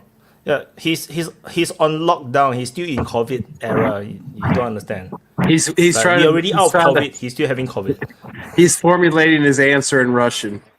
Yeah, can you guys believe that shit? I mean, like they're forbidding people to speak their native language, you know, which was spoken for like last I don't know, like 1,000 years.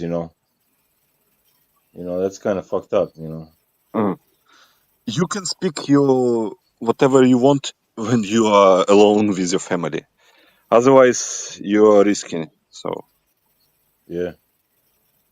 because Yeah, like there was a I will tell you a story. Like there is a guy, a historian in Ukraine, Kost Bondarenko.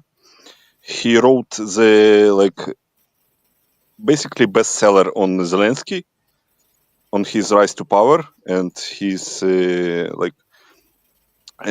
That's so like he wrote his book. is that like a And comic book? Is that like a comic book more like? no, it's like serious book on Zelensky, Yermak, and all the shit that went through in the last like 5 years, or maybe even more. Yeah, I didn't that's what read I'm it, saying. so That's what I'm but saying. It should fit. It should fit in a comic book. Just kidding. yeah, but right now he is placed. He's Ukrainian citizen. He is placed under sanctions. Like Zelensky is going ham with the sanctions on Ukrainian citizens. It's against the constitution, but who gives a fuck, as they say. So he's placed under sanctions, and he said the story like before he was under sanctions, he was invited to give a lecture to some students in remotely because he's not in Ukraine. He was giving a lecture to some students in Ukrainian university, and then later the Ukrainian students read out the professor that invited him, and professor got fired. So that is Ukraine for you right now. Like everyone is writing out everyone to promote himself, and okay, right? Yeah? Super chat That's through crazy. progress. And also, I got a question. I saw on Twitter that they say that the mayor of Kiev is now clashing with Zelensky. The mayor of Kiev is accusing Zelensky as becoming an authoritarian or dictator. Is it true? Klitschko? He said it in the interview with the Times in the UK. Like he said that before it was a smell of autocracy in Ukraine. Right now it reeks of it.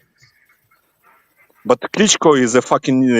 I almost said the N word, but He's also he's. authoritarian. Just give him power. He will be authoritarian even more than Zelensky. Klitschko is retarded, and he says what he's like. Yeah. So, like, if you listen to his interviews, you understand that after his boxing career, his brain got damaged pretty hard. That's what I was gonna say. It's the same shit. Yeah, I mean, on the topic of the how law. do It was like where do they find these guys? Like they can't find somebody like Yatsenyuk. Bring him back from the fucking whatever. Yahtzee. I don't even know where he is. Like, he's probably sipping margaritas on some fucking island in the Indian Ocean. Yeah, he's smart. He got used and moved on. I think. I mean, can you imagine? Can you imagine Zelensky being alive after the war? I mean, can you fucking imagine, like him being able to walk? I mean, there's no He will way. become president of Israel after the war in Ukraine. Or he'll Hey, go live in let's see. Miami. He's got a mansion in Miami. I mean, I never thought about he's that. probably got a few options. He will become president of Israel. It's Yeah, I think that's just there's like a good chance of good that. Yeah. career Yeah, projection. they need somebody in the league of Netanyahu. Somebody who's ready to Yeah. be a bigger butcher. Destroy its country. Yeah. Yeah. Well, yeah. I mean, nothing can surprise us anymore. Yeah. I guess I don't know, but I don't know. All these Nazis, what's gonna happen to them? Are they gonna scatter all over the Europe? you know, US, Some Canada. will be sent to Africa as Gabriel PMCs. unmuted. Some will work in for Europe, French Legion, you know, and all of that. Maybe bigger French Legion in Britain and so on, because they will have to rape their countrymen. Every So time they can be used. I hear about this subject, every time I hear about the subject, I fucking laugh my ass off, because if you know something about internal politics in Ukraine, you know that all fucking Nazi commanders are already like paid off by Zelensky. Zelensky's probably going to be a president in exile. They will rebel against him. No. They already paid off. They received a lot of fucking money. They own the payroll. Like maybe regular like Nazi followers will not agree because they didn't receive the fucking luxurious apartments in the center of Kiev or something like that. But the commanders are already paid off. They own the payroll. So I always thought. Well, I wouldn't trust them to stay bought. they will kill Zelensky, blah blah blah, I fucking laugh my ass off. I always thought that. Don't agree.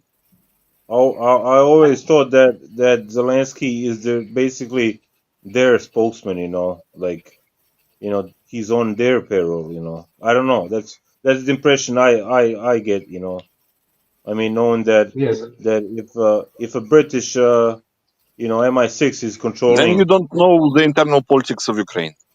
I don't. I mean, I don't. I cannot say that I do. But you know, Well,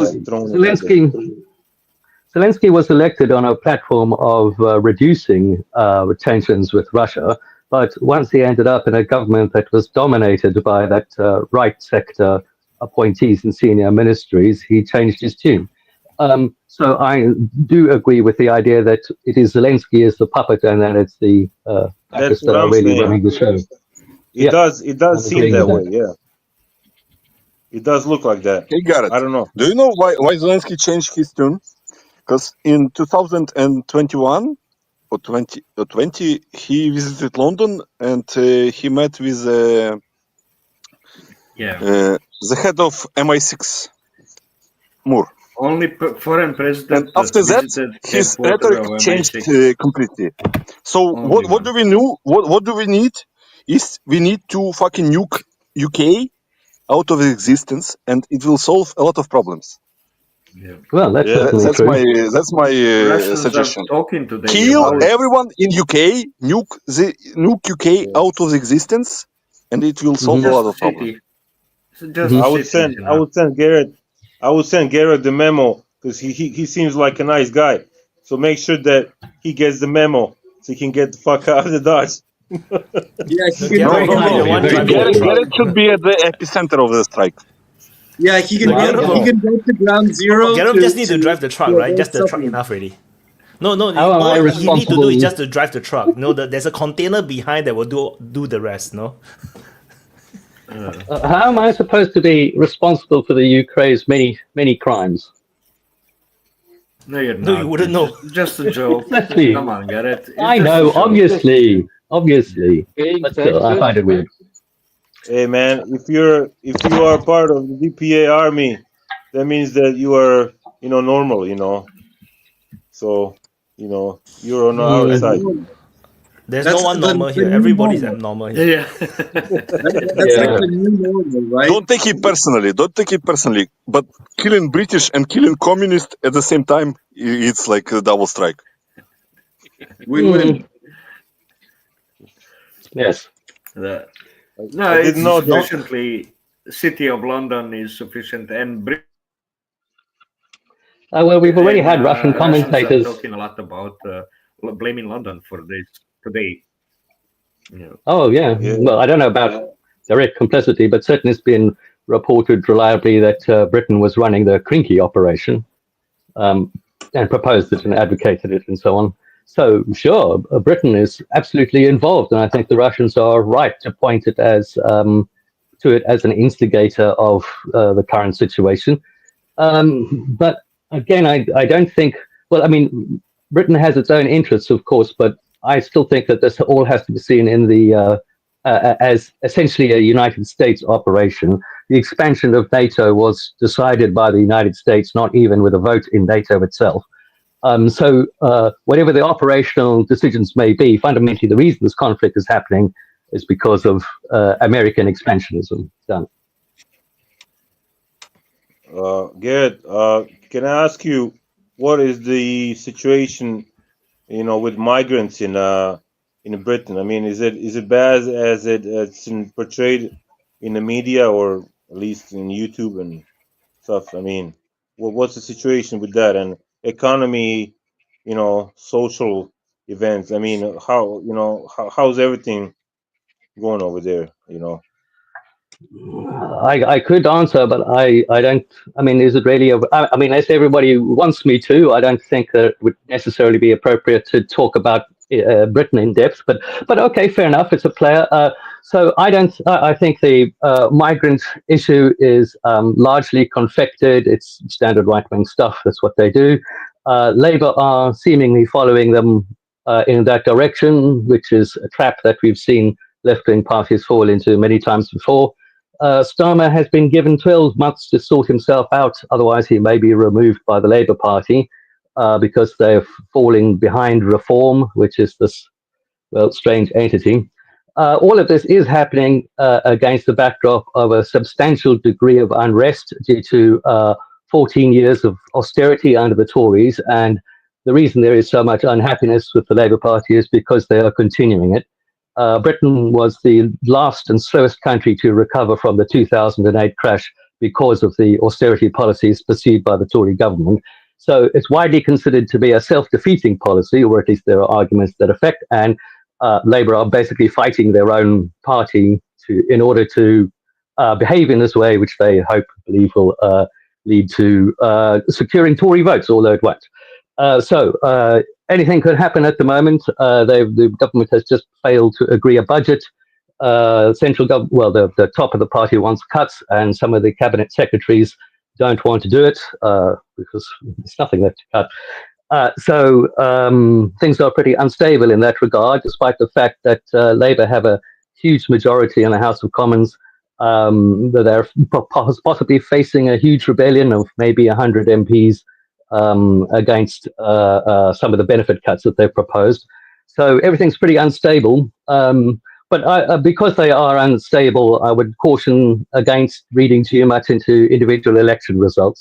I think that the local election, I think that the electorate is basically waving a big stick around, hammering any party who fails to deliver in turn. They'll give anybody a go if they make an offer, but if it doesn't work, then they're going to get thumped.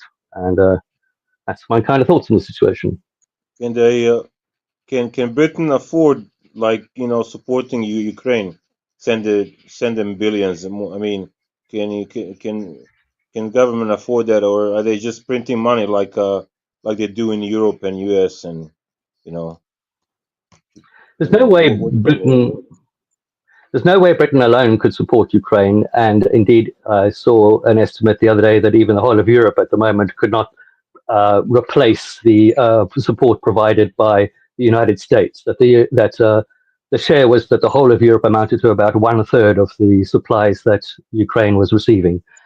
So if Europe were left to carry the responsibility for Ukraine, it would significantly reduce the supplies that Ukraine is getting under the best circumstances. The government is running on a principle of not spending any money, basically. And seeing as there isn't nearly as much appetite for militarism in the UK as there is in the US, the military budget does get cut. There's no prospect of that happening at this time, but it has been cut quite substantially over the last few decades. And the only reason I mention this is that a shift to a big military rearmament, although they are putting up money to build some military factories that are going to provide artillery and missile munitions and so forth. They want several thousand long-range strike missiles on hand.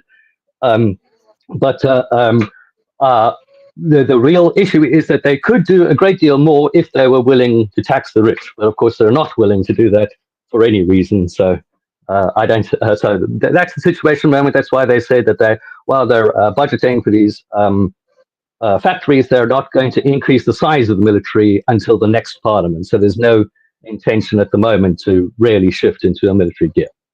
So. But there is money to send to Ukraine. You noticed the recent change, like maybe not that recent in like policy of supporting Ukraine. We will move production of weapons to Ukraine. We will produce weapons on the site.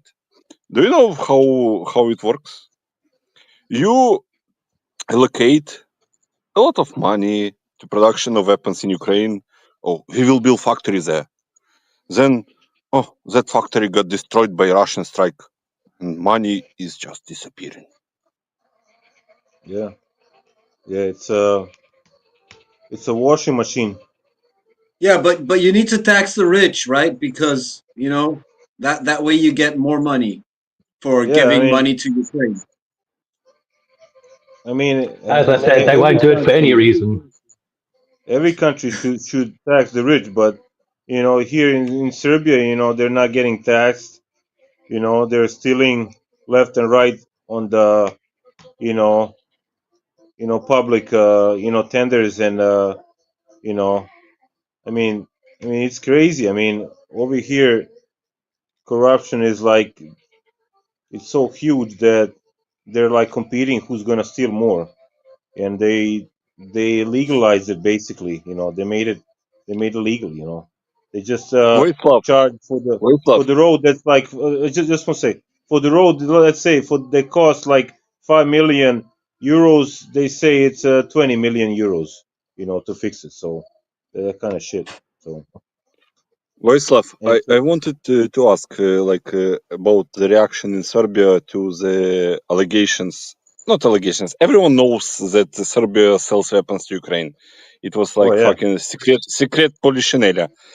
But what was the reaction of the people like when it was like open allegations by Russians? When the Russians, we knew that, like most of us that consider ourselves on the right, or let's say conservative, we knew this like 2 years ago. We know that our president is Everyone knows that on the Russian side, everyone knows that Serbia sells. and But when it's made public, what was the reaction? See, media is controlled, like public state media is controlled by the government, by the president. So you won't hear any kind of anger on the national TVs or the similar program. You have like basically two pro-Western channels, but they're on a cable. They're not on a national frequency. They sort of talk about it, but not in the context of the Serbian national interest, but just to portray the president as a negative person. But they don't criticize why we are supporting Ukraine, where us that consider ourselves conservative, we're basically we're only on a YouTube and podcasts and shit like that. So you do hear criticism on those channels, but you won't hear anything on the main media. And the president himself, he's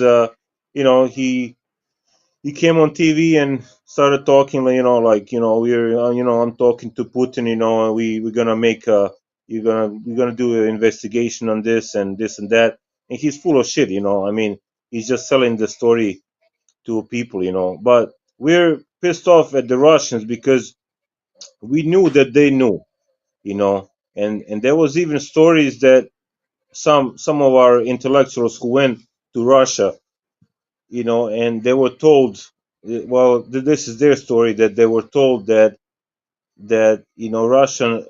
Russia can handle this, like it's not too bad, like they know about this, but they're willing to like look kind of the other way because Russia has a presence in an energy market in Serbia, and it's kind of a and also like has a Serbia didn't put sanctions on Russia. I mean, not that it would hurt Russia, but it's more like a public relation thing, and kind of like shows Yeah, us. it's a rebellion Yeah, against you. that's like the main like reason that I see it, because the agreement between Gazprom and Nice expires Yeah, in September, yeah, and no yeah, contract is being signed right now. yeah. The Vucic, So the Vucic, that's why yeah, what I see that is like the why it became public right now. yeah, exactly, Why exactly. Russia public? So Yeah, to put because pressure to sign the energy contracts. yeah, that's I don't know much about it, but that is probably the reason. That's the only interest that Russia has in Serbia, other than feeling sentimental toward our people, culturally and religiously. But our government is not doing anything that's helping Russia. I So mean, can I when I step in on speak, this Serbia issue? Because yeah, what I remember is when this whole news broke in Russian Telegram channels about Serbian MLRS systems, grad projectiles being shipped off to Ukraine en masse. That was around the time that there was all of these problems going on with Vucic, and the New York Times was calling him like a strong man under fire. They were basically they were painting him as like that bad guy, like the next Putin or something, the next mini Putin. So I think they were trying to put some kind of pressure on him, and that around who that the time, that's West, when we started. Yeah, the the West, because West. they needed those MLRS projectiles. That's an artillery war, and that's I exactly think it's a what they small needed. number. I think it's a So, small number. Bradley, and can I what happens interrupt you? is, sure. Like the fact that Serbian weapons killing Russian soldiers is not the new, like because the Serbians gave weapons to Syrian government. Like Russians were killed in Syria with Serbian weapons during the when they Yeah, were fighting for Assad. yeah. It's nothing new. Everyone knows that Serbia is transferring Under weapons the to king. Ukraine. Like the interesting point is that why now? Like why now? Well, Why okay. now make it Remember the public? Russian. Okay, so they had been doing this all along, and the Russians hadn't been giving them all this crap, right? And as soon as the Russians do say something, what do they say? They point out all these different companies that are actually providing these arms. Like Zenith Prom and all these other. They're naming them by name, almost like in a way that can be like we were saying earlier. This is what. Average person can be aware of it. But look Yeah, at but what this they're is saying now. interesting. Just Like, interject. No. Bradley, Just listen. sorry, like literally a year later, Wait, literally, hold up, just to finish this one small point. Literally a year later, CNN was calling Vucic, from that article from the New York Times. A year later, CNN was calling Vucic not evil. They're like, there's no evil. He's all good. He's just, there's no risk of destabilization. So whatever Yeah. he did, go ahead. Yeah, these companies. I think Rigari was trying to. Like, you need to take into the consideration the situation in Serbia right now with the student protests, because the internal situation in Serbia is like really fucking shit for Vucic right now. Yeah. If you don't follow the situation in Serbia, like you don't understand it. Like he called students terrorists on a public TV. He called students terrorists. I mean, these are like 99%, people, like, people who, just normal, people, I mean, they call them terrorists, Yeah. Vucic is not really fucking popular in Serbia right now. He is on the verge of being overthrown. He never was. He just he was able to. He's like, you need to understand. Like, sorry, Vojislav. Like, go ahead. like Serbian patriots consider him as a European puppet because Oh he yeah. is. We call him we consider him Albanian even because Yeah, his it's the father. worse than being European. Albanian is a fucking insult in Serbia. Then students consider him being corrupt because he's not doing anything for the country. Like, so he's under attack by everyone, like by traditionalist Serbians, by progressive Serbians. He's in the corner. And now when Russia has like problems with NIS, with gas, they put even more pressure on him.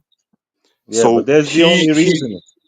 You know, that's what's sad about it because they I mean, I know like you know, I guess, you know, Russia is saying, "Hey, we're not gonna meddle in Serbian politics.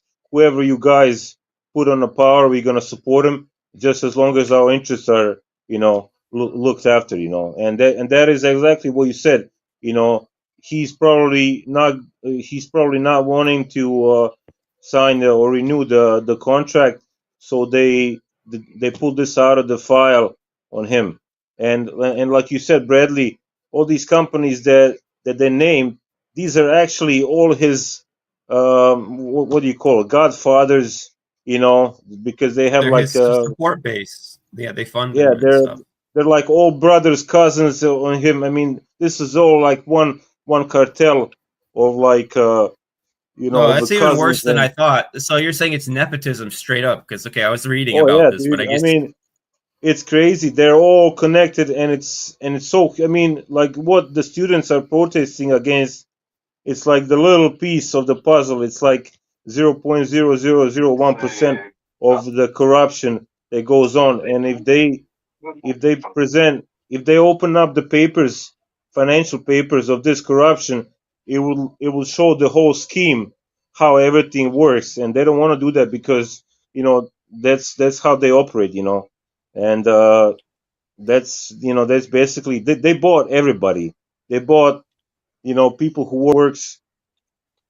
They bought, you know, police. They bought army. They bought even church is bought up. I mean, everybody's bought up. so I mean, Vucic needs the West. Then Vucic is under fire from everywhere. He needs the West. he needs yeah, he's willing to give them everything. You know, he gave them, you know, our southern province. You know, he gave them basically signed. You know, he didn't sign, but you know, de facto he gave them, you know, everything, and he's willing to give him our land for the you know, lithium mines, which is gonna destroy like the most you know, valuable agricultural land in Serbia. Economic prospects of Serbia. It's What there's is no one? economic purpose, yeah. Like and also like he gave Chinese the gold mine, copper mine, something that we like. What, we're stupid? We can't do that shit. So he gave them, he gave them the mines to mine just for the, I guess, you know, Chinese companies are present here too. So I mean, it's all corruption, like on a fucking highest level. I mean, it's crazy, you know. You sound like a commie. A damn dirty commie. Everybody's getting What is Wine he's saying? giving everybody what they want, so they don't complain against him. But when the shit hits the fan, it's gonna hurt him like hell. I mean, he's gonna be like dragged on the streets by the cars, you know. Yeah, Go you ahead, can't make boy. everybody happy. Go ahead, Boyan. Yeah, regarding Serbia, when I first heard that Serbia was selling weapons, obviously not directly to the Ukrainians, but probably to Czechia or some other European country, which gives We it all know. then directly to We all Ukraine. knew. We all knew. We all Yeah, knew where it was going. We all knew where it was going. yeah, of course, it's just this deniability stuff, which and no one believes anyway. But regarding that fact, I have argued among people that Russia should have put at this moment Serbia on the enemy list, you know, because Exactly. actually Serbia has Hold them accountable. well, not just because of that, because if you look at the opinion of the people, Serbians most likely are the most Russophile people on the Balkans, at least, you know. Probably in all of Europe, except maybe the Belarusians or some other very close to Russia people. But regardless, our politics is obviously not independent, and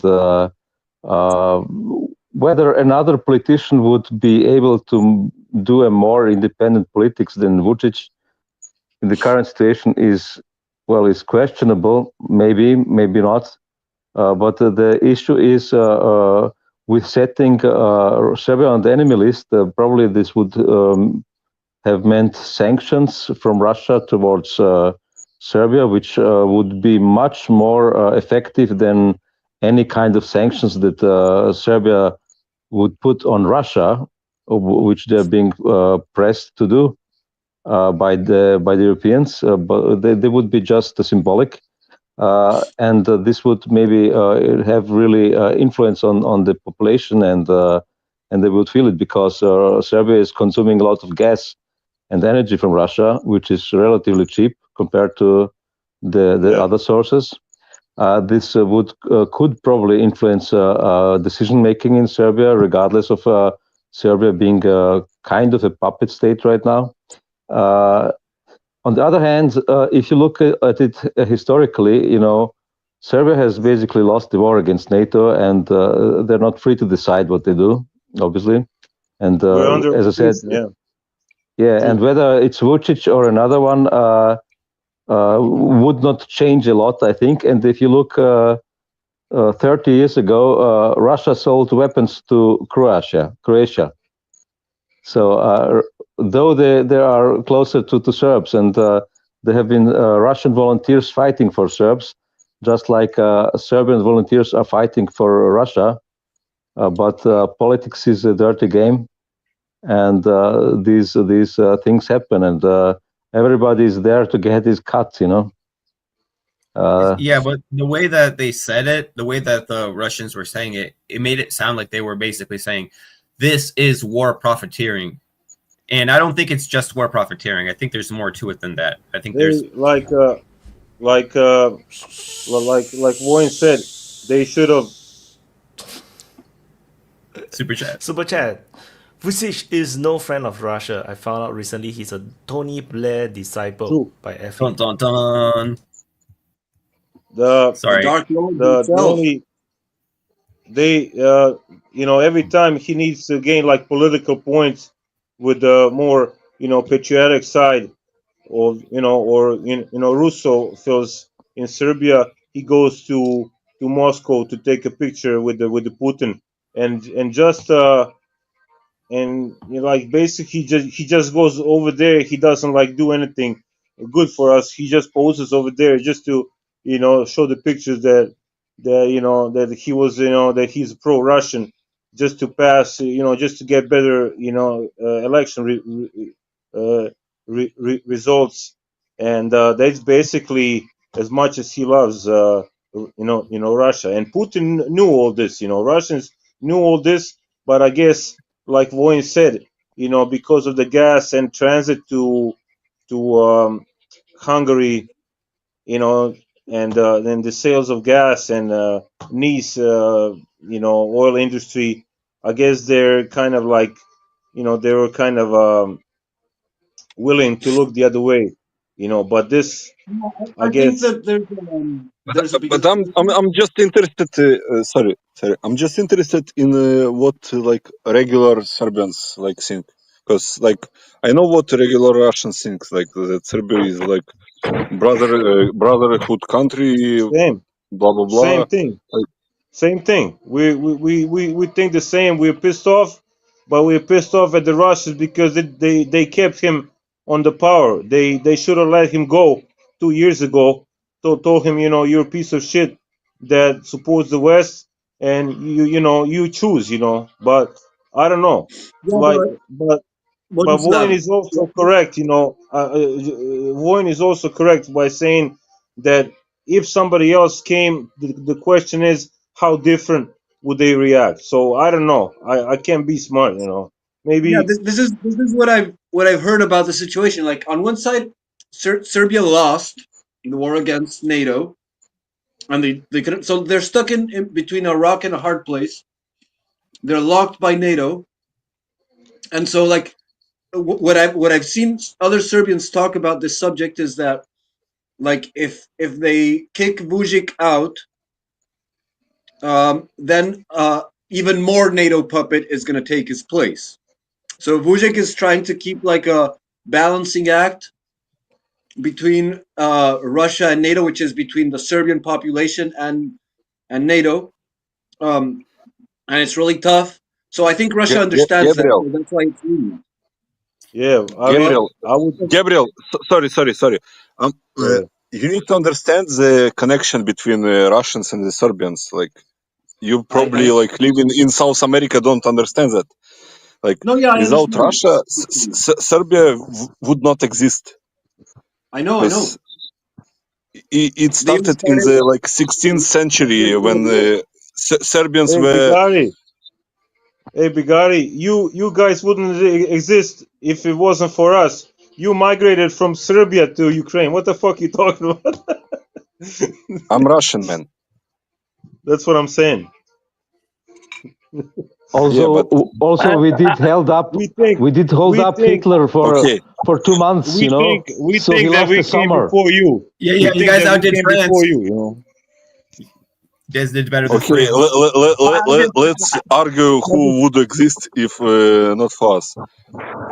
I just assume as far as Serbia goes and their relationship with Russia, nothing's really going to develop there until Russia's done with Ukraine and they can, focus on other things and other ideas. I mean, I'm sure they'll talk what they can do. The problem is that Russia took I constantly criticize this policy because they are retarded in foreign policy because they work with elites, so-called elites. They pay off like high-ranking officials in some other countries, and then don't work on ideological sense. So you're right. I would say one thing. So then Western countries like USA, the ID swoop in and they teach younger population to love America, love United States, hate Russia, blah blah blah, and this is the pattern that is going on through the whole like Eastern Europe, like so. This is the blame is solely on Russian policy in that sense, because they don't work with ideas. They work with like, oh, we will pay off this politician, so he will represent us in the parliament or some blah blah blah. But they don't work with ideas, and people drift off, and they started to like the West more than like. The ideas get corrupted. The minds get corrupted. There is a phenomenon. You're kind of right. My generation is more pro-Western, I guess, where you see like these children that are like students right now that are protesting. I would say that most of them are pro-Serbian and then pro-Russian because they seen what the Europe and the West is and what it brings them. So it's kind of I'd say it's the effect of those non-government organizations. I guess it didn't affect them because they they realize what did they get from the Europe except LGBT laws and everything. Yeah, LGBT and misandry. I'd say the right better way to put it is they have more ideological DNA in common with the Russians than they do with, you know, let's say the Americans. Like on these kind of issues, they tend to lean a little bit more, I don't know, conservative, maybe a little bit. I feel like that's popular in a lot of Eastern Europe. What you were saying about not knowing the relationship between Russia and Serbia, like I don't know the scope of it, but I do understand the phenomenon of it, and like for all the relationship between Serbia and Russia was still impotent to help Serbia when it was subdued, when it was broken by NATO, and so Serbia, for all its debt and relation to Russia, they can't count on Russia until Russia defeats NATO. Gab, do you understand that it was in like 2000s, like when Russia was under Yeltsin, that was controlled by oligarchs, that is like subdued to the West. It was controlled by the West. Like they could not do anything about it. The same like now in Serbia. And Russia sold weapons to Croatia, which they used against Serbs. They even sold weapons to the United States. We bought missiles from the Russians for target practice, anti-shipping missiles. Guys, So I mean, our history kind of goes back and forth when it comes to like who to blame. You know, I mean, I don't know much, but I know in a history, you know, there was times when the Russia saved us, and you know, and when we like supported, you know, Russia, and but the most recent, I guess, blunder of the Russian, you know, the diplomacy or the state was the recognition of Montenegro as a state, or supporting their independence, which basically permanently shit-faced us with no exit to the sea, and landlocked with the NATO countries surrounding us. And let's say Montenegro is like 60-70% Serbian. So why wouldn't you, you know, if you consider your ally, your traditional, you know, brother, whatever you want to call us, why not support us in that way, so we have a connection, if not by land, then by sea? You know, I think that's the biggest blunder. I mean, I can never hate Russians. I love Russians, but they kind of fucked us over, you know, in that one. Was that before or after Putin? That was during the Putin. That was 2006. So yeah, I know. Like Russia was not, you know, was not in maybe in condition to like impose its will, but you know, I don't know. It's my only point was is whatever the situation is, the history, the past, or that all shit don't matter. I'm talking about right now. Obviously, there's a problem for Serbia, and there's a problem for Russia, and realistically, Russia's not going to deal with Serbia or help Serbia or do whatever it's going to do with Serbia, and Serbia's probably not going to do anything either until that shit's settled. And if it's settled in a position that's very favorable to Russia, and they take the W, NATO takes the L, and they don't have a lot of influence, and maybe people are talking about breaking up NATO, or Hungary and Romania are thinking about fuck these guys, they're suicidal. You know, then maybe there's some room for something to happen there, maybe Russia to help and all that. But I don't really see anything happening until Ukraine's done, because Russia's not going to start a bunch of shit and deal with a bunch of shit with NATO. I mean, only if they say if Russia gets to Danube River, then we have a chance, you know, of some kind of. I mean, if Russia ends up with Odessa, then you might get some help, or your situation might be resolved favorably for Serbia. But I mean you got to wait for all that to happen, the peace to happen, everyone to, you know, settle down and take their W or their L, and then maybe they'll have time to worry about Serbia and figuring out what's going on with Serbia. So I figure you guys are stuck until then. You're stuck until this is resolved in limbo between NATO and Well, Vaughn is correct in a sense. For Serbia, it makes most sense to wait it just out and don't do proactively anything, you know, because it has not the capability to do it currently. But it also has not the capability to avoid trouble. If Europe or someone wants to stir up trouble, the Balkans is the right place to do it, you know. For instance, in Bosnia or stuff which is kind of happening with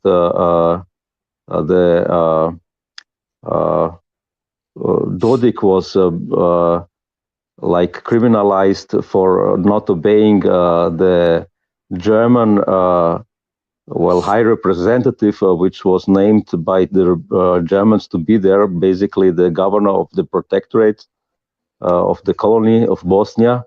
But regarding his job, it was instituted by Dayton, and the letter of the law basically says that he has to be appointed by the Security Council, United Nations, and there were some 4 or 5 guys who already did that, but the last one was not appointed by the Security Council because Russia and China did not agree upon that. So, but still, he was accepted as being the high representative by the West, you know. But the Serbs don't accept him and don't respect him. Still, this issue is being used to criminalize the president of the Serbian Republic in Bosnia, and this foreign representative had support of the Vučić, you know, which kind of stabbed the you know, Serbian leader in Bosnia in the back. I mean, don't you agree? Sure, but as I said, Vučić is not free to independently make politics. Yes. Yeah, I mean, not only that, but on the domestic level, you know, he's selling our land. He's selling our, you know, basically everything to the foreigners, which I don't understand. Okay, if you're under pressure when it comes to you know, when it comes to foreign affairs, whatever, but on the domestic level, he's a traitor too. You know, he's you think he has the power to do it independently? Politics, of course not, you know, internal. The question is, but Vojislav, the question is there any possibilities of him doing worse? Like, because the Western Bloc and the NATO bloc, they demand 100% compliance. They it's not okay if you accept some things and not the others. So that's why they're constantly attacking. Like Voyan was saying, I mean, they got to play the game because, you know, they know Russia's not going to help them right now. And they know not to start shit with Kosovo. But then you've got people in the West that are basically looking for an excuse. Or, I mean, think about it. If they could have used a student revolt to get things going, they would, or they will. I mean, they got to play that line where, you know, because they can't get the West in there stirring shit up and getting rid of them before they are able to wait this out and see what happens with Russia after the war. It wasn't 2022 when there was the ammunition shortage as well, so that they really needed it then. They really put the screws in on him then. And, you know, just like we were saying, he really had he was between a rock and a hard place. Now, where is his heart lie? Where does his soul lie? I don't really know if that even makes sense. Think about it. If you go with the ammo story, like you're saying, I mean, think about it. You know, you either give us the ammo or you get a color revolution. You know, I mean, and we're still going to get the ammo. They really have to tread the line where they can't try not to piss off Russia, but at the same time, they got to play enough along with NATO so NATO doesn't instigate something in there and get rid of them. Like the Russians only now the Russians started saying it. They're so looking for any reason to start shit in Serbia again and just get rid of it once and for all, make it all whatever. You know, he's Serbia is so much in a debt that there's no fucking way, like like we already should have been like bankrupt like 5 times, you know, and but like that's how you enslave people, you know. That's how you get somebody under control. So when you say can it be worse? Yeah, it can be worse. He can basically, for all this debt that he created, you know, he can sell our land, which is it's happening, you know. It's you know, they're selling agricultural land. They're planning to sell Nice, the you know the the gas hubs, oil hubs, whatever. Okay, but can I just point out that this is what Thatcher did? This is what Thatcher did in the UK. All the national assets, the national oil companies, the electricity providers, etc., etc. Yeah. They were all sold off. So I mean, this is standard capitalism. Yeah, but capitalism doesn't work for everybody, you know.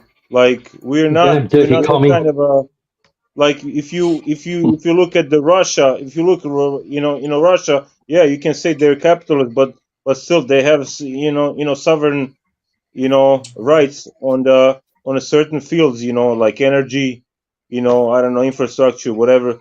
But when you give everything to the foreigners, you know, then you don't control anything. Basically, it came down to foreigners, you know, writing school books for our children here. I mean, can you believe this shit? You know, so basically, somebody is gonna write somebody's gonna write the history that might or might not be true. You know, for your kids to learn. Yes, So I absolutely that's can't believe how- that. We do that all the time. We did that in Ukraine. So two things. People are complaining about the fact that we're on a Serbia black hole. And Voin brought up something really interesting about Russia. Like, okay, if the Russians are in a position to be in Odessa, then yeah, they'll be in a position to be in a much more help to Ukraine. And recently the Russians actually brought up Odessa and said, hey, if the Ukrainians aren't willing to play ball, Odessa, Sumy, other regions will also be annexed. So Voin's picture might actually end up painting itself on the geopolitical stage. I don't know, because I don't see the Ukrainians being realistic about their about the negotiations, judging off of statements. Well, yeah, I mean their stance is like, now you want borders, you know, and like Russians to leave and like to pay reparations. I mean, fuck, come on, you know. That's never gonna happen, you know. What's Trump's envoy to Keith Kellogg in an interview recently? He even brought up that like this is a high level official, and he was saying, yeah, well, of course, you know, NATO expansion, that was obviously a problem for the Russians, you know. So now they're in a position where they're even like stating some of these taboo sort of things, and these are officials. Bad. Bradley, I just feel bad.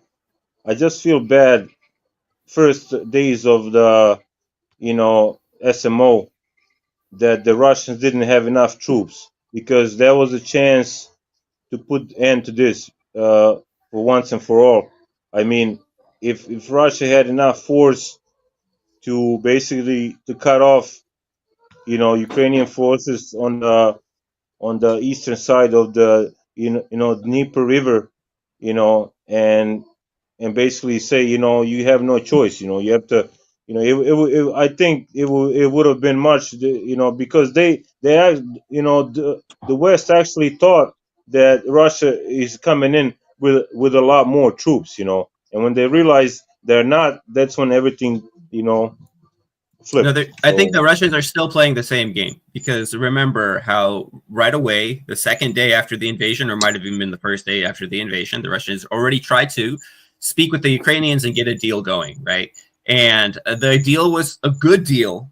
It was not as good of a deal as before the Russians invaded, because they did all this stuff, but consistently the Ukrainians keep getting a worse deal. And it seems like the Russians are beginning to anticipate this, and they're beginning to say things like, yeah, well, let's talk peace, right? Let's talk peace on terms that are you frankly better than what you deserve, right? Anticipating that the Ukrainians are going to say nope, and the Russians are going to be like, well, you see, they made us go further. So it kind of seems almost like that. Like the Ukrainians can be relied on to continually step on the same rake. Yeah. And so when there's all this talk about, oh, who's getting in the way of peace, all the Russians have to do is, you know, I was making that's also the case from before the war. So like Russia could have gone into this knowing pretty clearly that this was going to be the result. And to Vladislav's point, I think that the only definitive solution, like, you know, end it for once and for all, isn't to take over Ukraine. It's to defeat the West. That's the only way of fixing it for once and for all.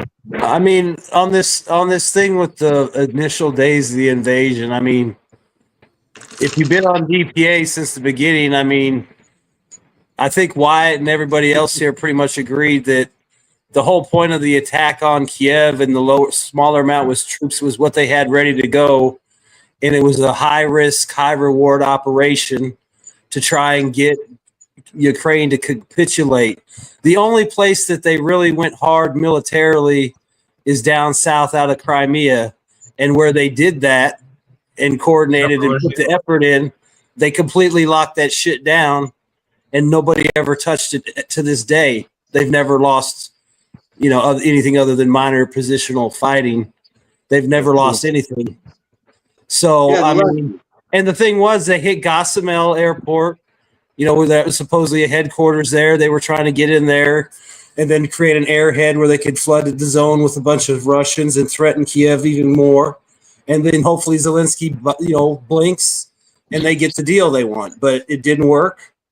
You know, the resistance stiffened and they started getting fucked with, and then they decided to pull back, reevaluate, and obviously they changed the whole focus and format of how they were going to fight, and it's working better for them now, and they're slowly getting to where they need to be. They decided to fight the war for real. They realized, I think earlier than us, that they're going to have to fight the war for real. They're like, okay, well, if this is going to be a heavy lift, we're going to have to lift properly. They got, what's his face, Surovikin in, right?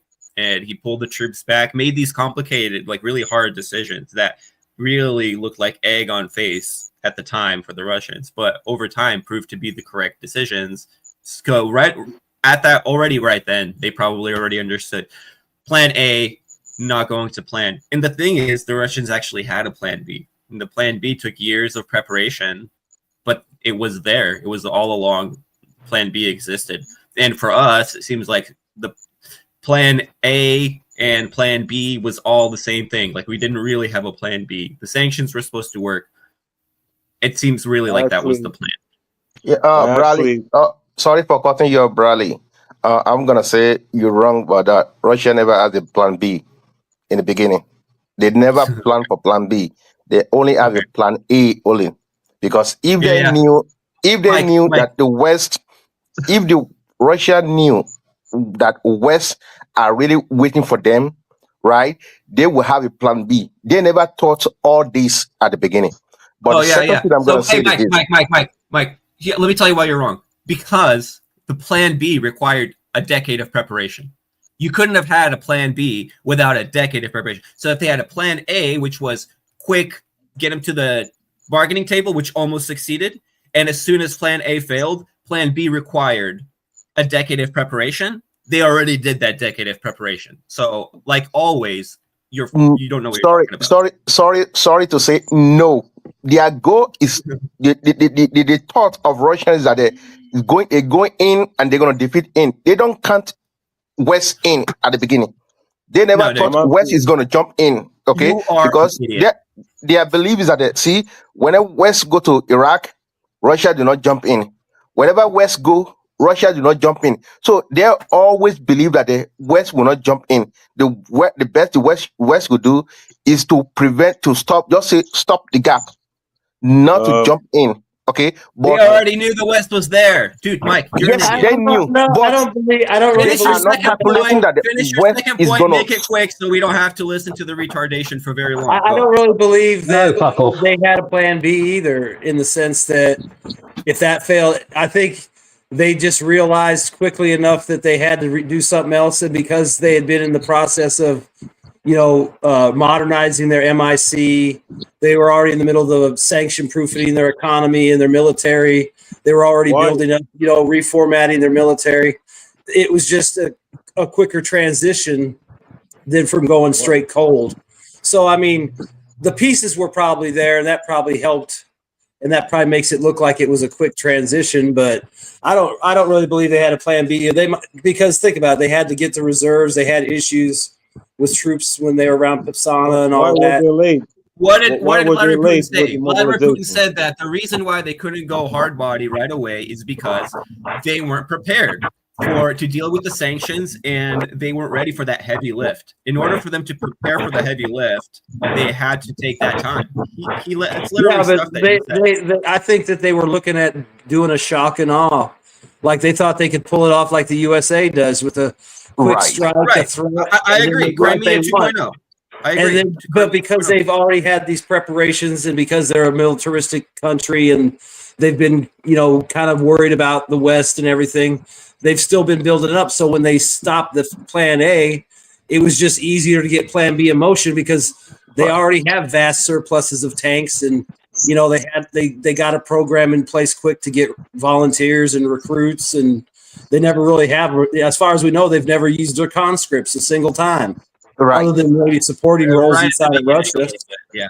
There's some. Yeah. some Sorry news to say, right. this is another thing I'm about to say right now is that as this war is not even end. This is just the beginning. I agree I'll with say that. right now, this war is just start. Okay, everybody think this war is about to over. They're wrong. I'm sorry to say it. This war is just start, right? And this is the thing. The way I'm looking at things right now, right? China already understand one thing that Russia must not lose this war. That's one thing is clear to China right now. They totally understand that Russia must not lose, because if Russia lose this war, they done. 100% is clear to them right now that now they are in a life threat. That whatever happened to Russia is going to have reflect on them, because if the West has been saying it loud and clear, right? I say they are going to attack China. Nothing will stop them. What is losing the war? What does losing the war looks like? Okay, what I mean by Russia lose the war, first, Russia must not capitulate without bring Ukraine to their knee. If Russia capitulate, how would they say? Sorry, capitulate, whatever. So that is the first thing that Russia must not do. Okay, because whenever they do that, that's why the West topple over them. Then, because the goal is to not just to bring Russia into their knee, but to bring China into their knee as well. It's a 2-in-1. They go, okay. And if China think, they could just give West what the West wants. No, that's not what the West wants right now.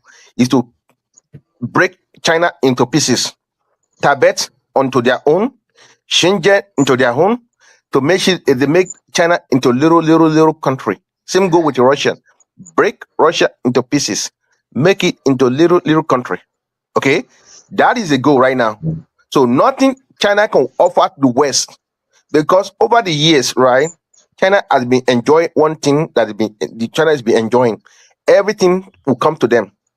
They don't need to since 1970s. China don't need to lift finger. The West is giving them everything they want in effort to overcome Soviet. Okay, the cheap the reason why the Chinese is getting all this manufacturer factory, not because of cheap labor. That's completely nonsense. They are telling they campaign to people. Okay, they try to lift China up, so China will obey West. Now they start to understand one thing, that China is not just lift up. Now they are not surpassing them, and now China is not obeying anymore. I said that before. Now China become the beast on their own that they create. even worse than Russia. That's the West is scared of China way worse than Russia. But the only way they can break, because they know that they already, as of now, as like I said before, they already blockade China completely. If any people don't know, understand right now, the way it is China already been blockade. The only one side the China has not been blockade is the Russian side. Okay, Indian one side. All the Vietnamese, all the what do you call it? Taipei, whatever I call it, Taipei, one side. Whatever, Korea, Japan, that's a serious blockade. Philippines, that's a serious blockade if you calculate it, right? The only one side, the China is still open, and like I said before, if you want to fight a war, you need two things, right? Energy and food. Okay, once you have that two things, you can last longer. But if you don't have one of those two things, there is a chance you're going to collapse quickly. So if they blockade China from energy, yeah, China could self-sufficient, but that's not enough for West to break them. But energy can come from the Russian side. Okay, the food also can also supply to them through the Russian side. That's why they don't want to go to China first. But that's West. That's a mistake that the West made. Because if they could have go to China first, because technology is what they don't count on that much, like FPVs and others. They are not quickly counting on them until now they see the real action of it. Now they start to realize that their attacks go to China first, bring them to their knee, then go back to the Russian. Right? It will be much easier because Russia has lack of technology, the modern technology. I mean. Okay, see this? They are way behind. China. But now, like I said last time, Russia lithography machine is been up and running, which is now even becoming a nightmare for the West. Sorry, US, please. I don't know about up and running. I don't know what lithography machine, because they have certain lithography machines that they've had forever, but with their new ones that they're trying to build, a 40 nanometer, I think the most recent news is that they put it off until 2028, which is what you would expect, because that's what always happens in these processes. Especially a lithography machine, and 40 nanometers is very modern. It's a super good it's like a super dense process, so it's going to take a while. Maybe like, I don't know, maybe they can produce some of. No, not really. Sorry, Bradley. Not really. See, this the way this technology works is different from way people understand, right? When it comes to the chips making machine, right? Like a lithography, etching and EUV, whatever they call whatever they're using. Russia is doing one thing before the war. Yes, they are silicon ingot. They wish they produce a lot of silicon ingot, right? So because they supply to West and also supply to China, but that's where they stop Russian for improve. Okay, they give them. See, this is how the West been doing for years. They call it global. What do they call it? Global economy. Whatever they're doing, right? They've been using that to bring a lot of country into their knee. For them not to be able to stand on their own. For them not to be able to stand on their own. It's the same thing with most of the Europeans. Okay, they bring them to before European is compete with technology with the American. But now many Europeans don't even know how these technologies work anymore. Since there's so much to rely on lithography machines, not America. It's the Danish that make lithography machines. No, see, this lithography machine is a lot go to it. Not just something simple. What I'm saying is that the West have been using it to bring a lot of countries into their need. Technology like call it global economy. Global whatever they're doing. So now, even China, mostly some of the things they produce, they don't even understand how it works. Because they produce it doesn't mean they understand how it works. Now they start to rush to learn it badly to understand how this thing is working. Because the way it's like working on a car. You could drive a car, but it doesn't mean you know how to fix the car. Okay? So by them giving everybody's cars, right? So now don't worry, you don't need to make a car on your own. You take this car. Okay, sell it for you cheap. Then you don't understand how to fix it anymore. The knowledge lost, and that is what they've been especially with the Russian. They lost a lot of knowledge. a lot than. But one thing that the Russians are good with, they're good with the people with the knowledge, and they be able to come up. And the funny thing, the way I see this, Russia has lost a lot of brilliant people in this war. A lot of them have been lost. All right, guys, Okay, I got to get more coffee. I'll be back later. so I'll say that as of now, the one that's going to be winning this war is Russians as of now. And again, what everybody's panicking about right now, I see you guys have been talking about the plane they blow up. That is, I mean, in my own view, that was completely nothing. This is exactly what the West want people to have. The panicking to go in the front line are the Russians. The way guys have been talking about it, panicking, that's exactly the way they want the Russians frontline guys start talking about it and get panicking. So when they get panicking, they be able to pin them down on whatever they have. So now they make everybody start to, oh wow, they blow up all the planes, and then most of the planes they even use for the front line are not the one they blow up. Okay, so now as they are talking about it, but it's getting panicking, and they make it think like this is not compared to 2024 when they blow up at the ammo depot in Russia. That is really, really worse. Okay, so this is like nothing. In my own view, I know it might be big deal, but in my view, it looked like it's nothing to 2024 when they blow all their ammo depot off. So, think the Russia is going to go down with this? I don't think so. I think, in fact, this will make them stronger than ever, because now they could get a new plane instead of go with all those aging old planes. They will get a modern plane with the new technology. Even make things worse for Ukrainian than it was before this war, because they're gonna replace those planes with modern technology, with the modern plane and the modern technology. Because some of those planes they blow up is from 1960s, 70s. It's not something new, in my view. So, God help us. That's what I could say right now. Oh yeah, Well, regards the big picture analysis, I agree with Mike. Obviously, the West or the hegemony in the West has the interest to weaken both Russia and China, or to destroy them in their capability to become competitors. It's just natural, and it is obviously a way to weaken your competitors. The best way is to isolate them and to beat them one by one, not all at once. And the interesting thing is that this is not anymore the case, because Russia and Iran and North Korea, these axes that they call evil, they are kind of aligning, and China is joining more and more. There was this situation with Xi when he was in Russia at the beginning of the war, where he mentioned that they are going to achieve things that have not been done in centuries. So they seem very well aligned as well. But on the other hand, on the other side, China is selling drone components to the Ukraine just the same, you know. So they are not allies, not perfectly aligned. Sorry, China is not. I'm sorry to say that is wrong, because most of those drone components was produced with Western company in China.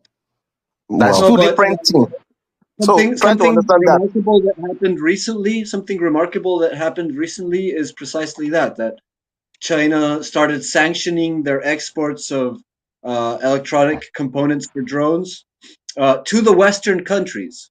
So that means that they're cutting off Ukraine from drone components. So China's clearly shifting its posture. Like, it did have this sort of neutral balancing act posture towards the war, with pretty staunch support for Russia, but also maintaining a balance of relationships with the West. They were sanctioning Russia nominally, not de facto, but de jure, and they were still selling all these components But as the trade war escalates, China's been starting to restrict its exports to the West. And one of the latest things that happened was that China started sanctioning drone components from the West, and Ukraine was complaining about that recently. So Yeah, but that's clearly starting to change. this interview by this drone developer that was on recently Reporter. on the Real Reporter, yes, he mentioned that most of the electronic stuff, so the main board and the chips and whatever in the Ukrainian drones are not from China. Usually not from China. So they are Western components. So this would mean that most of the components that China uses for the drones are the motors, the electric motors, which are Also the digital boards for control systems and all of that. yeah, but that's what he said, that they are European or American mostly. See, all those, but all also those regarding Mike's comments on computer chips, the Chinese are quite far in their independence regarding that stuff. I think they can produce 28 millimeters and 14 millimeters already. Seven well, I'm not sure about that, but the Russians don't need any of this, you know. The Russians don't need that stuff. They can just take washing machines. Yeah. You know, the most useful things. The most useful chat, thing. wait. Super chat. Melcor said, pro-humus man just killed a bunch of old Jewish folk by setting them on fire in Colorado. Of course, he's a Muzi. Yeah, I deliberately pronounce it in a certain way so that I know. Yeah, don't get censored. Interesting. So let's talk about the China right now. So what I'm saying about the Chinese thing is this. I would say most of the most components they produce in these drone things right now that the China really have a edge on is a brushless motor, okay, which they use for the drones, right? But when it comes to the chips go and the camera goes on, most of those were produced by Western company in China, not Chinese company. Okay, there's two things that people don't get to understand here. But now, since now China are now produce their own, because I remember I think in 2008, right? The West was fighting Chinese for try to copy the what they call it night vision sensor. I think that was around 2008 when this was saying, oh, they're not gonna license the night vision sensor, you know, on the chips for Chinese. The Chinese start working on this on their own. Now Chinese bring their own. In fact, during this war, that's when Chinese launched show the West their night vision sensor, which is work pretty good. In fact, it's the same. I would say the same clone copy with the one the West was producing. Now I don't know much about how much the Russian can produce. I know that their system is working. Like the other thing is that the West also have a leverage on the EDA. EDA technology is used to it's kind of like a AI. They used to put the chips how much transistors. Sorry, but I'm saying the wrong backward. How many transistors can fit on the chips and how to run them? Which now I believe China already have their own version, and I believe Russian also have their own version. You could have a lithography machine without know what to do with it. It's like have a car with no driver license. Okay, so for you to be able to run those things, you need like EDA or equivalent to be able to produce chips, not just produce the current one, but produce the next generation. Because as this world keep going now, new technology keep coming in daily on different style. So listen, if guys, you, I was listening when I was away, and somebody was saying, I think it was Voyan and you, Mike. you guys are saying that the Russians have a 40 nanometer process, potentially a 28 nanometer process. I'm here to tell you, they do not. Those are far away. If you're, and even if, hold up, and even if you do develop, let's say you develop a 40 nanometer process, right?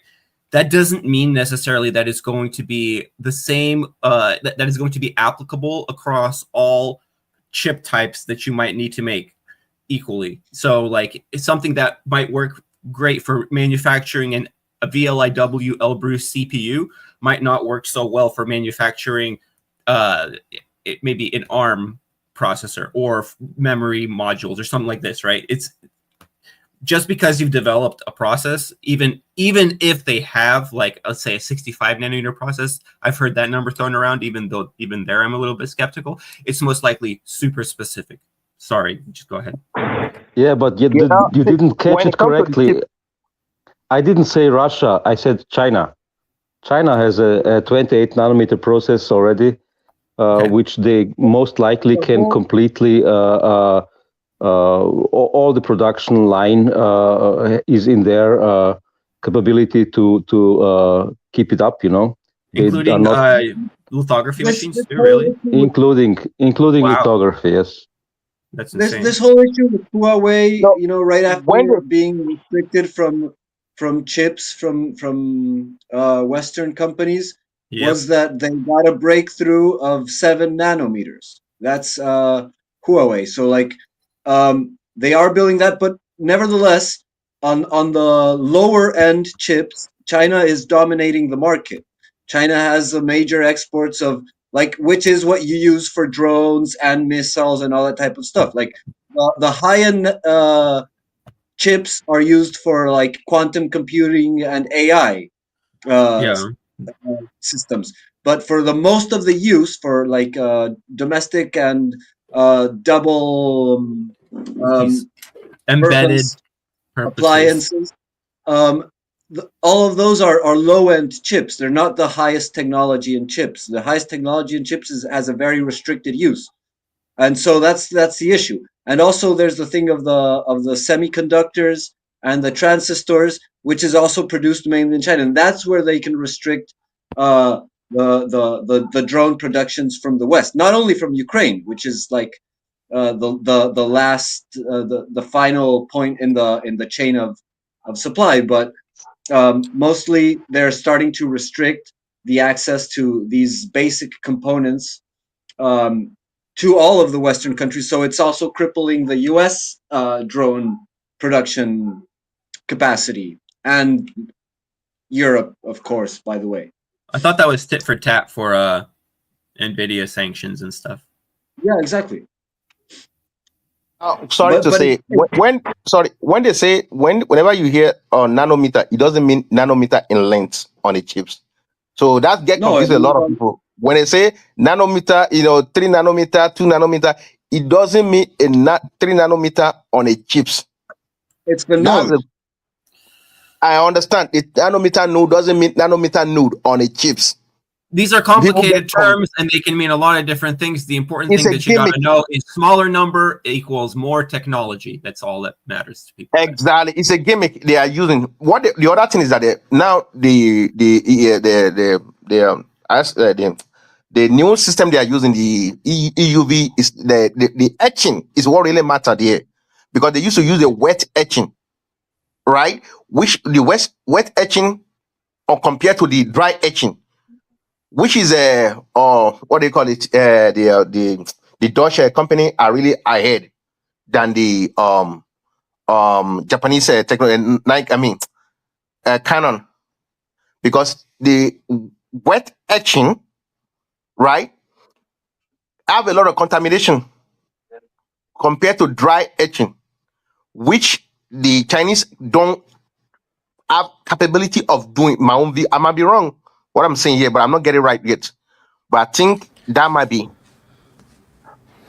Super Chat, Effie, whatever you think you know about Russian plans, you are wrong, I'm wrong, Napoleon was wrong, Hitler was wrong, the Livonian Knights were wrong, only an Eastern Empire successfully subdued Russia, which is the Mongols.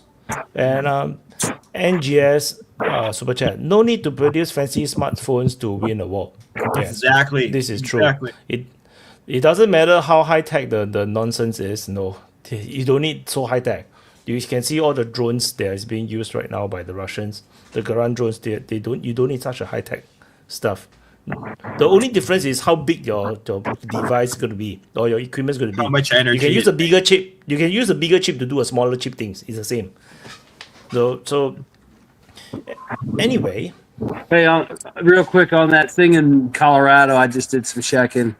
It was up in Boulder, Colorado, which is kind of like the activist city in Colorado. It was on the Pearl Street Mall, which is sad because I used to go there as a kid, and they had a lot of cool clubs there, and it was a cool place to hang out. But apparently there was some kind of maybe pro-Israel protest, and someone may have thrown Molotov cocktails at the protesters. So some people got burned. But it just literally happened, so there's really not a whole lot of information other than that. So I just want to say I would need to head out in maybe in 30 minutes time, 45 minutes time. So I think we should do closing. If not, no, because the closing can last very long sometimes. So yeah, I would like to start closing. Do you guys mind? Let's do it. I just want to say thank you. See you guys. Love you guys. You guys are the best. See you next time. Yeah, sorry I went off on you, Mike. Oh, dang, I was going to apologize to Mike. I really went off. I just got interrupted by him. Damn, I feel bad. If I run into him in open voice chat, I'll be like, I'm sorry, bro. I didn't mean that. But yeah. You're so mean, Bradley. I know, right? What a piece of shit. So next to close, I think Void. Closing. Yeah, good to see you guys again, and nice discussion as always. Like, subscribe, and come back again for more DPA stuff. See you guys. Thank you, Void. guys. Gabriel, closing. Yeah. So great discussion as usual. This one was particularly dynamic. We went all over the place, but it's all so interconnected that we're basically talking about the same thing in different areas of the conflict. So many things that can seem like a black hole. We're just, digging into one of the facets of this whole like global chessboard, right? And so it's good to dive into detail in some areas that are kind of obscure, we're not discussing so much, or that aren't so like I thought it was really interesting to have this discussion about Serbia and its internal politics and public sentiment in there, because Serbia is kind of an important place. That's why it was bombed in the first place. It was a way of like cutting off Russia from like Western Europe. It was a way of subduing and it was an example to the world of like, okay, now we're in charge, we can do whatever the fuck we want. And it's very relevant today because it's on account of that also that it's argued like it's one of the main rebuttals to like the unprovoked war of aggression of Russia. Like, no, NATO is a threat. Look what they did in Serbia. Look what they did to Yugoslavia. It's not a peaceful loving and defensive organization. It's clearly an aggressive force that is willing to bomb into submission whoever stands in its way. And yeah, like all of these things, they kind of cajole together in different ways. And there's a pattern of like countries that are a threat to the global order. They're usually they tend to be besieged by proxy nations that get some level of develop. Like some nations are on the lucky side, like quote unquote, because the results are still devastating. Like being allied with the West is a bad deal, even in the best case scenario, like Japan, Germany, or South Korea. Like those countries have really been hollowed out. at a social, cultural, and psychological level. You know, people are worked to death. They're really milking machines for all of the population. But nonetheless, they get the benefits of being able to threaten the rival, and also they get some benefits as to keep them away from allying to the rival. And that's why South America has never had a Japan or a South Korea, because we don't have a Russia or China nearby to tempt us into into dissidence. But nonetheless, those countries eventually get harvested and sacrificed for like the expedience of their geopolitical strategy. So like we can see now even Japan and South Korea are getting kind of restless under the thumb of the US, because they're getting like, now that the US needs to gain, like to scavenge whatever power it can get to stabilize its economy and all of the domestic catastrophes that are going on for their competence crisis. They're still like they're getting even more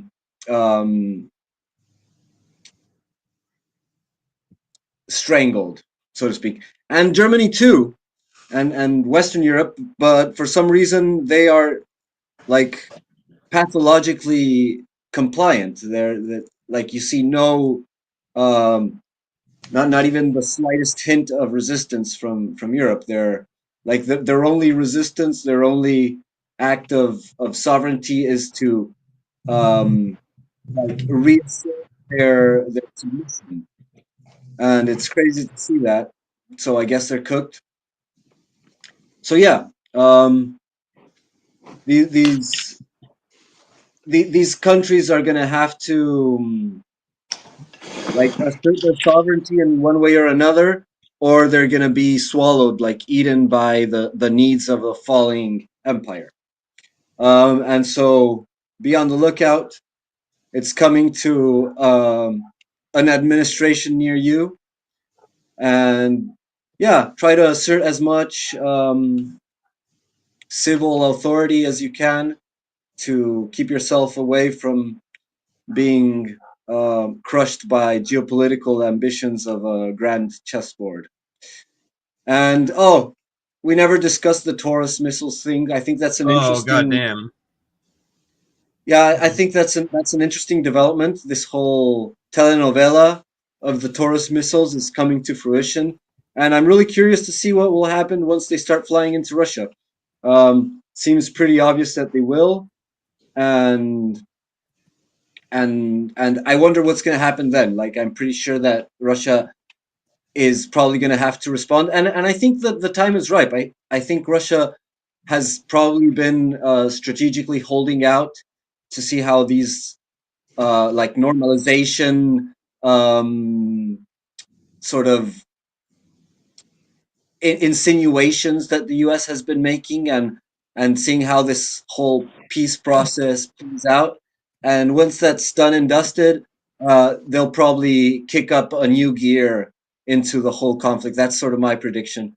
And another interesting development is this alliance between Sam Altman and Trump. You know how they're going to start to implement like aggregate database for all the different institutions in the U.S., which is pretty ominous, especially for like a populist, you know. And if like what Gareth mentioned about like the betrayal of Trump of NATO and Europe, that's ridiculous. It's retarded. But what does seem like a very severe betrayal is this alliance between like this absolutely evil project of Palantir and all the things it's been doing in the Middle East, and to see that starting to be applied in the US is pretty damn ominous. So keep a lookout for that. I still don't like. I don't blame Trump for what disasters have been happening in his administration. I don't think a person has the authority to actually change that. I think that maybe he is trying to do some changes and he's really constrained. But nonetheless, whatever power he has, it's only on account of his base, his support base, keeping him to his word. You know, like basically the only hope for Trump is that the people who support him, his base, keeps him accountable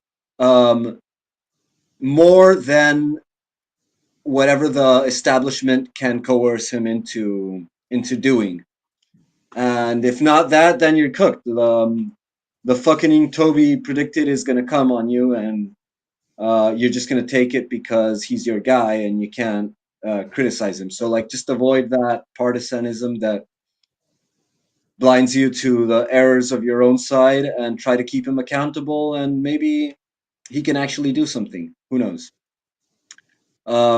So those are the issues I'm gonna throw out as food for thought, and remember to like, share, and subscribe. And thank you, Wyatt, for this platform. It's great talking to you and great seeing you all. I'll be back next time. Yeah. Peace, Okay, bro. Bradley, closing. All right. Awesome. So I'll try to rehash and kind of summarize my thoughts on the Serbia thing, because that was kind of the conversation that I was in on the most. It was interesting to hear that there is potentially all this nepotism actually going on between Vučić and like the major arms companies and exporters in Serbia. Just something I'd never considered, never thought about. But of course, you're not going to read about that necessarily in the news. The Russians have known about this situation for a while with Serbian arms, right? But I think that, like I was saying, like since maybe back in 2022 even, but I think that like Vučić is in a fragile situation. He's between a rock and a hard place. And I mean, at least that's kind of how it looks to me. And I think that our tentacles are deep in Serbia, and we can really make trouble for a Humpty Dumpty like Vučić. So I bet that if we didn't see Serbian MLRS rockets in the Ukraine war, we'd have seen, you know, an attempt at color revolution in Belgrade or something along those lines.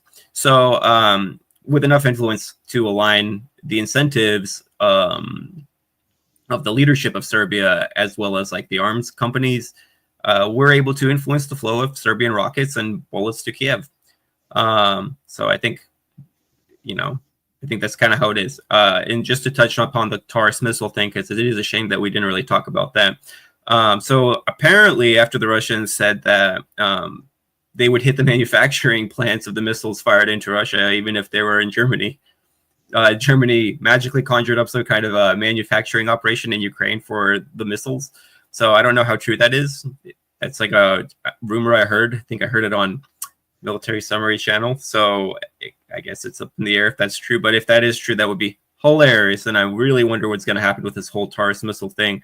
I'm following it closely. Other than that, of course, I'd like to thank our awesome panelists, our awesome audience, especially the super chatters, and our tireless commander. A DPA is like a box of chocolates. You never know what you're going to get. So be sure to be back next week for more, you know, not knowing. Peace. Prata, closing. Yeah. Hello. So we, after all what happened today and 2 days ago, we are still waiting for Putin to talk. Well, of course, politics in Russia don't work at the same velocity as in the West. We are too much used to consume things immediately and have answers an hour later. But of course, the Russian president will slip on the whole matter. But still, I presume Putin has to talk to the nation and make some comments about what happened. From all what happened, the worst thing, the one that is going to be more used will be definitely the attack, the attack to the train, the passenger train, which now can be considered a terrorist attack, and that will be used widely international to gain some fruits, and you will have repercussions in many sectors. But about the planes, the drones, there is a lot that still needs to came to light, like where are these trucks coming from, where the drones were then from a short distance attacking the airplanes, which country did they travel through, how did they cross the border, well, the different borders, I presume, if the drones were actually produced in Ukraine, definitely.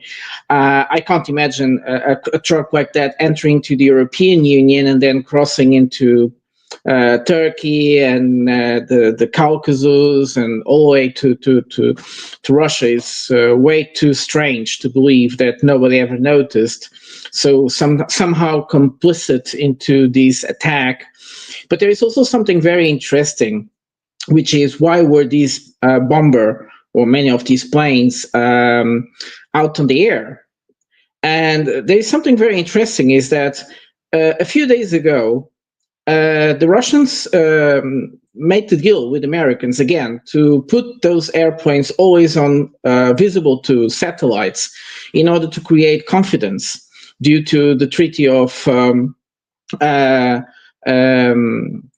do you call it? Well, anyway, the treaty that where they kind of control the different weapons, and this is one of the reasons why the airplanes, after such a long time being protected, were exposed at this time.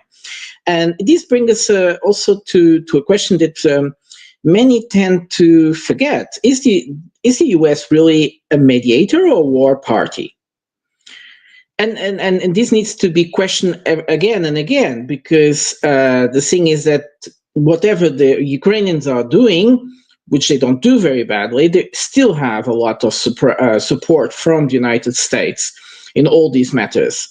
And I think this is probably the biggest change we'll see in the next week, is not so much what happens between Ukraine and Russia, but what kind of relation the US is definitely in with for Russia, what kind of relation the US is going to have with Russia in the future, because you can't just do these and then expect to have a good relation and be pals. So they really need to go deeper into. We saw some very interesting from Kellogg, some very interesting acknowledgements, which are very important, because they say, well, all this happened because of NATO expansion. This is a kind of a proxy war. And these are very important political statements that change a lot of what we had until now. And in that sense, I presume the US now will be forced to come stronger in taking a position. And this could arm the Ukrainians like never, but let's see what happens. Again, just to make a short list, there is something happening in the European Union being negotiated for the future, how the European Union is going to be ruled. And perhaps this all came in a very amazing time, because Orban and Fico from Slovakia, they have been kind of exposing some of those negotiations, and they are not very happy about it. Which means that many of the decisions in the future will be taken mostly just by majority or qualified majority, which means that no country can ever, like before, claim national interest in order to veto a decision. And this is something that is also being discussed. There is also another problem, which is the probability of the European Union to go away with taking the veto power from Hungary and financing, and last but not least, the elections in Poland. The pro-European candidate and the not so pro-European candidate, always this kind of stupid dichotomy, which is used for the European Union to actually try to convince people to vote for one candidate and not the other. So in that sense, very crazy week expect us. I hope everybody keeps calm and takes these with a bit of irony. Otherwise, we'll all get very depressed. Thank you, brother. Vaughn, closing. Yeah, first of all, I just want to thank you, Wyatt, for providing the platform. And to everybody out there, like, subscribe, and share. And like I would say, if you want to be caught up on what's going on in the ground in Ukraine, or if there's some other event going on, why it usually drops a update. That's where you need to go, DPA channel, and get caught up with either the sit rep if you want a long form, or if you want a quick update, just get the frontline changes. But yeah, this strike against Russia, I mean, I believe Russia will retaliate. I would assume it'll be against the ground targets. Maybe they'll do some infrastructure hits, or if they find something worth hitting, maybe they'll use something more high-end ordnance.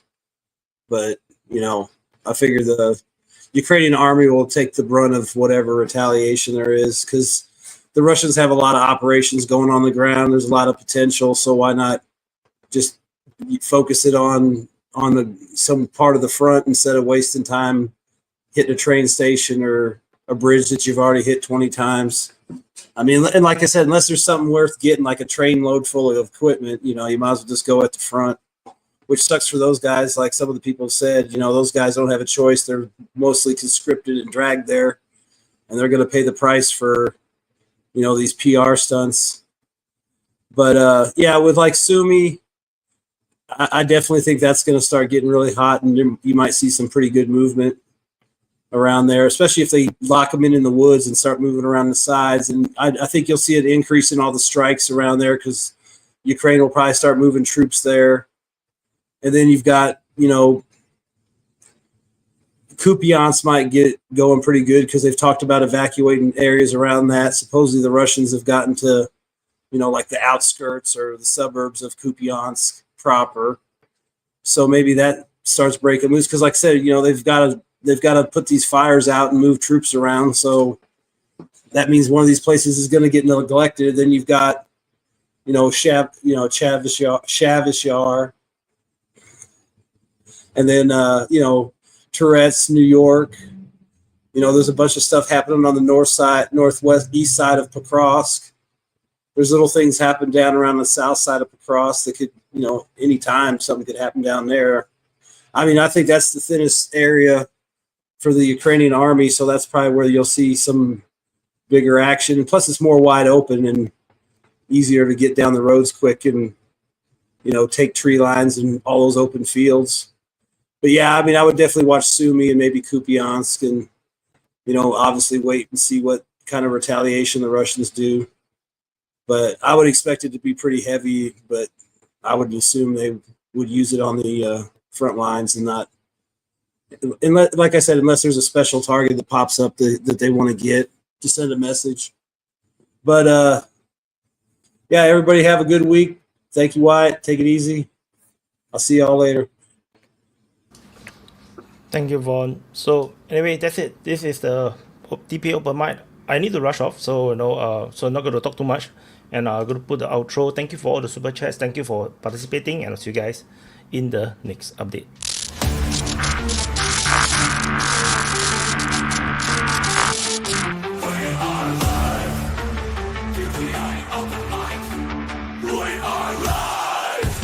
Join the debate, join the discussion, share your voice.